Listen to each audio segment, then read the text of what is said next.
The House of Arden. Chapter 1. Arden's Lord. It had been a great house once, with farms and fields, money and jewels, with tenants and squires and men-at-arms. The head of the house had ridden out 3 days' journey to meet King Henry at the boundary of his estate, and the king had ridden back with him to lie in the tall state bed in the castle guest chamber. The heir of the house had led his following against Cromwell. Younger sons of the house had fought in foreign lands, to the honor of England, and the gilding and regilding with the perishable gold of glory of the old Arden name. There had been Ardens in Saxon times, and there were Ardens still, but few and impoverished. The lands were gone, and the squires and men-at-arms. The castle itself was roofless, and its unglazed windows stared blankly across the fields of strangers, that stretched right up to the foot of its grey, weather-worn walls. And of the male Ardens there were now known 2 only, an old man and a ch. The old man was Lord Arden, the head of the house, and he lived lonely in a little house built of the fallen stones that time and Cromwell's roundshot had cast from the castle walls. The child was Edred Arden, and he lived in a house in a clean, wind-swept town on a cliff. It was a bright-faced house with bow windows and a green balcony that looked out over the sparkling sea. It had 3 neat white steps and a brass knocker, pale and smooth with constant rubbing. It was a pretty house, and it would have been a pleasant house but for one thing, the lodgers. For I cannot conceal from you any longer that Edred Arden lived with his aunt, and that his aunt let lodgings. Letting lodgings is one of the most unpleasant of all possible ways of earning your living, and I advise you to try every other honest way of earning your living before you take to that. Because people who go to the seaside and take lodgings seem, somehow, much harder to please than the people who go to hotels. They want ever so much more waiting on, they want so many meals, and at such odd times. They ring the bell almost all day long. They bring in sand from the shore in every fold of their clothes, and it shakes out of them on to the carpets and the sofa cushions, and everything in the house. They hang long streamers of wet seaweed against the pretty roses of the new wallpapers, and their wash-hand basins are always full of sea anemones and shells. Also, they are noisy. Their boots seem to be always on the stairs, no matter how bad a headache you may have. And when you give them their bill, they always think it is too much, no matter how little it may be. So do not let lodgings if you can help it. Miss Arden could not help it. It happened like this. Edred and his sister were at school. Did I tell you that he had a sister? Well, he had, and her name was Elfrida. Miss Arden lived near the school so that she could see the children often. She was getting her clothes ready for her wedding, and the gentleman who was going to marry her was coming home from South America, where he had made a fortune. The children's father was coming home from South America, too, with the fortune that he had made, for he and Miss Arden's sweetheart were partners. The children and their aunt talked whenever they met of the glorious time that was coming, and how, when Father and Uncle Jim, they called him Uncle Jim already, came home, they were all going to live in the country and be happy ever after. And then the news came that Father and Uncle Jim had been captured by brigands, and all the money was lost, too, and there was nothing left but the house on the cliff. So Miss Arden took the children from the expensive school in London, and they all went to live in the cliff house, and as there was no money to live on, and no other way of making money to live on except letting lodgings, Miss Arden let them, like the brave lady she was, and did it well. And then came the news that Father and Uncle Jim were dead, and for a time the light of life went out in Cliff House. This was 2 years ago, but the children had never got used to the lodgers. They hated them. At first they had tried to be friendly with the lodgers' children, but they soon found that the lodgers' children considered Edred and Elfrida very much beneath them and looked down on them accordingly. And very often the lodgers' children were the sort of children on whom anybody might have looked down, if it were right and kind to look down on anyone. And when Master Reginald Potts of Peckham puts his tongue out at you on the parade and says, right before everybody, lodgings. Yeah, it is hard to feel quite the same to him as you did before. When there were lodgers, and there nearly always were, for the house was comfortable, and people who had been once came again. The children and their aunt had to live in the very top and the very bottom of the house, in the attics and the basement, in fact. When there were no lodgers, they used all the rooms in turn, to keep them aired. But the children liked the big basement parlor room best, because there all the furniture had belonged to dead and gone Ardens, and all the pictures on the walls were of Ardens dead and gone. The rooms that the lodgers had were furnished with a new sort of furniture that had no stories belonging to it, such as belonged to the old polished oak tables and bureau that were in the basement parlor. Edred and Elfrida went to school every day and learned reading, writing, arithmetic, geography, history, spelling, and useful knowledge, all of which they hated quite impartially, which means they hated the whole lot, one thing as much as another. The only part of lessons they liked was the homework, when, if Aunt Edith had time to help them, geography became like adventures, history like storybooks, and even arithmetic suddenly seemed to mean something. "I wish you could teach us always," said Edred, very inky and interested for the first time in the exports of China. "It does seem so silly trying to learn things that are only words in books." "I wish I could," said Aunt Edith, "but I can't do 29,017 things all at once," and a bell jangled. "That's the 7th time since tea." She got up and went into the kitchen. "There's the bell again, my poor Eliza. Never mind, answer the bell, but don't answer them whatever they say. It doesn't do a bit of good, and it sometimes prevents their giving you half-crowns when they leave."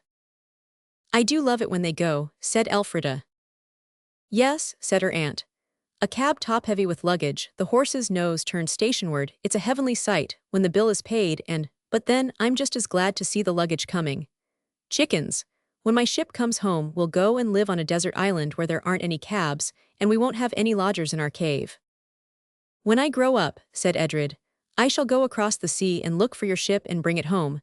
I shall take a steam tug and steer it myself." "Then I shall be captain," said Elfrida. "No, I shall be captain." "You can't if you steer." "Yes, I can." "No, you ca." "Yes, I can." "Well, do then," said Elfrida. "And while you're doing it, I know you can't. I shall dig in the garden and find a gold mine, and Aunt Edith will be rolling in money when you come back, and she won't want your silly old ship." "Spelling next," said Aunt Edith. "How do you spell disagreeable?" "Which of us?" asked Edred acutely. "Both," said Aunt Edith, trying to look very severe. "When you are a child, you always dream of your ship coming home, of having £100, or 1,000, or £1,000,000 to spend as you like. My favorite dream, I remember, was £1,000, and an express understanding that I was not to spend it on anything useful. And when you have dreamed of your £1,000,000, or your 1,000, or your 100, you spend happy hour on hour in deciding what presents you will buy for each of the people you are fond of, and in picturing their surprise and delight at your beautiful presents and your wonderful generosity. I think very few of us spend our dream fortunes entirely on ourselves. Of course, we buy ourselves a motor bicycle straight away, and footballs and bats, and dolls with real hair, and real china tea sets, and large boxes of mixed chocolates, and a treasure island, and all the books that Mrs. Ewing ever wrote. But when we have done that, we begin to buy things for other people. It is a beautiful dream, but too often, by the time it comes true, up to £100 or 1,000, we forget what we used to mean to do with our money, and spend it all in stocks and shares, and eligible building sites, and fat cigars and fur coats. If I were young again, I would sit down and write a list of all the kind things I meant to do when my ship came home, and if my ship ever did come home, I would read that list. But the parlor bell is ringing for the 8th time, and the front door bell is ringing too, and the first floor is ringing also, and so is the second floor, and Eliza is trying to answer 4 bells at once, always a most difficult thing to do. The front door bell was rung by the postman. He brought 3 letters. The first was a bill for mending the lid of the cistern, on which Edred had recently lighted a fire, fortified by an impression that wood could not burn if there were water on the other side. A totally false impression, as the charred cistern lid proved. The second was an inquiry whether Miss Arden would take a clergyman in at half the usual price, because he had a very large family which had all just had measles. And the third was the letter, which is really the seed, and beginning, and backbone, and rhyme, and reason of this story. Edred had got the letters from the postman, and he stood and waited while Aunt Edith read them. He collected postmarks, and had not been able to make out by the thick half-light of the hall gas whether any of these were valuable.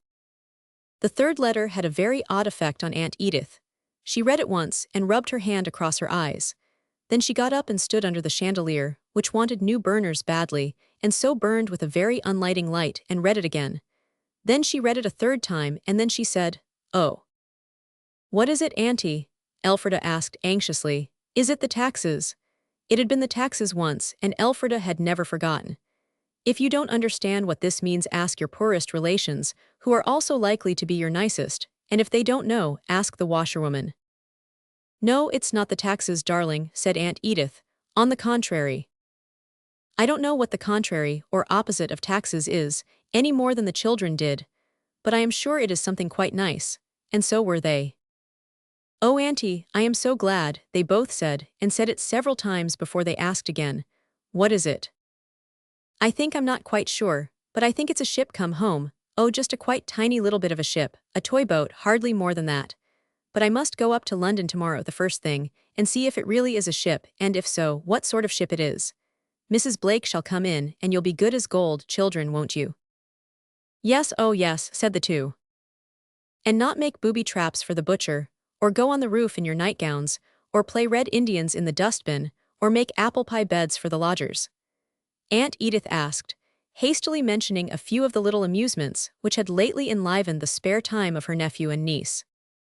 No, we really won't, said Edred, and we'll truly try not to think of anything new and amusing, he added, with real self-sacrifice.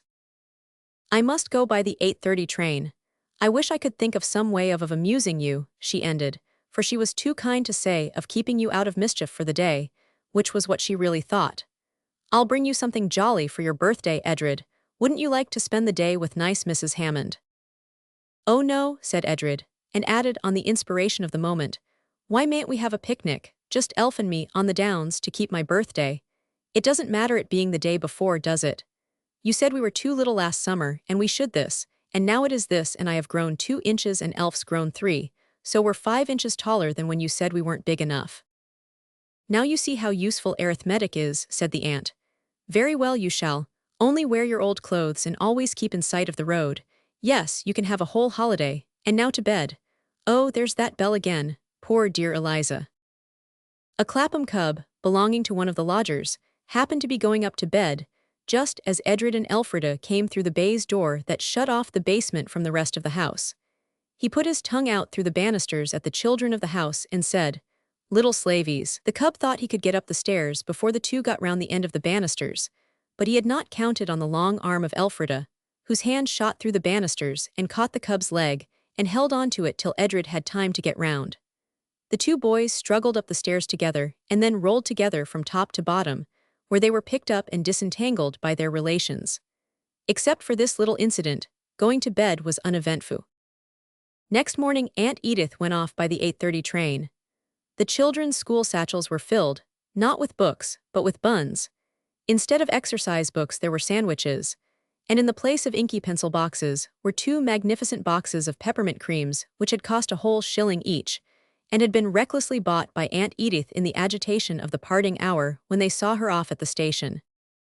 They went slowly up the red brick-paved sidewalk that always looks as though it had just been washed, and when they got to the top of the hill, they stopped and looked at each other.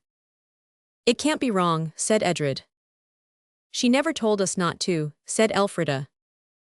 I've noticed, said Edred, that when grown-up people say they'll see about anything you want, it never happens. I've noticed that too, said Elfrida. Auntie always said she'd see about taking us there. Yes, she did. We won't be mean and sneaky about it, Edred insisted, though no one had suggested that he would be mean and sneaky. We'll tell Auntie directly she gets back. Of course, said Elfrida, rather relieved, for she had not felt at all sure that Edred meant to do this. After all, said Edred, it's our castle. We ought to go and see the cradle of our race. That's what it calls it in Cliffgate and its environs. I say, let's call it a pilgrimage. The satchels will do for packs, and we can get halfpenny walking sticks with that penny of yours. We can put peas in our shoes if you like, he added generously. We should have to go back for them, and I don't expect the split kind count anyhow, and perhaps they'd hurt, said Elfrida doubtfully. And I want my penny for, she stopped, warned by her brother's frown. All right then, she ended, you can have it. Only give me half next time you get a penny, that's only fair. I'm not usually unfair, said Edred coldly. Don't let's be pilgrims. But I should like to, said Elfrida. Edred was obstinate. No, he said, we'll just walk. So they just walked, rather dismally. The town was getting thinner, like the tract of stocking that surrounds a hole. The houses were farther apart and had large gardens. In one of them a maid was singing to herself as she shook out the mats, a thing which, somehow, maids don't do much in towns. "Good luck," says I to my sweetheart, "for I will love you true. And all the while we've got to part. My luck shall go with you." "That's lucky for us," said Elfrida amiably. They went slowly up the red brick-paved sidewalk. "We're not her silly sweetheart," said Edred. "No, but we heard her sing it, and he wasn't here so he couldn't. There's a signpost. I wonder how far we've gone. I'm getting awfully tired." "You'd better have been pilgrims," said Edred. "They never get tired, however many peas they have in their shoes." "I will now," said Elfrida. "You can't," said Edred. "It's too late, we're miles and miles from the stick shop." "Very well, I shan't go on," said Elfrida. "You got out of bed the wrong side this morning. I've tried to soft answer you as hard as ever I could all the morning, and I'm not going to try any more, so there." "Don't then," said Edred bitterly. "Go along home if you like, you're only a girl." "I'd rather be only a girl than what you are," said she. "And what's that, I should like to know?" Elfrida stopped and shut her eyes tight. Don't do," she said. "I won't be cross, I won't be cross, I won't be cross, Pax, drop it, don't let's." "Don't let's what?" "Quarrel about nothing," said Elfrida, opening her eyes and walking on very fast. "We're always doing it. Auntie says it's a habit. If boys are so much splendider than girls, they ought to be able to stop when they like." "Suppose they don't like," said he, kicking his boots in the thick white dust. "Well," said she, "I'll say I'm sorry first. Will that do?" "I was just going to say it first myself," said Edred in aggrieved tones. "Come on," he added more generously, "here's the signpost. Let's see what it says." It said, quite plainly and without any nonsense about it, that they had come 1.75 miles, adding, most unkindly, that it was 8 miles to Arden Castle. But it said, it was 1/4 mile to Ardenhurst Station. "Let's go by train," said Edred grandly. "No money," said Elfrida, very forlornly indeed. "Aha," said Edred, "now you'll see, I'm not mean about money, I brought my new florin." "Oh, Edred," said the girl, stricken with remorse, "you are noble." "Pooh," said the boy, and his ears grew red with mingled triumph and modesty. "That's nothing, come on." So it was from the train that the pilgrims got their first sight of Arden Castle.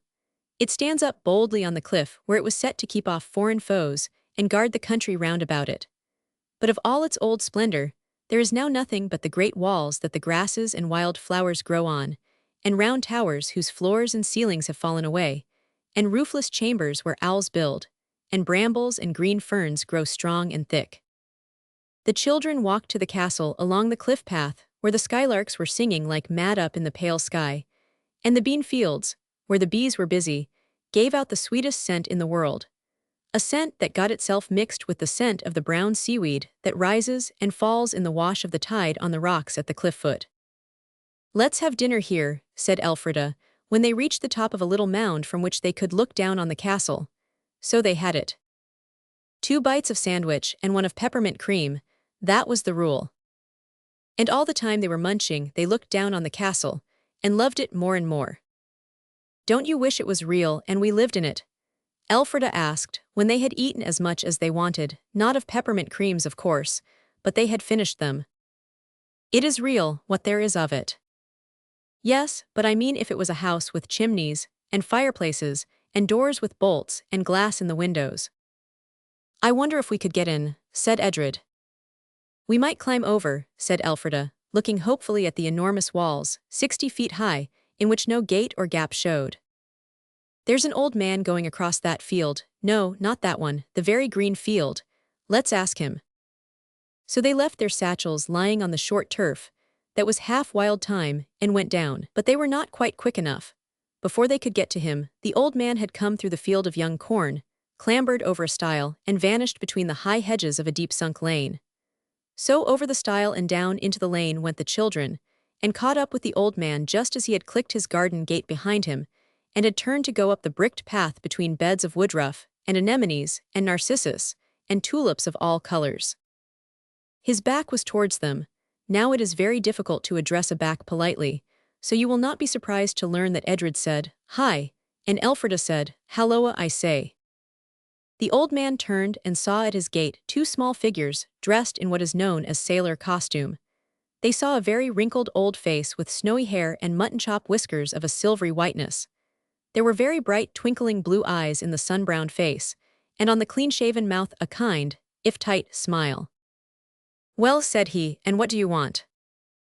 "We want to know," said Elfrida. "About the castle," said Edred. "Can we get in and look at it?" "I've got the keys," said the old man, and put his hand in at his door and reached them from a nail. "I suppose no one lives there," said Elfrida. "Not now," said the old man, coming back along the garden path. "Lord Arden, he died a fortnight ago come Tuesday, and the place is shut up till the new lord's found." "I wish I was the new lord," said Edred, as they followed the old man along the lane. "And how old might you be?" the old man asked. "I'm 10 nearly, it's my birthday tomorrow," said Edred. "How old are you?" "Getting on for 80. I've seen a deal in my time. If you was the young lord you'd have a chance none of the rest of them ever had, you being the age you are." "What sort of chance?" "Why," said the old man, "don't you know the saying? I thought every one knowed it hereabouts." "What saying?" "I ain't got the wind for saying and walking too," said the old man and stopped. "Leastways, not pottery." He drew a deep breath and said, "When Arden's lord still lacketh 10, and may not see his 9 again, let Arden stand as Arden may. On Arden knoll at death of day. If he have skill to say the spell, he shall find the treasure, and all be well." "I say," said both the children, "and where's Arden knoll?" Edred asked. "Up yonder." He pointed to the mound where they had had lunch. Elfrida inquired, "What treasure?" But that question was not answered then. "If I'm to talk I must set me down," said the old man. "Shall we set down here or set down inside of the castle?" Two curiosities struggled and the stronger won. "In the castle," said the children. So it was in the castle, on a pillar fallen from one of the chapel arches, that the old man sat down and waited. When the children had run up and down the grassy enclosure, peeped into the ruined chambers, picked their way along the ruined colonnade, and climbed the steps of the only tower that they could find with steps to climb, then they came and sat beside the old man on the grass that was white with daisies, and said, "Now, then." "Well then," said the old man, "you see the Ardens was always great gentry. I've heard say there's always been Ardens here since before William the Conqueror, whoever he was." 1066, said Edred to himself. "And they had their ups and downs like other folks, great and small. And once, when there was a war or trouble of some sort abroad, there was a lot of money and jewelry and silver plate hidden away. That's what it means by treasure. And the men who hid it got killed. Ah, them was unsafe times to be alive in, I tell you, and nobody never knew where the treasure was hid." "Did they ever find it?" "Ain't I telling you? And a wise woman that lived in them old ancient times, they went to her to ask her what to do to find the treasure, and she had a fit directly, what you'd call a historical fit nowadays. She never said nothing worth hearing without she was in a fit, and she made up the saying all in pottery whilst she was in her fit, and that was all they could get out of her. And she never would say what the spell was.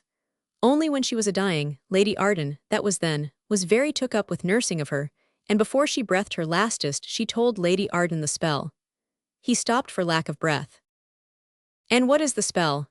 said the children, much more breathless than he. "Nobody knows," said he. "But where is it?" "Nobody knows, but I've eared say it's in a book in the library in the house yonder. But it ain't no good, because there's never been a Lord Arden come to his title without he's left his 10 years far behind him." Edred had a queerer feeling in his head than you can imagine. His hands got hot and dry, and then cold and damp. "I suppose," he said, "you've got to be Lord Arden. It wouldn't do if you were just plain John or James or Edred Arden, because my name S. Arden and I would like to have a try." The old man stooped, caught Edred by the arm, pulled him up, and stood him between his knees. "Let us have a look at you, sonny," he said, and had a look.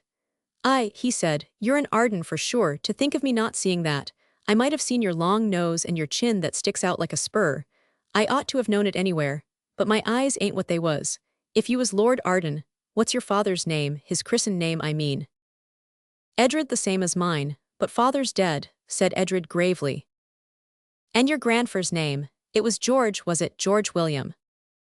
Yes, it was, said Edred. How did you know? The old man let go Edred's arms and stood up. Then he touched his forehead and said, I've worked on the land, ere man and boy, and I'm proud I've lived to see another Lord Arden take the place of him as is gone. Lock alive, boy, don't garp like that, he added sharply. You're Lord Arden right enough. I can't be, gasped Edred. Auntie said Lord Arden was a relation of ours, a sort of great-uncle cousin. That's it, missy, the old man nodded. Lord Arden, christened name James, was first cousin to Mr. George, as was your grandfer. His son was Mr. Edred, as is your father.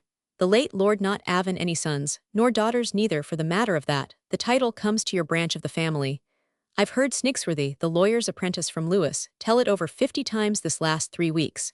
Your Lord Arden, I tell you. If I am, said Edred, I shall say the spell and find the treasure. You'll have to be quick about it, said Elfrida. You'll be over 10 the day after tomorrow. So I shall, said Edred. When you're Lord Arden, said the old man very seriously. I mean, when you grow up to enjoy the title, as please God, you remember the poor and needy young master, that's what you do. If I find the treasure I will, said Edred. You do it whether or no, said the old man. I must be getting along home. You'd like to play about a bit, eh? Well, bring me the keys when you've done. I can trust you not to hurt your own place, that's been in the family all these hundreds of years. I should think you could, said Edred proudly. Goodbye and thank you. Goodbye, my lord, said the old man and went. I say, said Edred, with the big bunch of keys in his hand, if I am Lord Arden. You are, said Elfrida. I am perfectly certain you are, and I suppose I'm Lady Arden. How perfectly ripping. We can shut up those lodging children now anyhow, what's up? Edred was frowning, and pulling the velvet covering of moss off the big stone, on which he had absently sat down. Aye, he said, you're an Arden for sure. Do you think it's burglarish, he said slowly, to go into your own house without leave? Not if it is your own house. Of course not, said Elfrida. But suppose it is, they might put you in prison for it. You could tell the policeman you thought it was yours. I say, Edred, let's. It's not vulgar curiosity, like Auntie says, it's the spell I want, said the boy. As if I didn't know that, said the girl contemptuously. But where's the house? She might well ask, for there was no house to be seen, only the great grey walls of the castle, with their fine fringe of flowers and grass showing feathery against the pale blue of the June sky. Here and there, though, there were grey wooden doors set in the grey of the stone. It must be one of those, Edred said. We'll try all the keys and all the doors till we find it. So they tried all the keys and all the doors. One door led to a loft where apples were stored. Another to a cellar, where brooms and spades and picks leaned against the damp wall, and there were baskets and piles of sacks. A third opened into a tower that seemed to be used as a pigeon cote. It was the very last door they tried that led into the long garden between 2 high walls, where already the weeds had grown high among the forget-me-nots and pansies. And at the end of this garden was a narrow house with a red roof, wedged tightly in between 2 high grey walls that belonged to the castle. All the blinds were down, the garden was chill and quiet, and smelt of damp earth and dead leaves. Oh, Edred, do you think we ought? Elfrida said, shivering. Yes, I do, said Edred.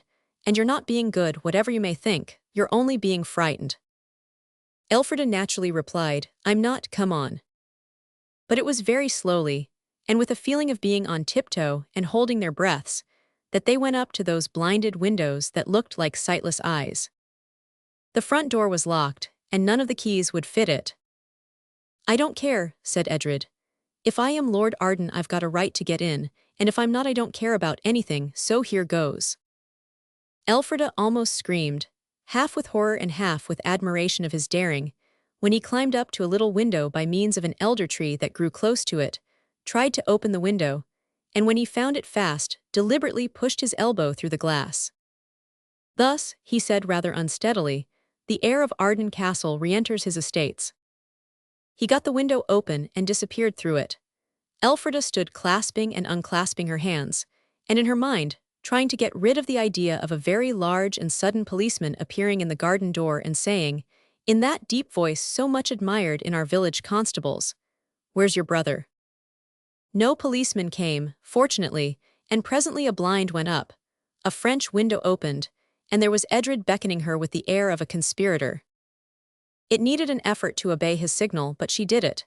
He closed the French window, drew down the blind again, and— "Oh, don't let's," said Elfrida. "Nonsense," said Edred. "There's nothing to be frightened of, it's just like our rooms at home." It was. They went all over the house, and it certainly was. Some of the upper rooms were very bare, but all the furniture was of the same kind as Aunt Edith's, and there were the same kind of pictures. Only the library was different. It was a very large room, and there were no pictures at all. Nothing but books and books and books, bound in yellowy leather. Books from ceiling to floor, shelves of books between the windows and over the mantelpiece, hundreds and thousands of books. Even Edred's spirits sank. "It's no go. It will take us years to look in them all," he saw. "We may as well look at some of them," said Elfrida, always less daring but more persevering than her brother. She sat down on the worn carpet and began to read the names on the backs of the books nearest to her. Burton's Atomy of Melon Something, she read, and Locke on Understanding, and many other dull and wearying titles. But none of the books seemed at all likely to contain a spell for finding treasure. Burgess on the Precious Metals beguiled her for a moment, but she saw at once that there was no room in its closely printed, brown-spotted pages for anything so interesting as a spell. Time passed by. The sunlight that came through the blinds had quite changed its place on the carpet, and still Elfrida persevered. Edred grew more and more restless. "It's no use," he kept saying, "and let's chuck it. And I expect that old chap was just kidding us. I don't feel a bit like I did about it, and do let's get along home." But Elfrida plodded on, though her head and her back both ached. I wish I could say that her perseverance was rewarded, but it wasn't, and one must keep to facts. As it happened, it was Edred who, aimlessly running his finger along the edge of the bookshelf just for the pleasure of looking at the soft, mouse-colored dust that clung to the finger at the end of each shelf, suddenly cried out, "What about this?" and pulled out a great white book that had on its cover a shield printed in gold with squares and little spots on it, and a gold pig standing on the top of the shield, and on the back, the history of the Ardens of Arden. In an instant it was open on the floor between them, and they were turning its pages with quick, anxious hands. But alas, it was as empty of spells as dull old Burgess himself. It was only when Edred shut it with a bang, and the remark that he had had jolly well enough of it, that a paper fluttered out and swept away like a pigeon, settling on the fireless hearth. And it was the spell. There was no doubt of that. Written in faint ink on a square yellowed sheet of letter paper that had been folded once, and opened and folded again so often that the fold was worn thin, and hardly held its two parts together, the writing was fine and pointed and ladylike. At the top was written, "The spell Aunt Anne told me. December 24, 1793. And then came the spell. "Here, O badge of Arden's house. The spell my little age allows. Arden speaks it without fear. Badge of Arden's house, draw near. Make me brave and kind and wise. And show me where the treasure lies." To be said, the paper went on, at sunsetting by a Lord Arden between the completion of his 9th and 10th years. But it is all folly and not to be believed. "This is it right enough," said Edred. "Come on, let's get out of this." They turned to go, and as they did so something moved in the corner of the library, something little, and they could not see its shape. They were turning its pages with quick, anxious hands. Neither drew free breath again till they were out of the house, and out of the garden, and out of the castle, and on the wide, thymy downs, with the blue sky above where the skylarks sang, and there was the sweet, fresh scent of the seaweed and the bean fields. "Oh," said Elfrida then, "I am so glad it's not at midnight you've got to say the spell. You'd be too frightened." "I shouldn't," said Edred, very pale and walking quickly away from the castle. "I should say it just the same if it was midnight." And he very nearly believed what he said. Elfrida it was who had picked up the paper that Edred had dropped when that thing moved in the corner. She still held it fast. "I expect it was only a rat or something," said Edred, his heart beating 19 to the dozen, as they say in Kent and elsewhere. "Oh yes," said Elfrida, whose lips were trembling a little. I'm sure it was only a rat or something. When they got to the top of Arden Knoll, there was no sign of sunset. There was time, therefore, to pull oneself together, to listen to the skylarks, and to smell the bean flowers, and to wonder how one could have been such a duffer as to be scared by a rat or something. Also, there were some bits of sandwich and crumbled cake, despised at dinner time, but now, somehow, tasting quite different. These helped to pass the time, till the sun almost seemed to rest on a brown shoulder of the downs, that looked as though it were shrugging itself up to meet the round red ball that the evening mists had made of the sun. The children had not spoken for several minutes. Their 4 eyes were fixed on the sun, and as the edge of it seemed to flatten itself against the hill shoulder, Elfrida whispered, "Now," and gave her brother the paper. They had read the spell so often, as they sat there in the waning light, that both knew it by heart, so there was no need for Edred to read it. And that was lucky, for in that thick, pink light the faint ink hardly showed at all on the yellowy paper. Edred stood up. "Now," said Elfrida again. "Say it now." And Edred said, quite out loud and in a pleasant sort of sing-song, such as he was accustomed to use at school when reciting the stirring ballads of the late Lord Macaulay or the moving tale of the boy on the burning deck. "Hear, O badge of Arden's house. The spell my little age allows. Arden speaks it without fear. Badge of Arden's house, draw near. Make me brave and kind and wise. And show me where the treasure lies." He said it slowly and carefully, his sister eagerly listening, ready to correct him if he said a word wrong. But he did not. "Where the treasure lies," he ended, and the great silence of the downs seemed to rush in like a wave to fill the space which his voice had filled. And nothing else happened at all. A flush of pink from the sun setting spread over the downs, the grass stems showed up thin and distinct, the skylarks had ceased to sing, but the scent of the beanflowers and the seaweed was stronger than ever. And nothing happened till Edred cried out, "What's that?" For close to his foot something moved, not quickly or suddenly so as to startle, but very gently, very quietly, very unmistakably, something that glittered goldenly in the pink, diffused light of the sun setting. "Why," said Elfrida stooping, "why it's—" Chapter 2. The Mouldiwarp. And it was the living image of the little pig-like animal that was stamped in gold above the checkered shield on the cover of the white book in which they had found the spell. And as on the yellowy white of the vellum book cover, so here on the thymy grass of the knoll it shone golden. The children stood perfectly still. They were afraid to move lest they should scare away this little creature which, though golden, was alive and moved about at their feet, turning a restless nose to right and left. "It is," said Elfrida again, very softly, so as not to frighten it. "What?" Edred asked, though he knew well enough. "Off the book that we got the spell out of. That was our crest on the top of our coat of arms, like on the old snuff-box that was great-grandpapa's. Well, this is our crest come alive, that's all." "Don't you be too clever," said Edred. "It said badge. I don't believe badge is the same thing as crest. A badge is leeks or roses or thistles, something you can wear in your cap. I shouldn't like to wear that in my cap." And still the golden thing at their feet moved cautiously and without ceasing. "Why," said Edred suddenly, "it's just a common old mole."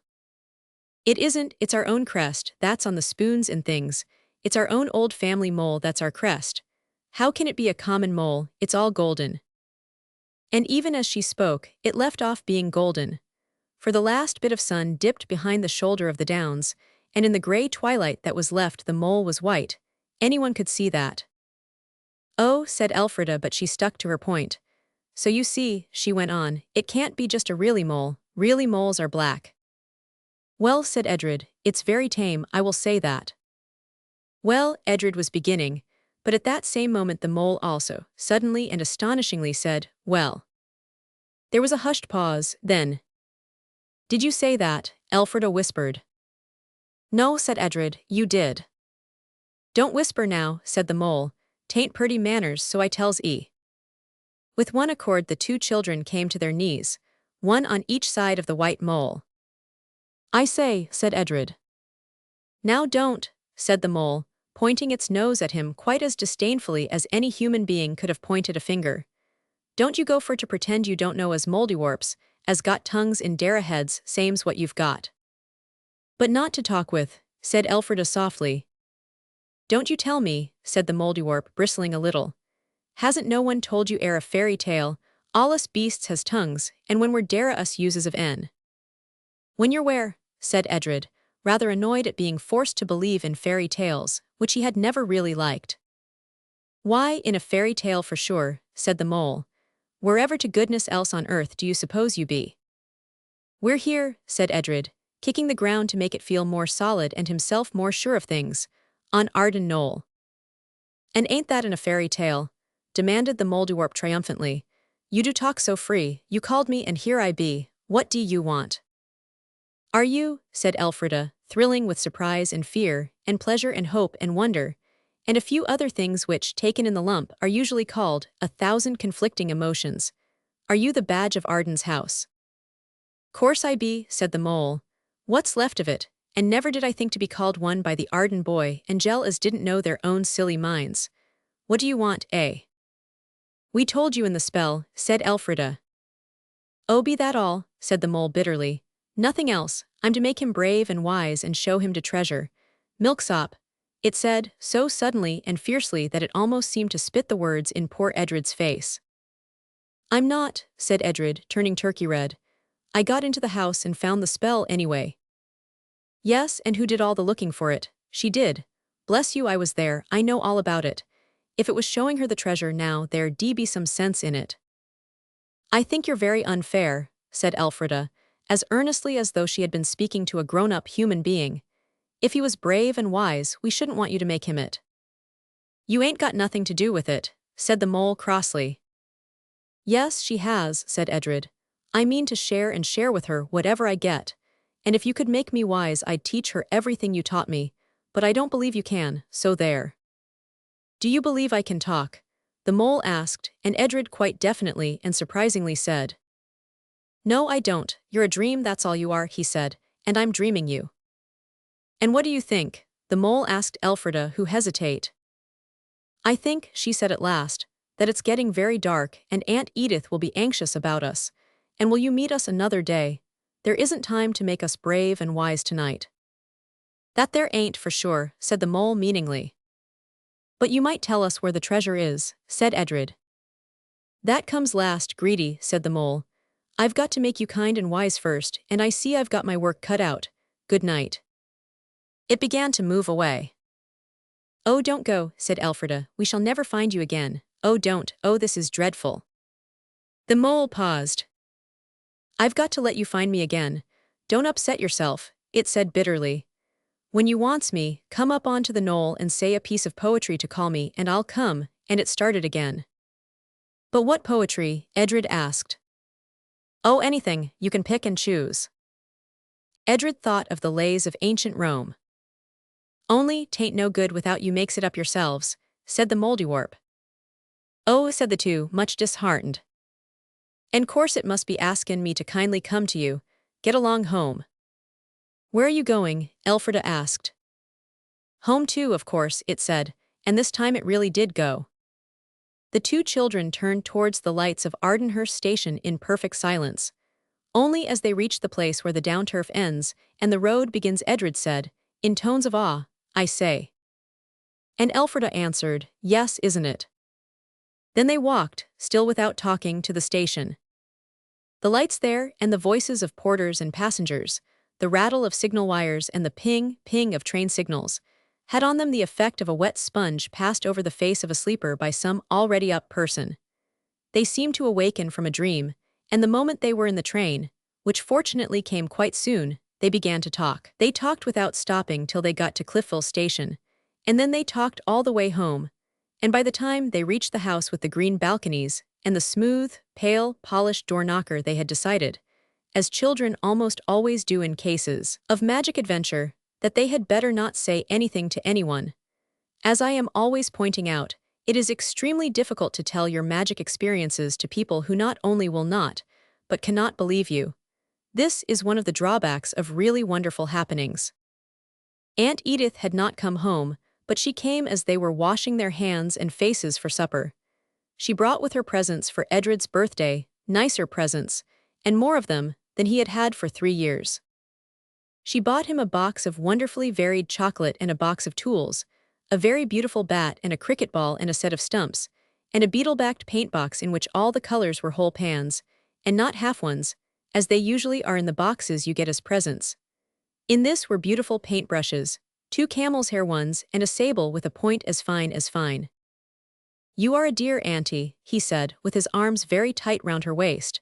He was very happy, and it made him feel more generous than usual. So he said again, "You are a dear. And Elfrida can use the paint box whenever I'm out and the camel's hair brushes. Not the sable, of course." "Oh, Edred, how jolly of you," said Elfrida, quite touched.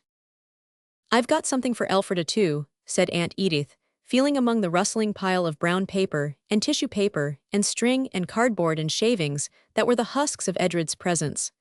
"Ah, here it is." It was a book, a red book with gold pictures on back and cover, and it was called The Amulet. So then it was Elfrida's turn to clasp her aunt round the waist and tell her about her dearness. "And now to supper," said the dear. "Roast chicken and gooseberry pie and cream." To the children, accustomed to the mild uninterestingness of bread and milk for supper, this seemed the crowning wonder of the day. And what a day it had been. And while they ate the brown chicken, with bread sauce and gravy and stuffing, and the gooseberry pie and cream, the aunt told them of her day. "It really is a ship," she said, "and the best thing it brings is that we shan't let lodgings any more." "Hurrah," was the natural response. "And we shall have more money to spend and be more comfortable, and you can go to a really nice school. And where do you think we're going to live?" "Not," said Elfrida in a whisper, "not at the castle." "Why, how did you guess?" Elfrida looked at Edred. He hastily swallowed a large mouthful of chicken to say, "Auntie, I do hope you won't mind. We went to Arden today. You said we might go this year." Then the whole story came out. Yes, quite all, up to the saying of the spell. "And did anything happen?" Aunt Edith asked. The children were thankful to see that she was only interested, and did not seem vexed at what they had done. "Well," said Elfrida slowly, "we saw a mole." Aunt Edith laughed, and Edred said quickly, "That's all the story, Auntie, and I am Lord Arden, aren't I?" "Yes," the aunt answered gravely, "you are Lord Arden." "Oh, ripping!" cried Edred, with so joyous a face that his aunt put away a little sermon she had got ready in the train on the duties of the English aristocracy. That would keep, she thought, and turned to say, "No, dear," to Elfrida's eager question. "Then I'm Lady Arden, aren't I?" "If he's lord I ought to be lady," Elfrida said. "It's not fair." "Never mind, old girl," said Edred kindly. "I'll call you Lady Arden whenever you like." "How would you like," asked the aunt, "to go over and live at the castle now?" "Tonight." "No, no," she laughed. "Next week. You see, I must try to let this house, and I shall be very busy. Mrs. Hunnissett, the old lady who used to keep house for your great-uncle, wrote to the lawyers and asked if we would employ her. I remember her when I was a little girl. She is a dear and knows heaps of old songs. How would you like to be there with her while I finish up here and get rid of the lodgers? Oh, there's that bell again. I don't think we'll have any bells at the castle, shall we?" So that was how it was arranged. The aunt stayed at the bow-windowed house to arrange the new furniture, for the house was to be let furnished, and to pack up the beautiful old things that were real Arden things, and the children went in the carrier's cart, with their clothes and their toys in 2 black boxes, and in their hearts a world of joyous anticipations. Mrs. Hunnissett received them with a pretty old-fashioned curtsy, which melted into an embrace. "You're welcome to your home, my lord," she said, with an arm round each child, "and you too, miss, my dear. Anyone can see your Ardens, both 2 of you. There was always a boy and a girl, a boy and a girl." She had a sweet, patient face, with large, pale blue eyes that twinkled when she smiled, and she almost always smiled when she looked at the children.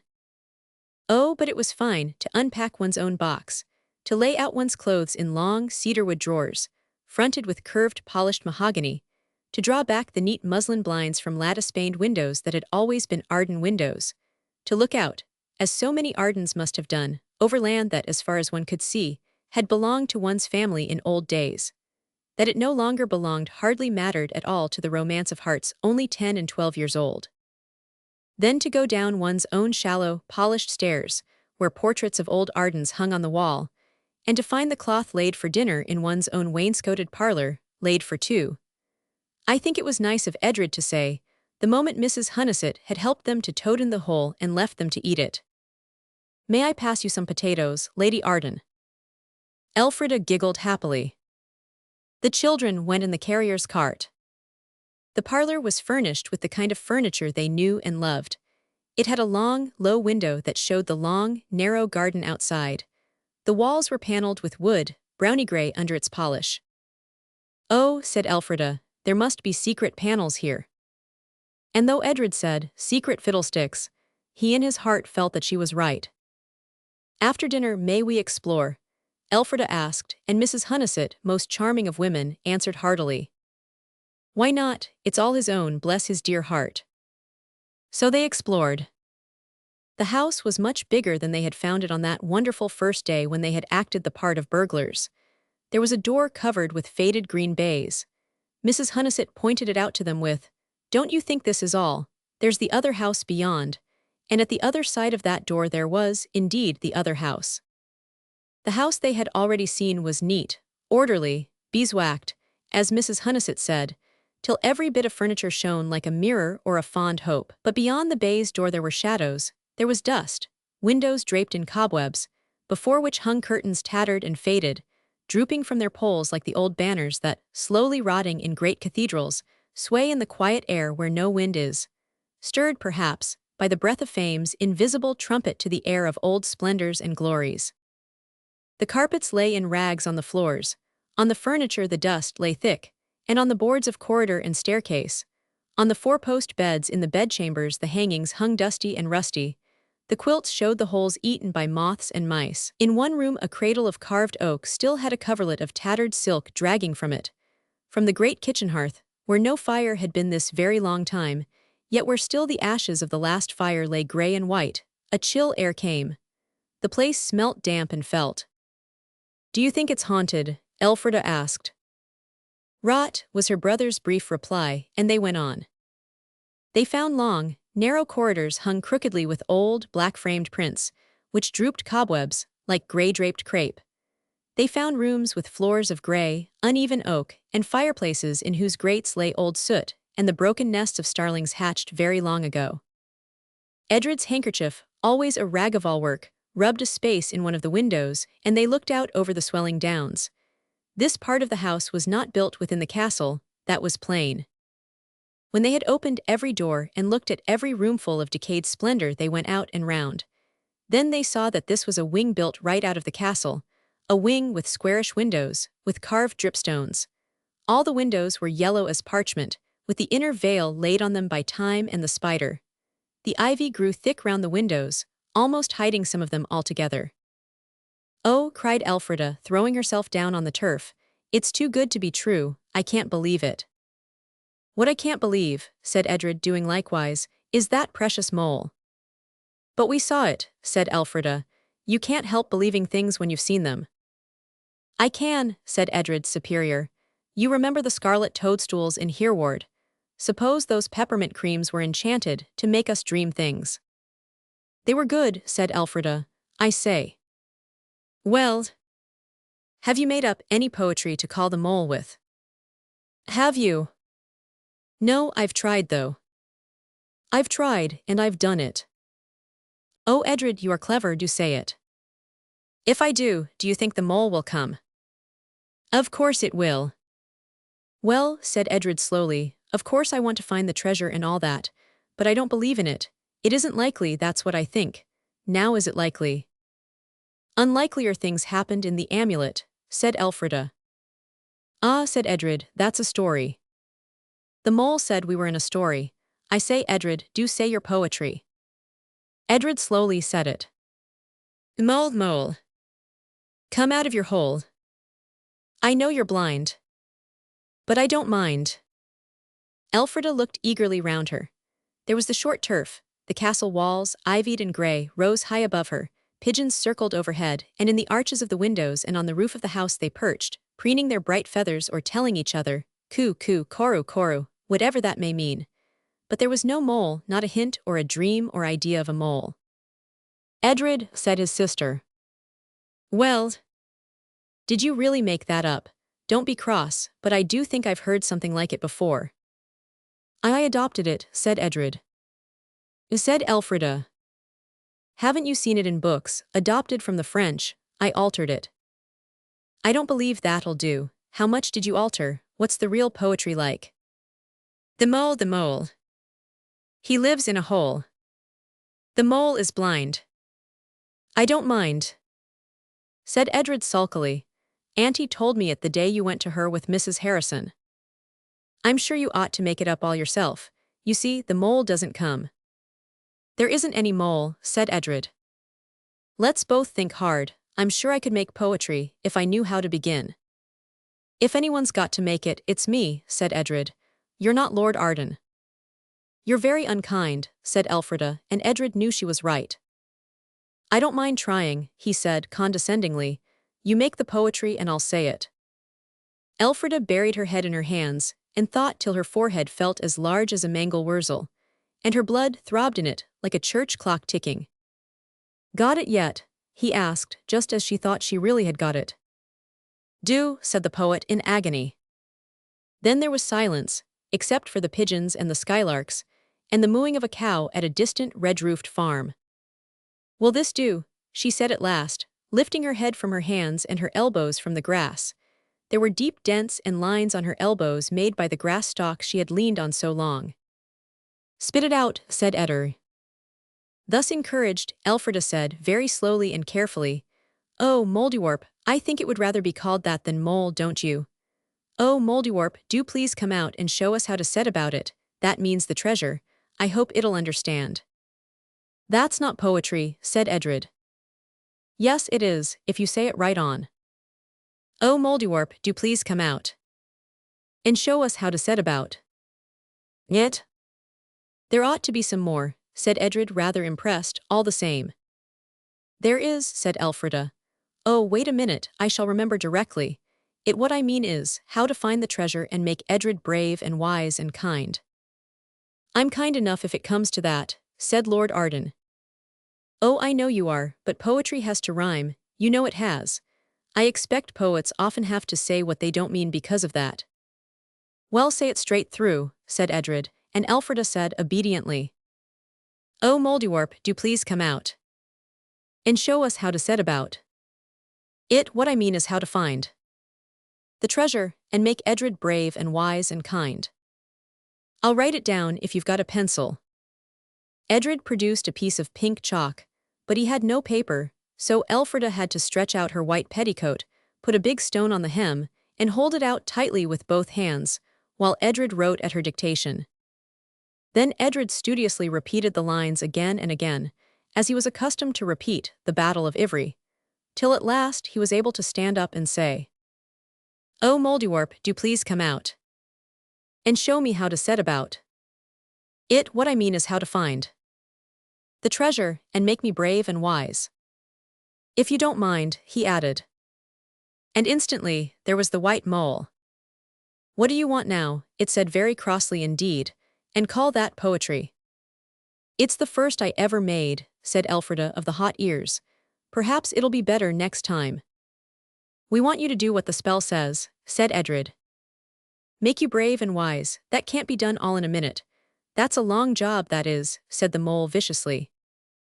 Don't be so cross, dear, said Elfrida, and if it's going to be so long hadn't you better begin? I ain't agon to do no more'n my share, said the mole, somewhat softened though perhaps by the deer. You tell me what you want, and p'raps I'll do it. I know what I want, said Edred, but I don't know whether you can do it. Ha, laughed the mole contemptuously.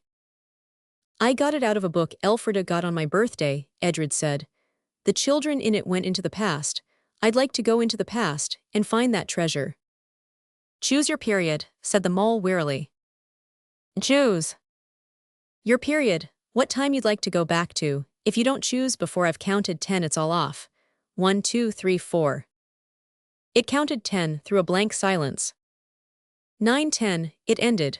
Oh, very well, Den, you'll have to take your luck, that's all. Bother, said Edred. I couldn't think of anything except all the dates of all the kings of England all at once.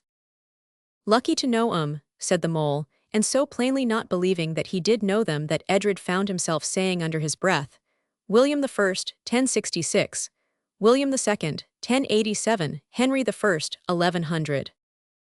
The mole yawned, which of course was very rude of it. "Don't be cross, dear," said Elfrida again. "You help us your own way." "Now you're talking," said the mole, which of course Elfrida knew.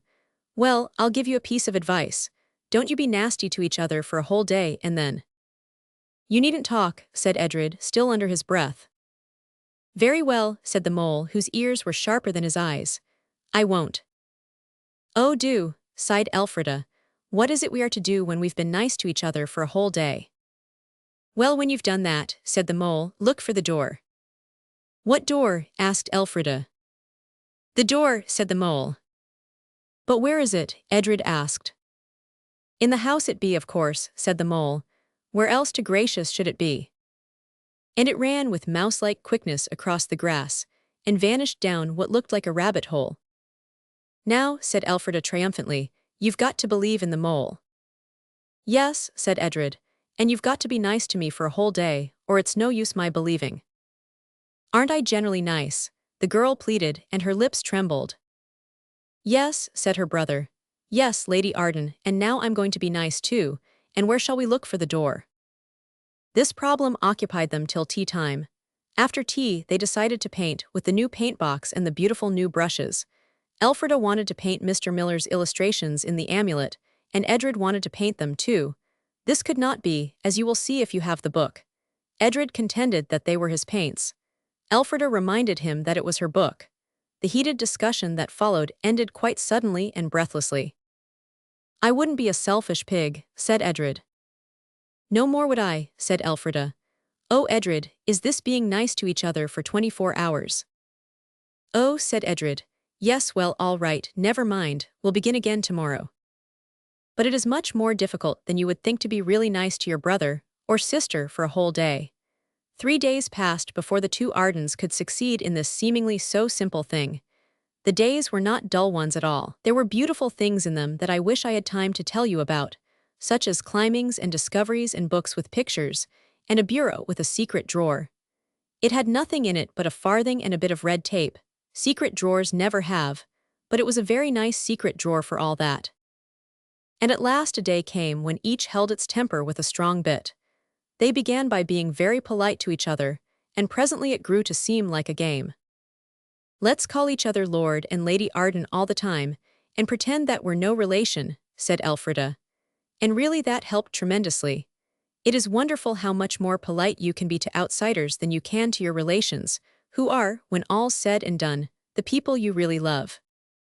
As the time went on, they grew more and more careful. It was like building a house of cards. As hour after hour of blameless politeness was added to the score, they grew almost breathlessly anxious. If, after all this, some natural annoyance should spoil everything. "I do hope," said Edred towards tea time, "that you won't go and do anything tiresome."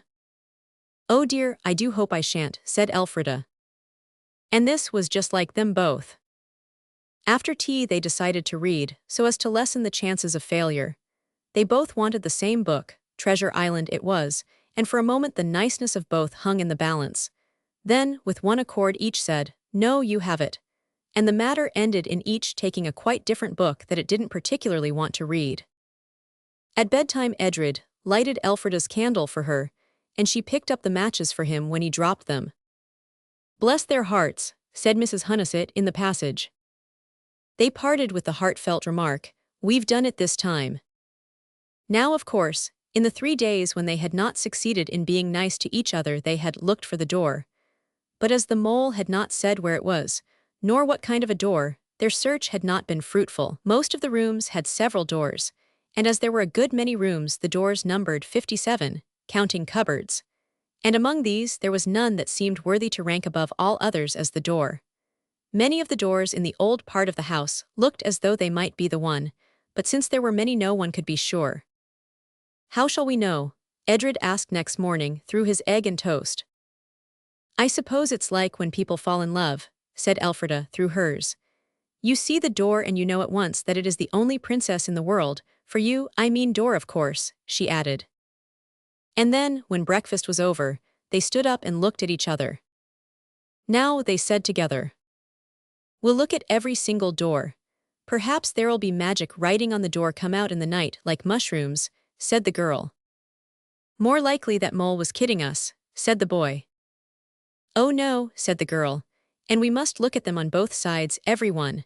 Oh, I do wonder what's inside the door, don't you? Bluebeard's wives, I shouldn't wonder, said the boy, with their heads. If you don't stop, said the girl, putting her fingers in her ears, I won't look for the door at all. No, I don't mean to be aggravating, but please don't. You know I hate it. Come on, said Edred, and don't be a duffer old chap. The proudest moments of Elfrida's life were when her brother called her old chap.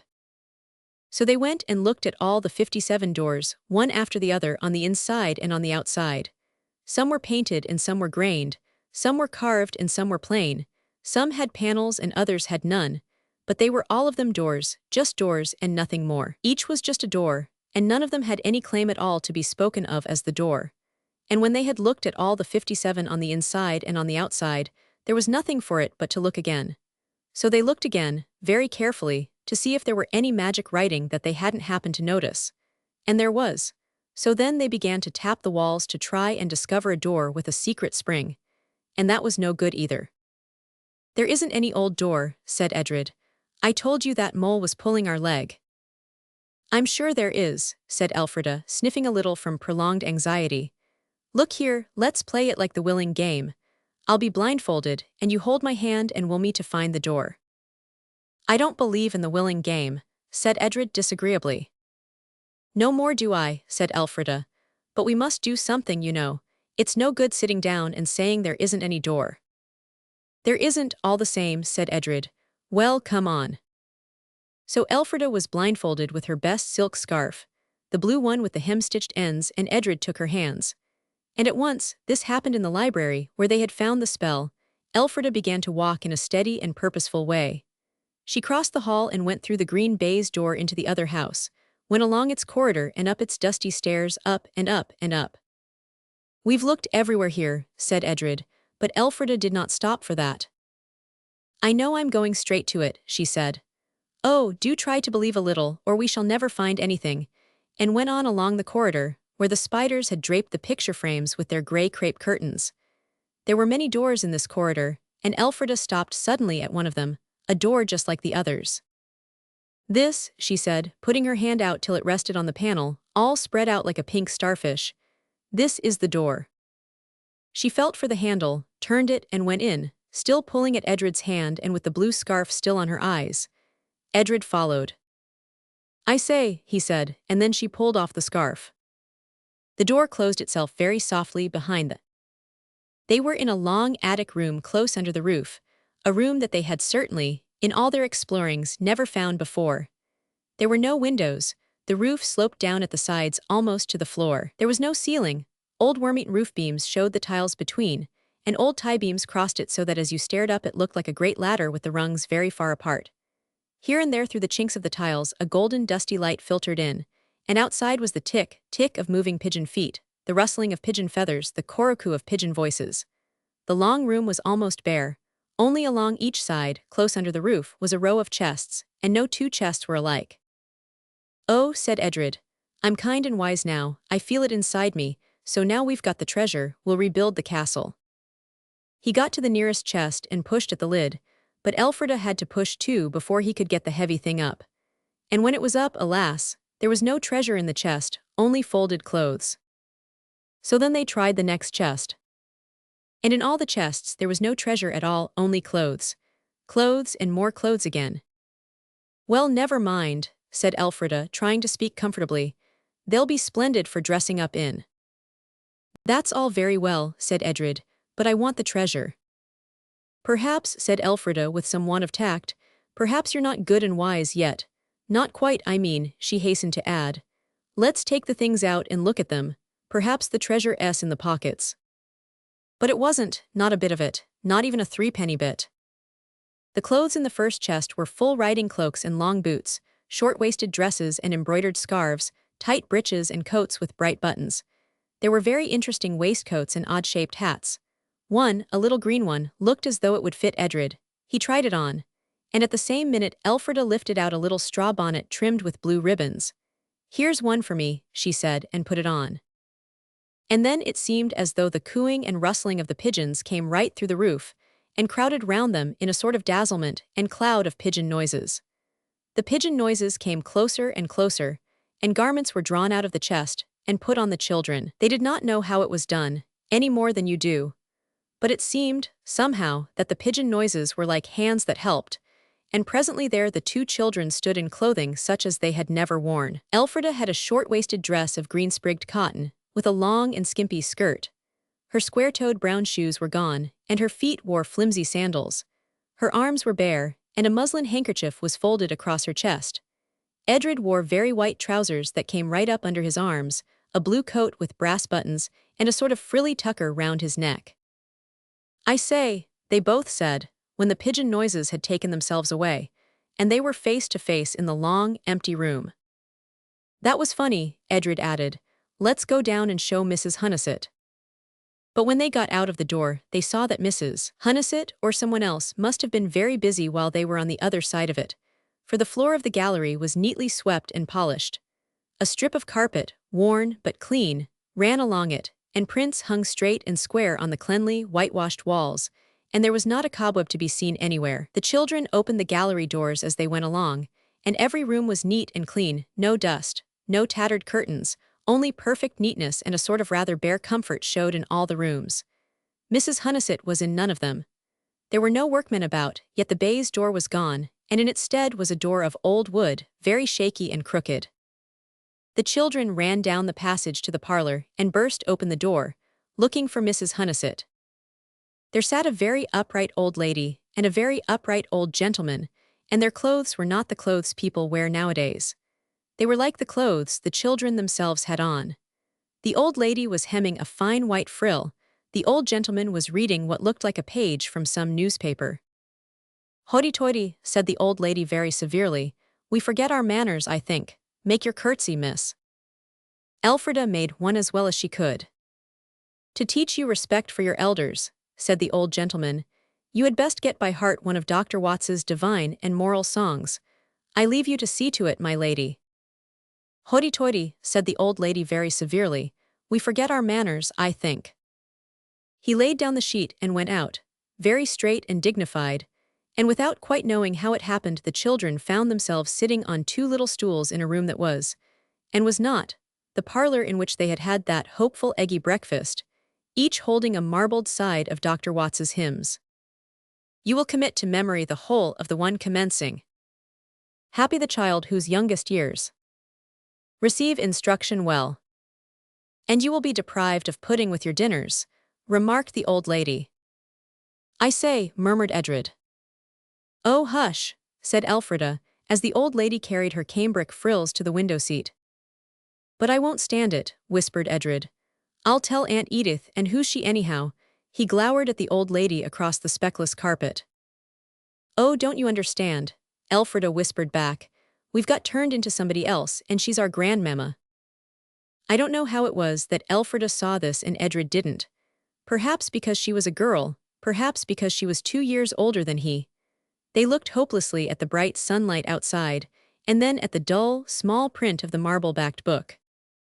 "Edred," said the old lady, "hand me the paper." She pointed at the sheet on the brightly polished table. He got up and carried it across to her, and as he did so he glanced at it and saw "The Times, June 16, 1807. And then he knew, as well as Elfrida did, exactly where he was and when. Chapter 3. In Boney's Times. Edred crept back to his stool and took his corner of the marble-backed book of Dr. Watts with fingers that trembled. If you are inclined to despise him, consider that it was his first real adventure. Even in ordinary life, and in the time he naturally lived in, nothing particularly thrilling had ever happened to him, until he became Lord Arden and explored Arden Castle. And now he and Elfrida had not only discovered a disused house and a wonderful garret with chests in it, but had been clothed by mysterious pigeon noises in clothes belonging to another age.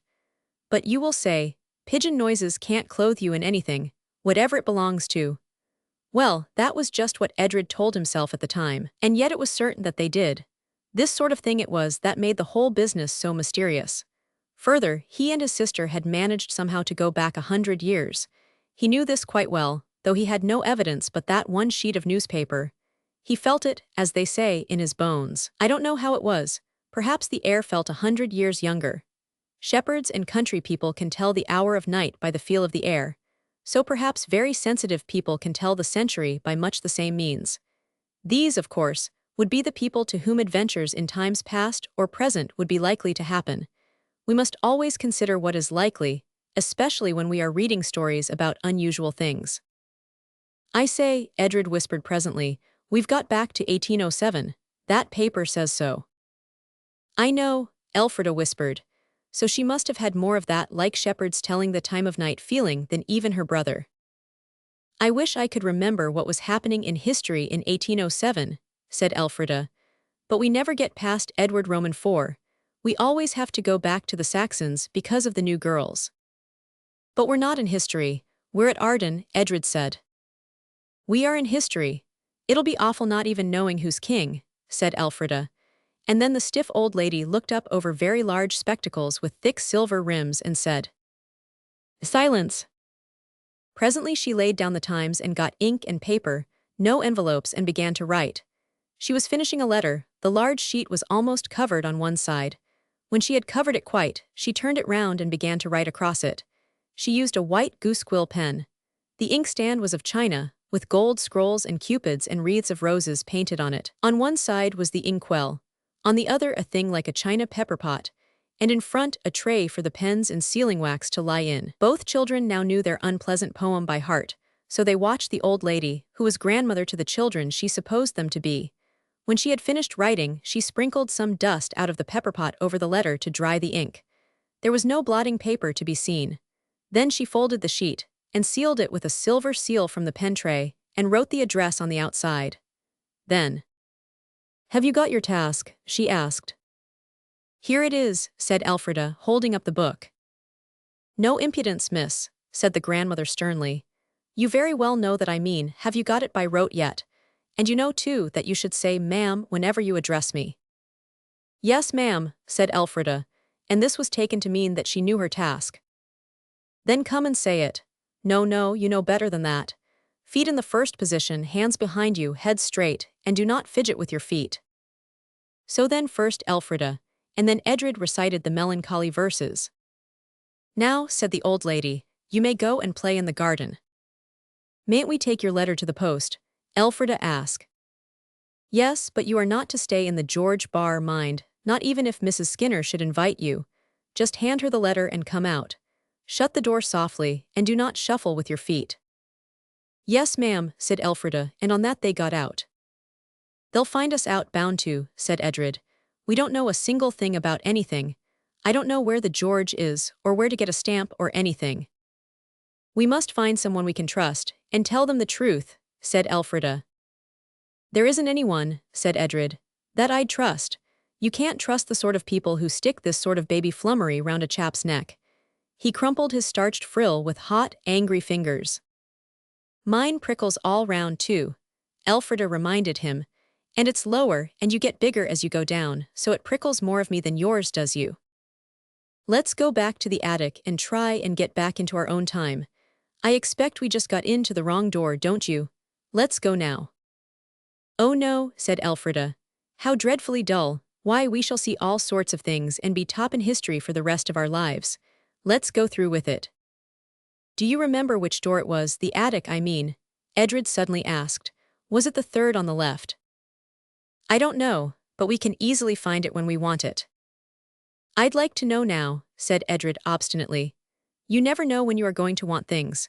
Mrs. Hunnissett says you ought always to be able to lay your hand on anything you want the moment you do want it.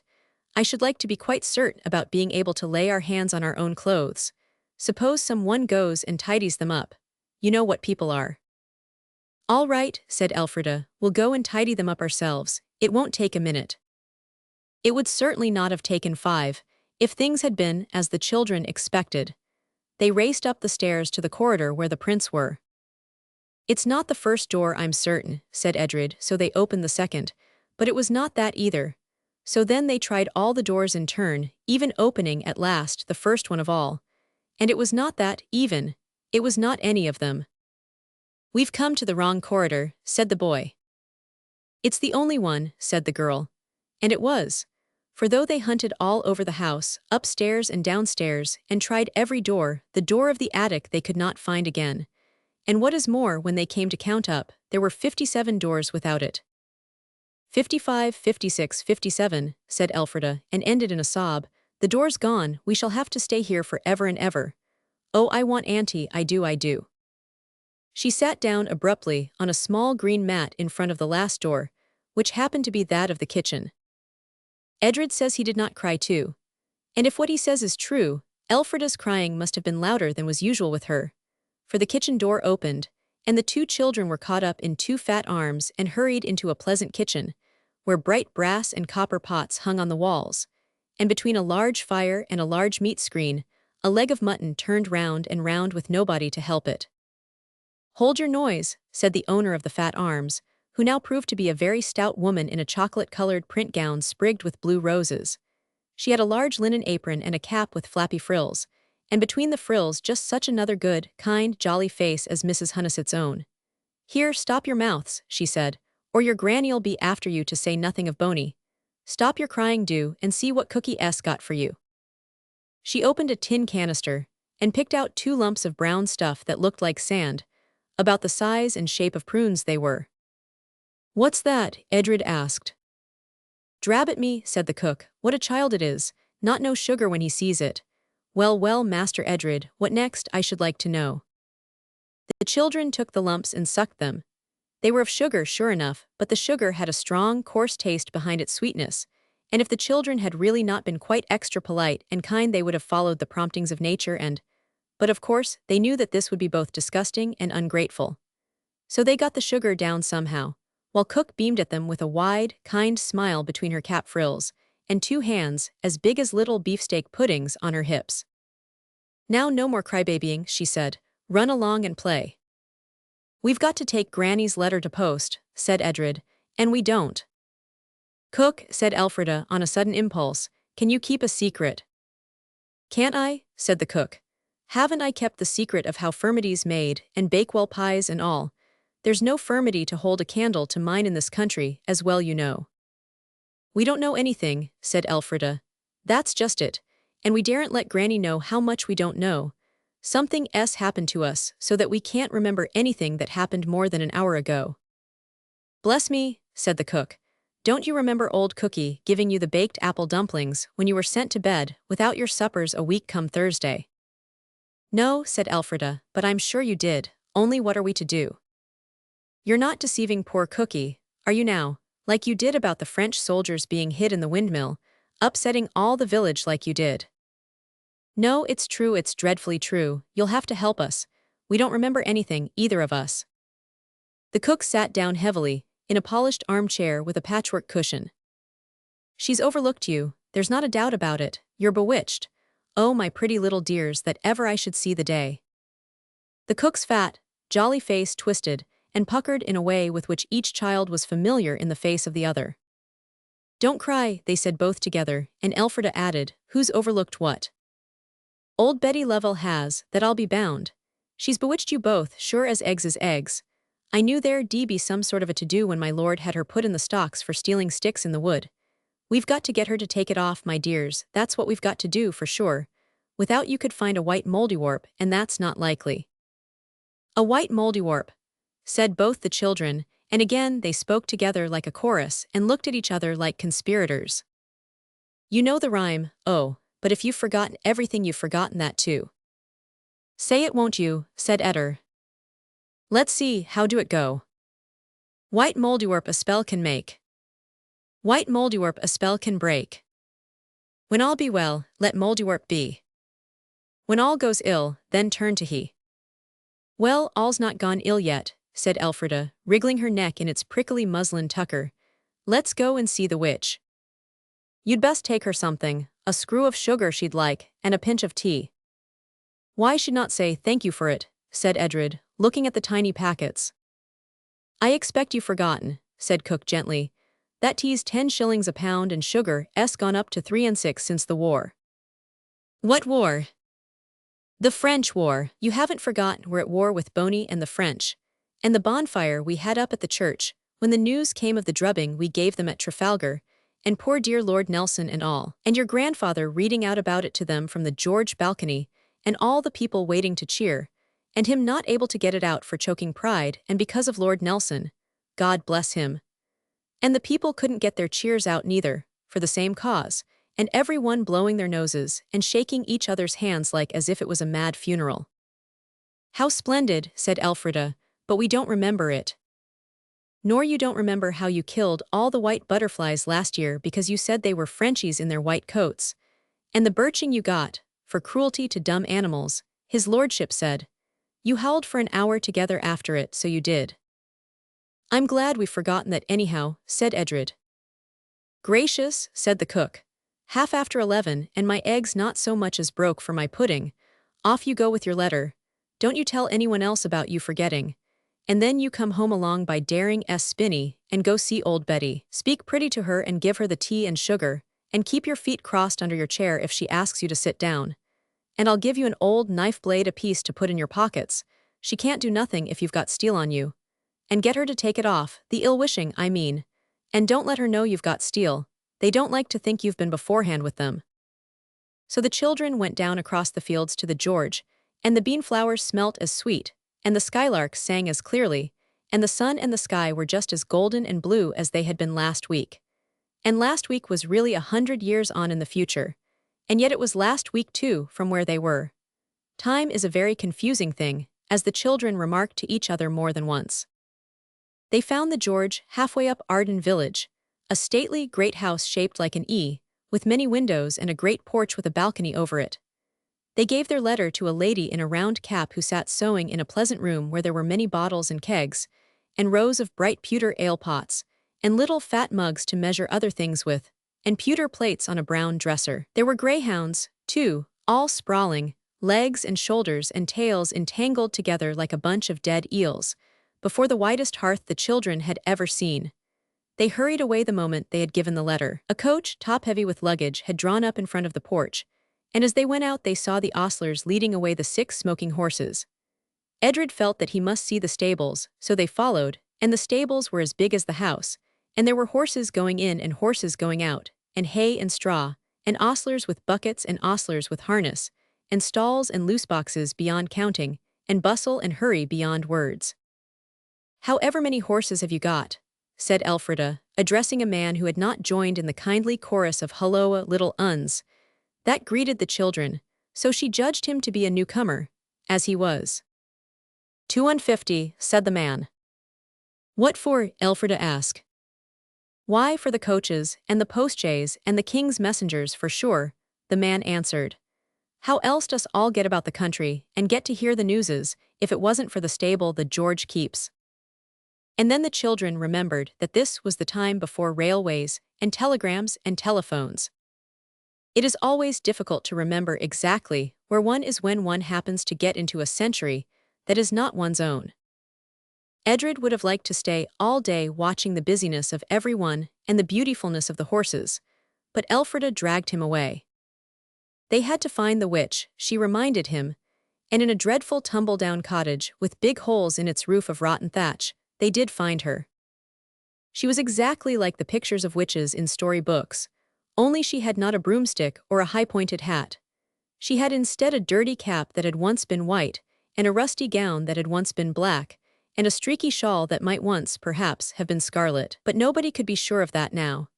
There was a black cat sitting on a very dirty wooden settle, and the old woman herself sat on a rickety 3-legged stool, her wrinkled face bent over a speckled hen which she was nursing in her lap and holding gently in her yellow, wrinkled hands. As soon as Edred caught sight of her through the crooked doorway, he stopped.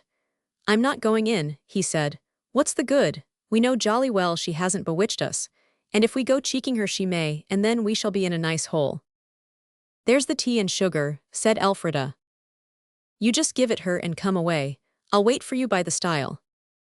So Elfrida went into the cottage alone, and said good morning in rather a frightened way.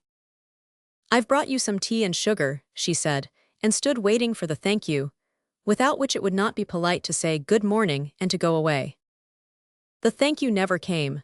Instead, the witch stopped stroking the hen and said, What for? I've not done you no harm. No, said Elfrida, I'm sure you wouldn't. Then what have you brought it for? Just for you, said Elfrida. I thought you'd like it, it's just a love gift, you know.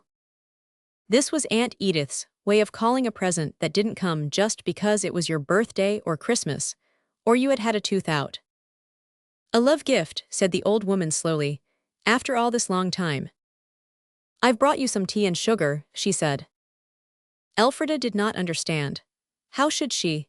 It's almost impossible for even the most grown-up and clever of us to know how women used to be treated, and not so very long ago either, if they were once suspected of being witches. It generally began by the old woman's being cleverer than her neighbors, having more wit to find out what was the matter with sick people, and more still to cure them. Then her extra cleverness would help her to foretell storms and gales and frosts, and to find water by the divining rod. A very mysterious business. And when once you can find out where water is by just carrying a forked hazel twig between your hands and walking across a meadow, you can most likely find out a good many other things that your stupid neighbors would never dream of. And in those long ago days, which really aren't so very long ago, your being so much cleverer than your neighbors would be quite enough. You would soon be known as the wise woman, and from wise woman to witch was a very short step indeed. So Elfrida, not understanding, said, Yes, is your fowl ill? 'Twill mend, said the old woman, 'twill mend, the healing of my hands has gone into it. She rose, set the hen on the hearth, where it fluttered, squawked, and settled among grey ashes, very much annoying the black cat, and laid her hands suddenly on Elfrida's shoulders. And now the healing of my hands is for you, she said. You have brought me a love gift. Never a gift have I had these 50 years but was a gift of fear or a payment for help, to buy me to take off a spell or put a spell on. But you have brought me a love gift, and I tell you, you shall have your heart's desire. You shall have love around and about you all your life long. That which is lost shall be found. That which came not shall come again. In this world's goods you shall be blessed, and blessed in the goods of the heart also. I know, I see, and for you I see everything good and fair. Your future shall be clean and sweet as your kind heart. She took her hands away. Elfrida, very much impressed by these flattering remarks which she felt she did not deserve, stood still, not knowing what to say or do. She rather wanted to cry. I only brought it because Cook told me, she said. Cook didn't give you the kind heart that makes you want to cry for me now, said the witch. The old woman sank down in a crouching heap, and her voice changed to one of sing-song. I know, she said, I know many things. All alone the livelong day and the death-long night I have learned to see. As cats see through the dark, I see through the days that have been and shall be. I know that you are not here, that you are not now. You will return whence you came, and this time that is not yours shall bear no trace of you. And my blessing shall be with you in your own time and your own place, because you brought a love gift to the poor old wise woman of Arden. Is there anything I can do for you? Elfrida asked, very sorry indeed, for the old woman's voice was very pitiful. Kiss me, said the old woman, kiss me with your little child's mouth, that has come back 100 years to do it. Elfrida did not wish to kiss the wrinkled, grey face, but her heart wished her to be kind, and she obeyed her heart. Ah, said the wise woman, now I see. Oh, never have I had such a vision. None of them all has ever been like this. I see great globes of light like the sun in the streets of the city, where now are only little oil lamps and guttering lanterns. I see iron roads, with fiery dragons drawing the coaches, and rich and poor riding up and down on them. Men shall speak in England, and their voice be heard in France. More, the voices of men dead shall be kept alive in boxes, and speak at the will of those who still live. The handlooms shall cease in the cottages, and the weavers shall work in palaces with 1,000 windows, lighted as bright as day. The sun shall stoop to make men's portraits more like than any painter can make them. There shall be ships that shall run under the seas like conger eels, and ships that shall ride over the clouds like great birds.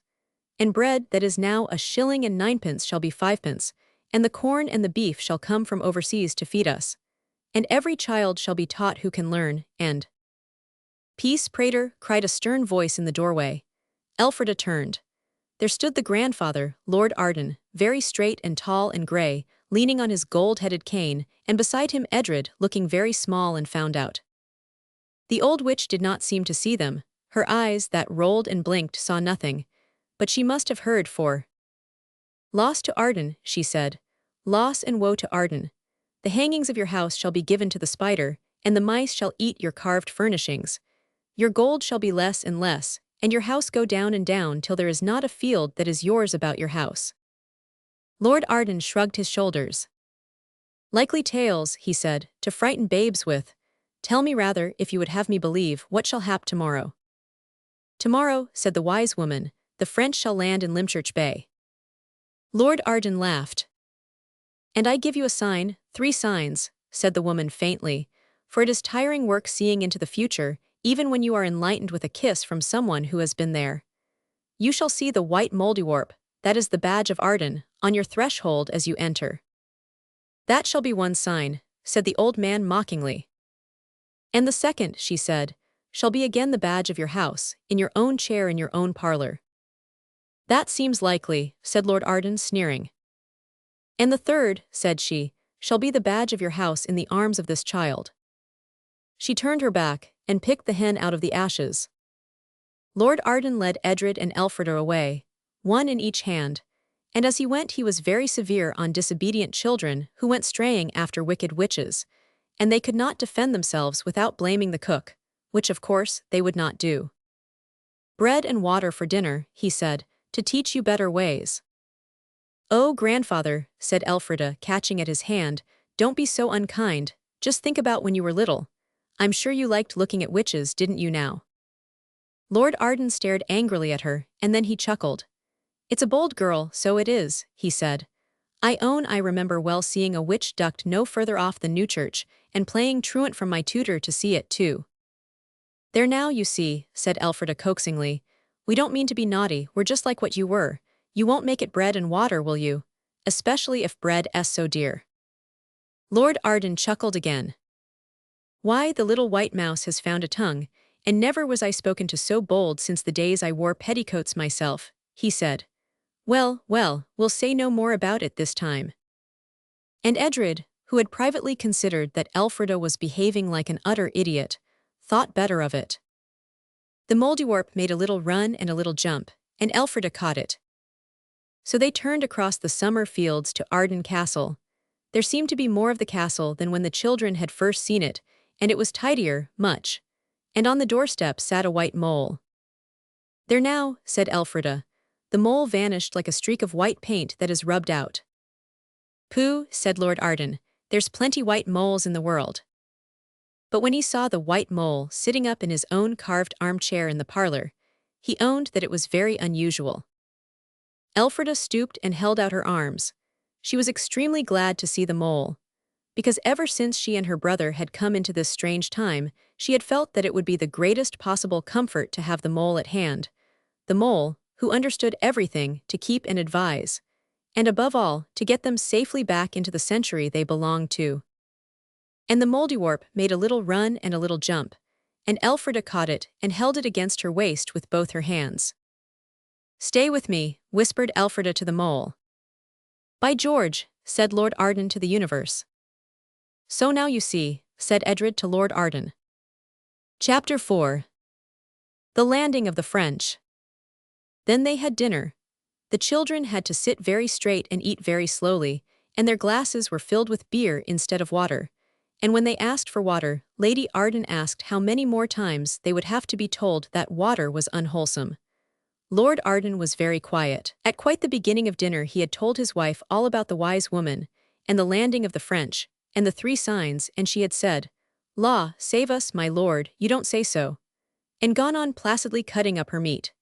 But when the cloth had been drawn, and decanters of wine placed among the dishes of dried plums and preserved pears, Lord Arden brought down his fist on the table and said, "Not more than 3 glasses for me today, my lady. I am not superstitious, as well you know, but facts are facts. What did you do with that white Mouldiwarp?" Elfrida had put it in the bottom drawer of the tallboys in her room. Cook had told her which room that was, and said so rather timidly. "It's my belief," said Lady Arden, who seemed to see what was her husband's belief and to make it her own, a very winning quality. "It's my belief that it's a direct warning, in return perhaps for the tea and sugar." "Ah," said Lord Arden. "Well, whether or no, every man in this village shall be armed and paraded this day, or I'll know the reason why. I'm not going to have the French stepping ashore as cool as cucumbers, without with your leave, or by your leave, and anyone to say afterwards, "Well, Arden, you had fair warning, only you would know best." "No," said Lady Arden, "that would be unpleasant." Lord Arden's decision was made stronger by the arrival of a man on a very hot horse. "The French are coming," he said, quite out of breath, but he could not say how he knew. "They all say so," was all that could be got out of him, "and they told me to come tell you, my lord, and what's us to do? We live so safely now, we have nothing to be afraid of. When we have wars, they are not in our own country. The police look after burglars, and even thunder is attended to by lightning rods. It is not easy for us to understand the frantic terror of those times, when from day to day, every man, woman, and child trembled in its shoes for fear lest the French should come. The French, led by Boney. Boney to us is Napoleon Buonaparte, a little person in a cocked hat out of the history books. To those who lived in England when he was a man alive, he was the terror that walked by night, making children afraid to go to bed, and causing strong men to sleep in their boots, with sword and pistol by the bedhead, within easy reach of the newly awakened hand. Edred and Elfrida began to understand a little, when they saw how the foretelling of the wise woman, strengthened by the rumors that began to run about like rats in every house in the village, stirred the people to the wildest activity. Lord Arden was so busy giving orders, and my lady so busy talking his orders over with the maidservants, that the children were left free to use their eyes and ears. And they went down into the village and saw many strange things. They saw men at the grindstone sharpening old swords, and others who had no swords putting a fine edge on billhooks, hatchets, scythes, and kitchen choppers. They saw other men boarding up their windows and digging holes in their gardens, and burying their money and their teaspoons in the holes. No one knew how the rumor had begun, but everyone believed it now. They went in and out of the cottages as they chose. Everyone seemed to know them, and to be pleased, in an absent sort of way, to see them, but nobody had time to talk to them, so they soon lost the fear they had had at first of being found out to be not the people they were being taken for. They found the women busy brushing and mending old scarlet coats and tight white trousers, and all along the dip of the cliff men were posted, with spyglasses, looking out to sea. Other men twalled up the slope with great bundles of brown brushwood and dried furs on their backs, and those bundles were piled high, ready to be lighted the moment it should be certain that the French were coming. Elfrida wished more than ever that she knew more about the later chapters of the history book. Did Boney land in England on the 17th of June, 1807? She could not remember. There was something, she knew, in the book about a French invasion, but she could not remember what it was an invasion of, nor when it took place. So she and Edred knew as little as anyone else what really was going to happen. The Mouldiwarp, in the hurried interview she had had with it before dinner, had promised to come if she called it. With poetry, of course, it added, as it curled up in the corner of the drawer, and this comforted her a good deal when, going up to get her bonnet, she found the bottom drawer empty. So, though she was as interested as Edred in all that was going on, it was only with half her mind. The other half was busy trying to make up a piece of poetry, so that any emergency which might suddenly arise would not find her powerless because poetry-less. So for once Edred was more observant than she, and when he noticed that the men built a bonfire not at all on the spot which Lord Arden had pointed out as most convenient, he wondered why. And presently, seeing a man going by that very spot, he asked him why. To his surprise, the man at once poked him in the ribs with a very hard finger and said, "Ah, you're a little wag, you are. But you're a little gentleman too, and so's the little lady, bless her. You never gave us away to the preventives for all you found out." "Of course," said Elfrida cautiously, "we should never give anyone away." "Want to come along down now?" the man asked. He was a brown-faced, sturdy, sailor-looking man, with a short pigtail sticking out from the back of his head like the china handle of a Japanese teapot. "Oh yes," said Elfrida, and Edred did not say "oh no." "Then just you wait till I'm out of sight, and then come down the way you see me go. Go long same as if you was after butterflies or the like, a bit this way and a bit that see," said the man, and they obeyed. Alas, too few children in those uninteresting times of ours have ever been in a smuggler's cave. To Edred and to Elfrida, it was as great a novelty as it would be to you or to me. When they came up with the brown man, he was crouching, in the middle of a patch of furze. "Jump they outside bushes," he said. And they jumped, and wound their way among the furze bushes by little narrow rabbit paths till they stood by his side. Then he lifted a great heap of furze and bramble that looked as if it had lived and died exactly where it was. And there was a hole, with steps going down. It was dark below, but Elfrida did not hesitate to do as she was told and to go forward. And if Edred hesitated, it was only for a minute. The children went down some half a dozen steps. Then the brown man came into the hole too and drew the furze after him. And he lighted a lantern. There was a tallow candle in it, and it smelt very nasty indeed. But what are smells, even those of hot tallow and hot iron, compared with the splendid exploring of a smuggler's cave? It was everything the children had ever dreamed of and more. There was the slow descent with the yellowness of the lantern flame, casting golden lights and inky shadows on the smooth whiteness of the passage's chalk walls. There were steps. There was a rude heavy door, fastened by a great lock and a key to open it, as big as a church key. And when the door had creaked open, there was the great cave. It was so high that you could not see the roof, only darkness. Out of an opening in the chalk at the upper end, a stream of water fell, slid along a smooth channel down the middle of the cave, and ran along down a steep incline, rather like a small railway cutting, and disappeared under a low arch. "Do you think the French will land tomorrow in Limchurch Bay?" Edred asked. "So there'd always be water if you had to stand a siege," said Edred. On both sides of the great cave, barrels and bales were heaped on a sanded floor. There were a table and benches cut out of solid chalk, and an irregular opening partly blocked by a mass of fallen cliff, through which you saw the mysterious twilit sea, with stars coming out over it.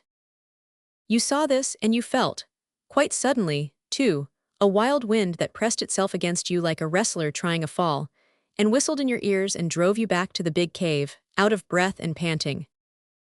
"There'll be half a gale tonight," said the smuggler, for such no doubt he was. "Do you think the French will land tomorrow in Limchurch Bay?" Edred asked. By the light of the lantern, the smuggler solemnly winked. "You two can keep a secret, I know," he said. "The French won't land. It's us what'll land, and we'll land here and not in Bay. And what will land is a good drop of the real thing, and a yard or two of silk or lace maybe. I don't know who 'twas put it about as the French was a-coming, but you may lay to it they aren't no friends of the revenue." "Oh, I see," said Elfrida, and did. "The worst of it'll be the lookout they'll keep. Lucky for us it's all our men as has volunteered for duty, and we know our friends."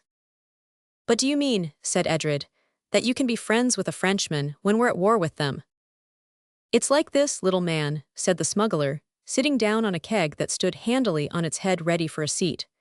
"We ain't no quarrel with the free trade men, neither here nor there. A man's got his living to get, hasn't he now? So you see a man's trade comes first, what he gets his bread by. So you see these chaps as meet us mid-channel and hand us the stuff. They're free traders first and Frenchies after, the same like we're merchants before all. We ain't no quarrel with them. It's the French soldiers we're at war with, not the honest French traders that's in the same boat as us ourselves. Then somebody's just made up about Boney coming, so as to keep people busy in the bay while you're smuggling here," said Edred. "I wouldn't go so far as that, sir," said the man. "But if it did happen that way it 'ud be a sort of special dispensation for us free trade men that get our living by honest work and honest danger. That's all I say, knowing by what's gone before that you two are safe as any old salt afloat." The two children would have given a good deal to know what it was that had gone before.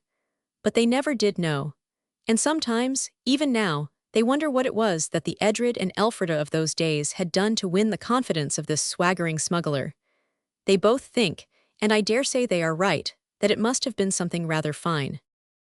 Having seen all the ins and outs of the cave, the children were not sorry to get back to Arden Castle, for it was now dark, and long past their proper bedtime, and it really had been rather a wearing day. They were put to bed, rather severely, by Lady Arden's own maid, whom they had not met before and did not want to meet again. So shriveled and dry and harsh was she. And they slept like happy little tops, in the coarse homespun linen sheets scented with lavender grown in the castle garden, that were spread over soft, fat, pincushion beds, filled with the feathers of geese eaten at the castle table. Only Elfrida woke once and found the room filled with red light, and looking out of the window, saw that one of the beacon bonfires was alight, and that the flames and smoke were streaming across the dark summer sky. driven by the wind that shouted and yelled and shook the windows, and was by this time, she felt sure, at least 3/4 of a gale. The beacon was lighted, therefore the French were coming, and Elfrida yawned and went back to bed. She was too sleepy to believe in Boney. But at that time, 100 years ago, hundreds of little children shivered and cried in their beds, being quite sure that now at last all the dreadful prophecies of mothers and nurses would come true, and that Boney, in all his mysterious, unknown horror, would really now, at last, have them. It was grey morning when the wind, wearied of the silly resistance of the leaded window, suddenly put forth his strength, tore the window from its hinges, drove it across the window frame, and swept through the room, flapping the bedclothes like wet sails, and wakening the children most thoroughly, far beyond any hope of one more snooze. They got up and dressed. No one was about in the house, but the front door was open. It was quite calm on that side, but as soon as the children left the shelter of the castle wall, the wind caught at them, hit, slapped, drove, worried, beat them, till they had hard work to stand upright, and getting along was very slow and difficult. Yet they made their way somehow to the cliff, where a thick, black crowd stood. A crowd that was not really black when you got quite close and could look at it in the grey dawn light, but rather brilliantly red, white, and blue, like the Union Jack, because they were the armed men in their makeshift uniforms whom old Lord Arden had drilled and paraded the evening before. And they were all looking out to sea. The sea was like the inside of an oyster shell, barred with ridges of cold silver.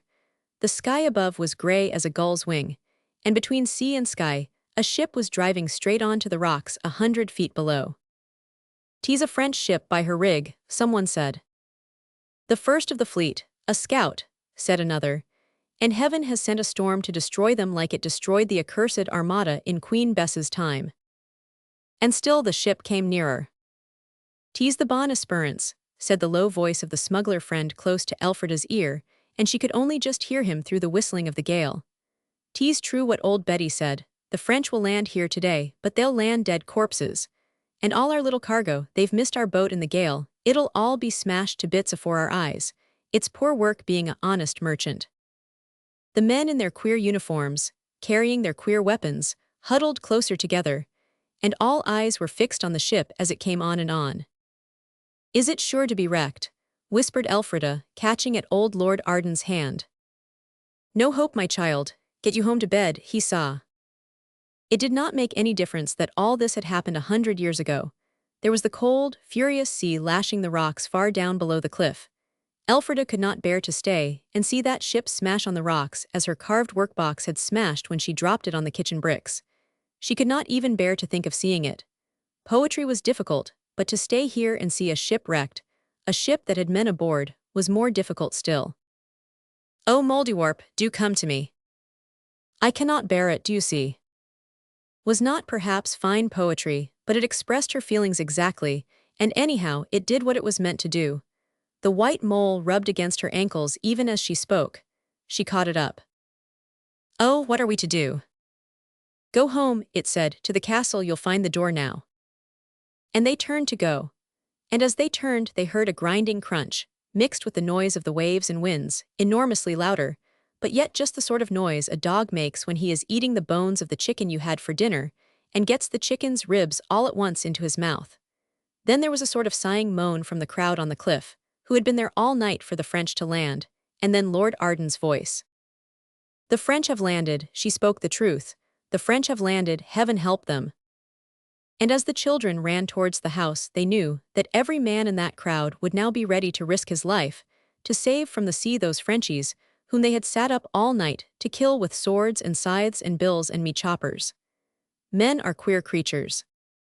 To get out of it, back to the safe quiet of a life without shipwrecks and witches, that was all Elfrida wanted. Holding the mole in one hand and dragging Edred by the other, she got back to the castle and in at the open front door, up the stairs, and straight to a door. She knew it would be the right one, and it was. There was the large attic with the beams, and the long, wonderful row of chests under the sloping roof. And the moment the door was shut, the raging noise of the wind ceased, as the flaring noise of gas ceases when you turn it off. And now once more the golden light filtered through the chinks of the tiles, and outside was the tick, tick of moving pigeon feet, the rustling of pigeon feathers, and the coroucou of pigeon voices. On the ground lay their own clothes. "Change," said the white mole, a little out of breath because it had been held very tight and carried very fast. And the moment they began to put on their own clothes, it seemed that the pigeon noises came closer and closer, and somehow helped them out of the prickly clothes of 1807 and back into the comfortable sailor suits of 1907. "Did you find the treasure?" the mole asked, and the children answered. "Why no, we never thought of it." "It don't make no odds," said the mole, "'twarn't Dara." "There," said Elfrida, "then we're here, we're now again, I mean, we're not then." "Oh, you're now sure enough," said the mole, "and won't you catch it? Dame Hunniset's been raising the countryside arter ye. Next time ye go gallivantin' into old ancient days you best set the clock back. Young folks don't know everything. Get along down and take your scolding. What must be must. If you can't get crumb, you must put up with crust. Goodbye." It ran under one of the chests, and Edred and Elfrida were left looking at each other in the attic between the rows of chests. "Do you like adventures?" said Edred slowly. "Yes," said Elfrida firmly, "and so do you, come along down." Chapter 5. The Highwayman and the... They both meant what they said. And yet, of course, it is nonsense to promise that you will never do anything again, because, of course, you must do something, if it's only simple subtraction or eating poached eggs and sausages. You will, of course, understand that what they meant was that they would never again do anything to cause Mrs. Hunniset a moment's uneasiness, and in order to make this possible, the first thing to do was, of course, to find out how to set the clock back. Slowly munching sausage, and feeling, as she always did when she ate slowly, that she was doing something very virtuous and ought to have a prize or a medal for it, Elfrida asked her mind to be kind enough to get some poetry ready by the time she had finished breakfast. And sure enough, her mind, in its own secret backyard, as it were, did get something ready. And while this was happening, Elfrida, in what corresponded to her mind's front garden, was wishing that she had been born a poet. Like the one who did the piece about the favorite goldfish drowned in a tub of cats, she said pensively. "Yes, or even Shakespeare," said Edred, "only he's so long always." "I wonder," said the girl, "where the clock is that we've got to set back." "Oh, Mouldiwarp'll tell us," said the boy. But Mouldiwarp didn't. When breakfast was over, they went out into the grassy space round which the ruined walls of the castle rose up so grey and stately, with the wallflowers and toadflax growing out of them, and sat down among the round-faced, white-frilled daisies, and told each other what they had thought, or what they thought they had thought, while they were back in those times when people were afraid of Boney. And the castle sward was very green, and the daisies were very white, and the sun shone on everything very grand and golden. And as they sat there, it came over Elfrida suddenly how good a place it was, and how lucky they were to be there at home at Arden, rather than in the house with the pale, smooth brass door-knocker that stood in the street with the red pavement, and the lodgers who kept all on ringing their bells, so that she said, quite without knowing she was going to say anything, "Arden, Arden, Arden. Lawn and castle and garden. Daisies and grass and wallflowers gold. Mouldiwarp, come out of the mould." "That's more like poetry, that is," said the Mouldiwarp, sitting on the green grass between the children, "more lick'n anything I've heard ye say yet, so tease. And now den, what is it for you dis fine day and all?" It seemed in such a good temper that Elfrida asked a question that had long tried to get itself asked. "Why," was the question, and it was spoken to the white mole, "why do you talk like the country people do?" "Sussex barn and bred," said the mole, "but I know other talk. Sussex talks what they call racy of the soil, means smells of the earth where I live. I can talk all sorts though. I used to spit French once on a time, young Fitzlisinur." "You must know lots and lots," said Edred. "I do," said the mole. "How old are you?" Edred asked, in spite of Elfrida's warning, "Hush, it's rude." "'S old as my tongue and a little older me teeth," said the mole, showing them. "Ah, don't be cross," said Elfrida. "And such a beautiful day, too, and just when we wanted you to show us how to put back the clock and all." "That's a deed, that is," said the mole, "but you've not quarreled this 3 days, so you can go where you please and do what you will. Only you're in the way here if you want to stop the clock. Get up into the gate tower and look out, and when you see the great clock face, come down at once and sit on the second hand. That'll stop it if anything will." Looking out through the breezy arch among the swinging ends of ivy, and the rustle and whir of pigeon wings, the children saw a very curious sight. The green and white of grass and daisies began to swim, as it were, before their eyes. The lawn within the castle walls was all uneven because the grass had not been laid there by careful gardeners, with spirit levels and rollers, who wanted to make a lawn, but by nature herself, who wanted just to cover up bits of broken crockery and stone, and old birds' nests, and all sorts of odd rubbish. And now it began to stretch itself, as though it were a live carpet, and to straighten and tighten itself till it lay perfectly flat. And the grass seemed to be getting greener in places, and in other places there were patches of white thicker and purer than before. "Look, look," cried Edred, "look, the daisies are walking about." They were. Stiffly and steadily, like well-drilled little soldiers, the daisies were forming into twos, into fours, into companies. Looking down from the window of the gate tower, it was like watching thousands of little white beads sort themselves out from among green ones. "What are they going to do?" Edred asked, but naturally Elfrida was not able to answer. The daisies marched very steadily, like little people who knew their business very well. They massed themselves together in regiments, in armies. On certain parts of the smooth grass certain companies of them stopped and stayed. "They're making a sort of pattern," said Edred. "Look, there's a big ring all round, a sort of pattern." "I should think they were," cried Elfrida. "Look, look, it's the clock." It was. On the pure green face of the lawn was an enormous circle, marked by a thick line of closely packed white daisies. Within it were the figures that are on the face of a clock, all 12 of them. The hands were of white daisies, too, both the minute hand and the hand that marks the hours, and between the Roman 6 and the center was a smaller circle, also white and of daisies, round which they could see a second hand move. A white second hand formed of daisies wheeling with a precision that would have made the haughtiest general in the land shed tears of pure admiration. With one accord the two children blundered down the dark, dusty, cobwebby, twisty stairs of the gate tower and rushed across the lawn.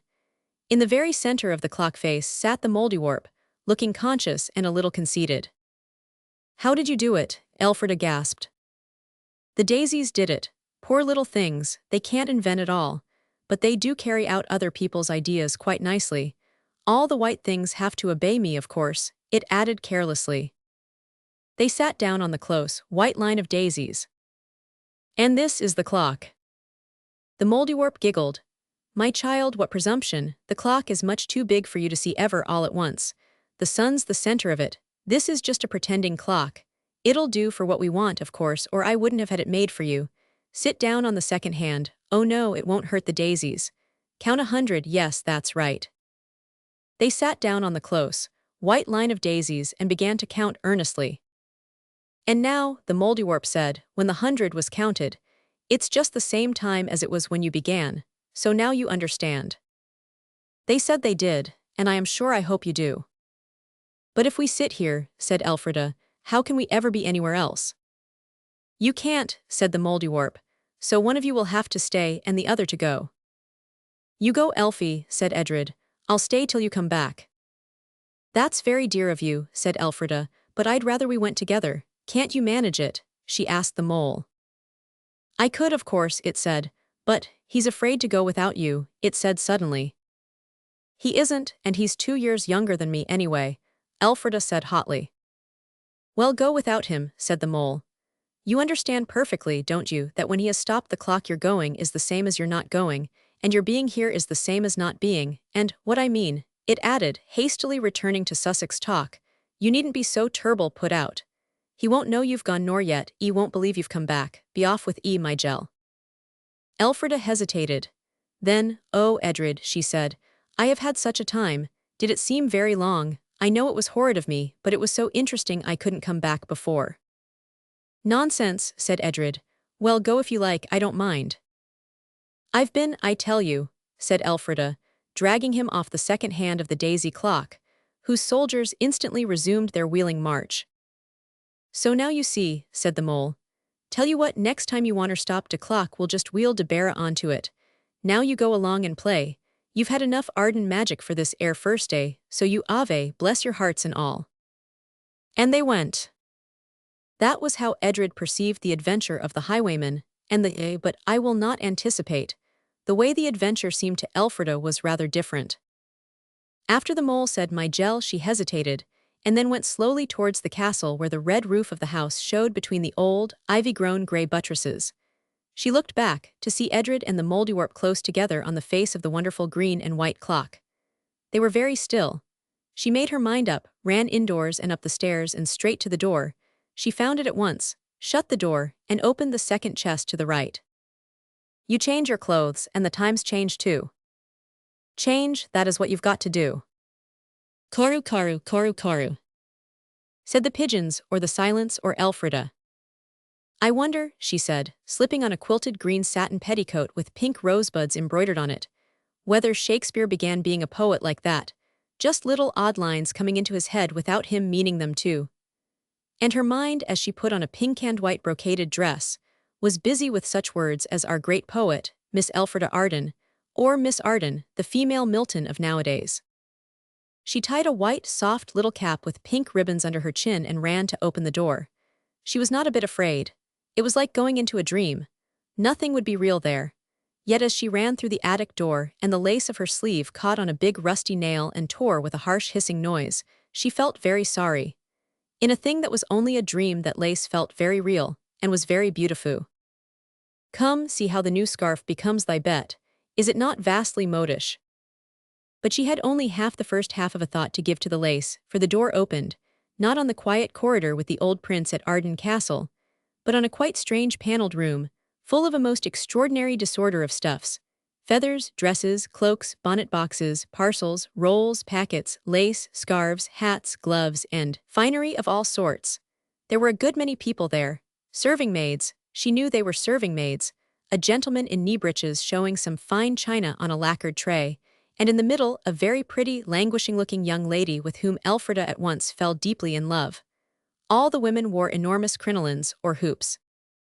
What hid in the closet all the while, cousin? Said the young lady. Oh, but it's the slyest chit. Come, see how the new scarf becomes thy bet. Is it not vastly modish? Yes, said Elfrida, not knowing in the least what to say. Everything gave a sort of tremble and twist, like the glass bits in a kaleidoscope give just before they settle into a pattern. Then, as with the bits of glass, everything was settled, and Elfrida, instead of feeling that she was looking at a picture, felt that she was alive with live people. Some extraordinary accident had fixed in Elfrida's mind the fact that Queen Anne began to reign in 1702. I don't know how it was. These accidents do sometimes occur, and she knew that in Queen Anne's day ladies wore hoops. Also, since they had gone back 100 years to Boney's time, perhaps this second venture had taken her back 200 years. If so.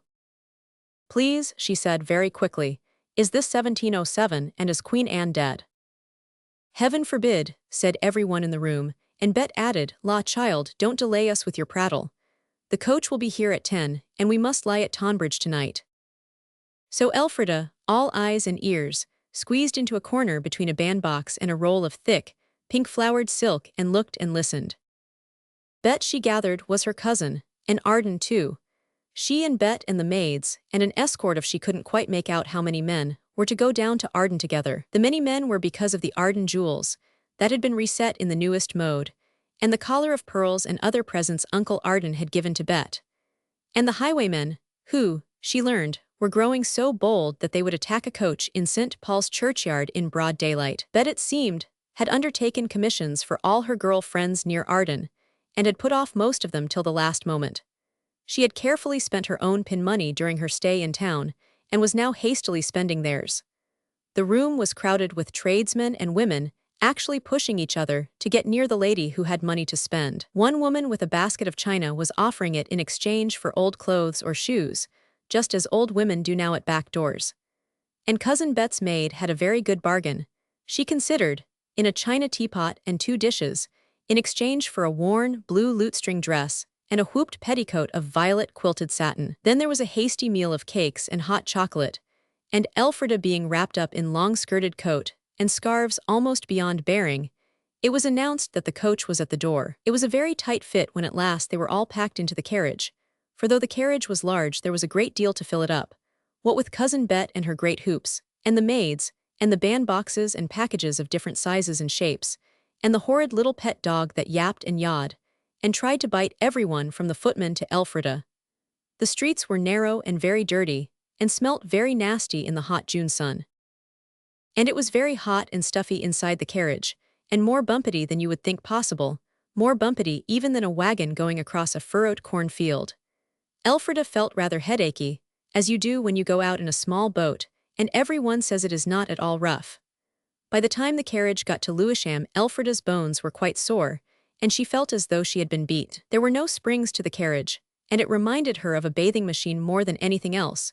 You know the way it bumps on the shingly part of the shore when they are drawing you up at the beach, and you tumble about and can't go on dressing, and all your things slide off the seats. The maids were cross and looked it. Cousin Bet had danced till nigh midnight, and been up with the lark, so she said, and having said it, went to sleep in a corner of the carriage looking crosser than the maids. Elfrida began to feel that empty, uninterested sensation, which makes you wish you hadn't come. The carriage plunged and rattled on through the green country, the wheels bounding in and out of the most dreadful ruts. More than once the wheel got into a rut so deep that it took all the men to heave it out again. Cousin Bet woke up to say that it was vastly annoying, and instantly went to sleep again. Elfrida, being the smallest person in the carriage except Amour the dog, was constantly being thrown into somebody's lap to the annoyance of both parties. It was very much the most uncomfortable ride she had ever had. She thought of the smooth, swift rush of the train. Even the carrier's cart was luxury compared to this. The roads aren't like roads at all, she told herself. They're like plowed fields with celery trenches in them. She had a friend a market gardener, so she knew. Long before the carriage drew up in front of the Bull at Tonbridge, Elfrida felt that if she only had a piece of poetry ready she would say it, and ask the Mouldiwarp to take her back to her own times, where, at any rate, carriages had springs and roads were roads. And when the carriage did stop, she was so stiff she could hardly stand.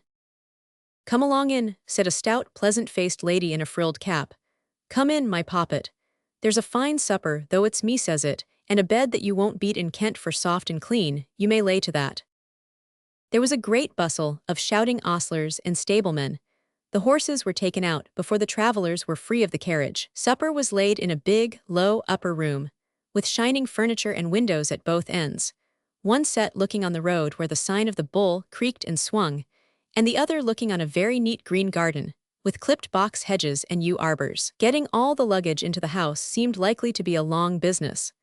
Elfrida saw that she would not be missed, and she slipped down the twisty-cornery back stairs and through the back kitchen into the green garden.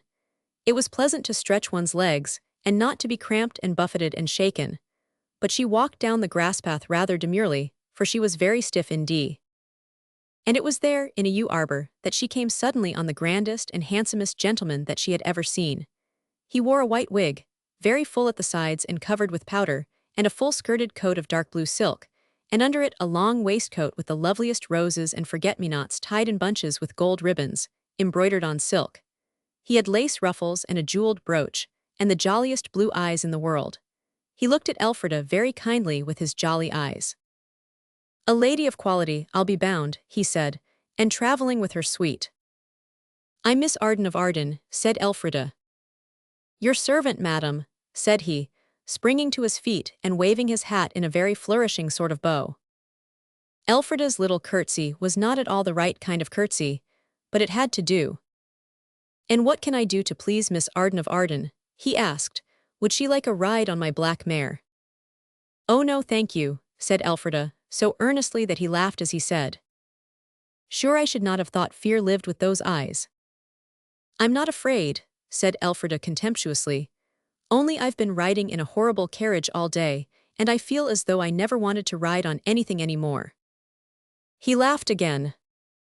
"Well, well," he said, "come and sit by me and tell me all the town news." Elfrida smiled to think what news she could tell him, and then frowned in the effort to think of any news that wouldn't seem nonsense. She told him all that she knew of Cousin Bet and the journey. He was quite politely interested. She told of Cousin Bet's purchases, the collar of pearls and the gold pomander studded with corals, the little gold watch, and the family jewels that had been reset. "And you have all tonight to rest in from that cruel coach," he said. "Yes," said Elfrida, "we don't go on again till after breakfast tomorrow. It's very dull, and oh, so slow. Don't you think you'd like to have a carriage drawn by a fiery iron horse that went 60 miles an hour?" "You have an ingenious wit," said the beautiful gentleman, such as I should admire in my wife.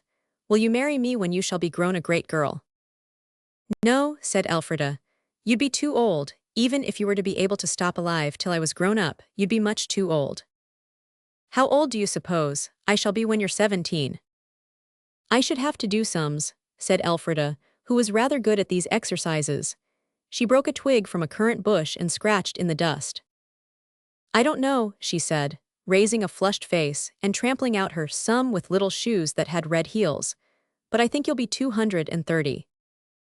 On that he laughed more than ever and vowed she was the lady for him. "Your ciphering would double my income 10 times over," he said. He was very kind indeed, would have her taste his wine, which she didn't like, and the little cakes on the red and blue plate which she did. "And what's your name?" she asked. "My name," said he, "is a secret. Can you keep a secret?" "Yes," said Elfrida. "So can I," said he. And then a flouncing, angry maid came suddenly sweeping down between the box hedges and dragged Elfrida away before she could curtsy properly and say, "Thank you for being so kind." "Farewell," said the beautiful gentleman, "doubt not but we shall meet again. And next time tease I shall carry thee off and shut thee in a tower for 200 years, till thou art 17 and hast learned to cipher." Elfrida was slapped by the maid, which nearly choked her with fury, and set down to supper in the big upstairs room. The maid indignantly told where she had found Elfrida talking with a strange gentleman, and when Cousin Betty had heard all about it, Elfrida told her tale. "And he was a great dear," she said. "Lay.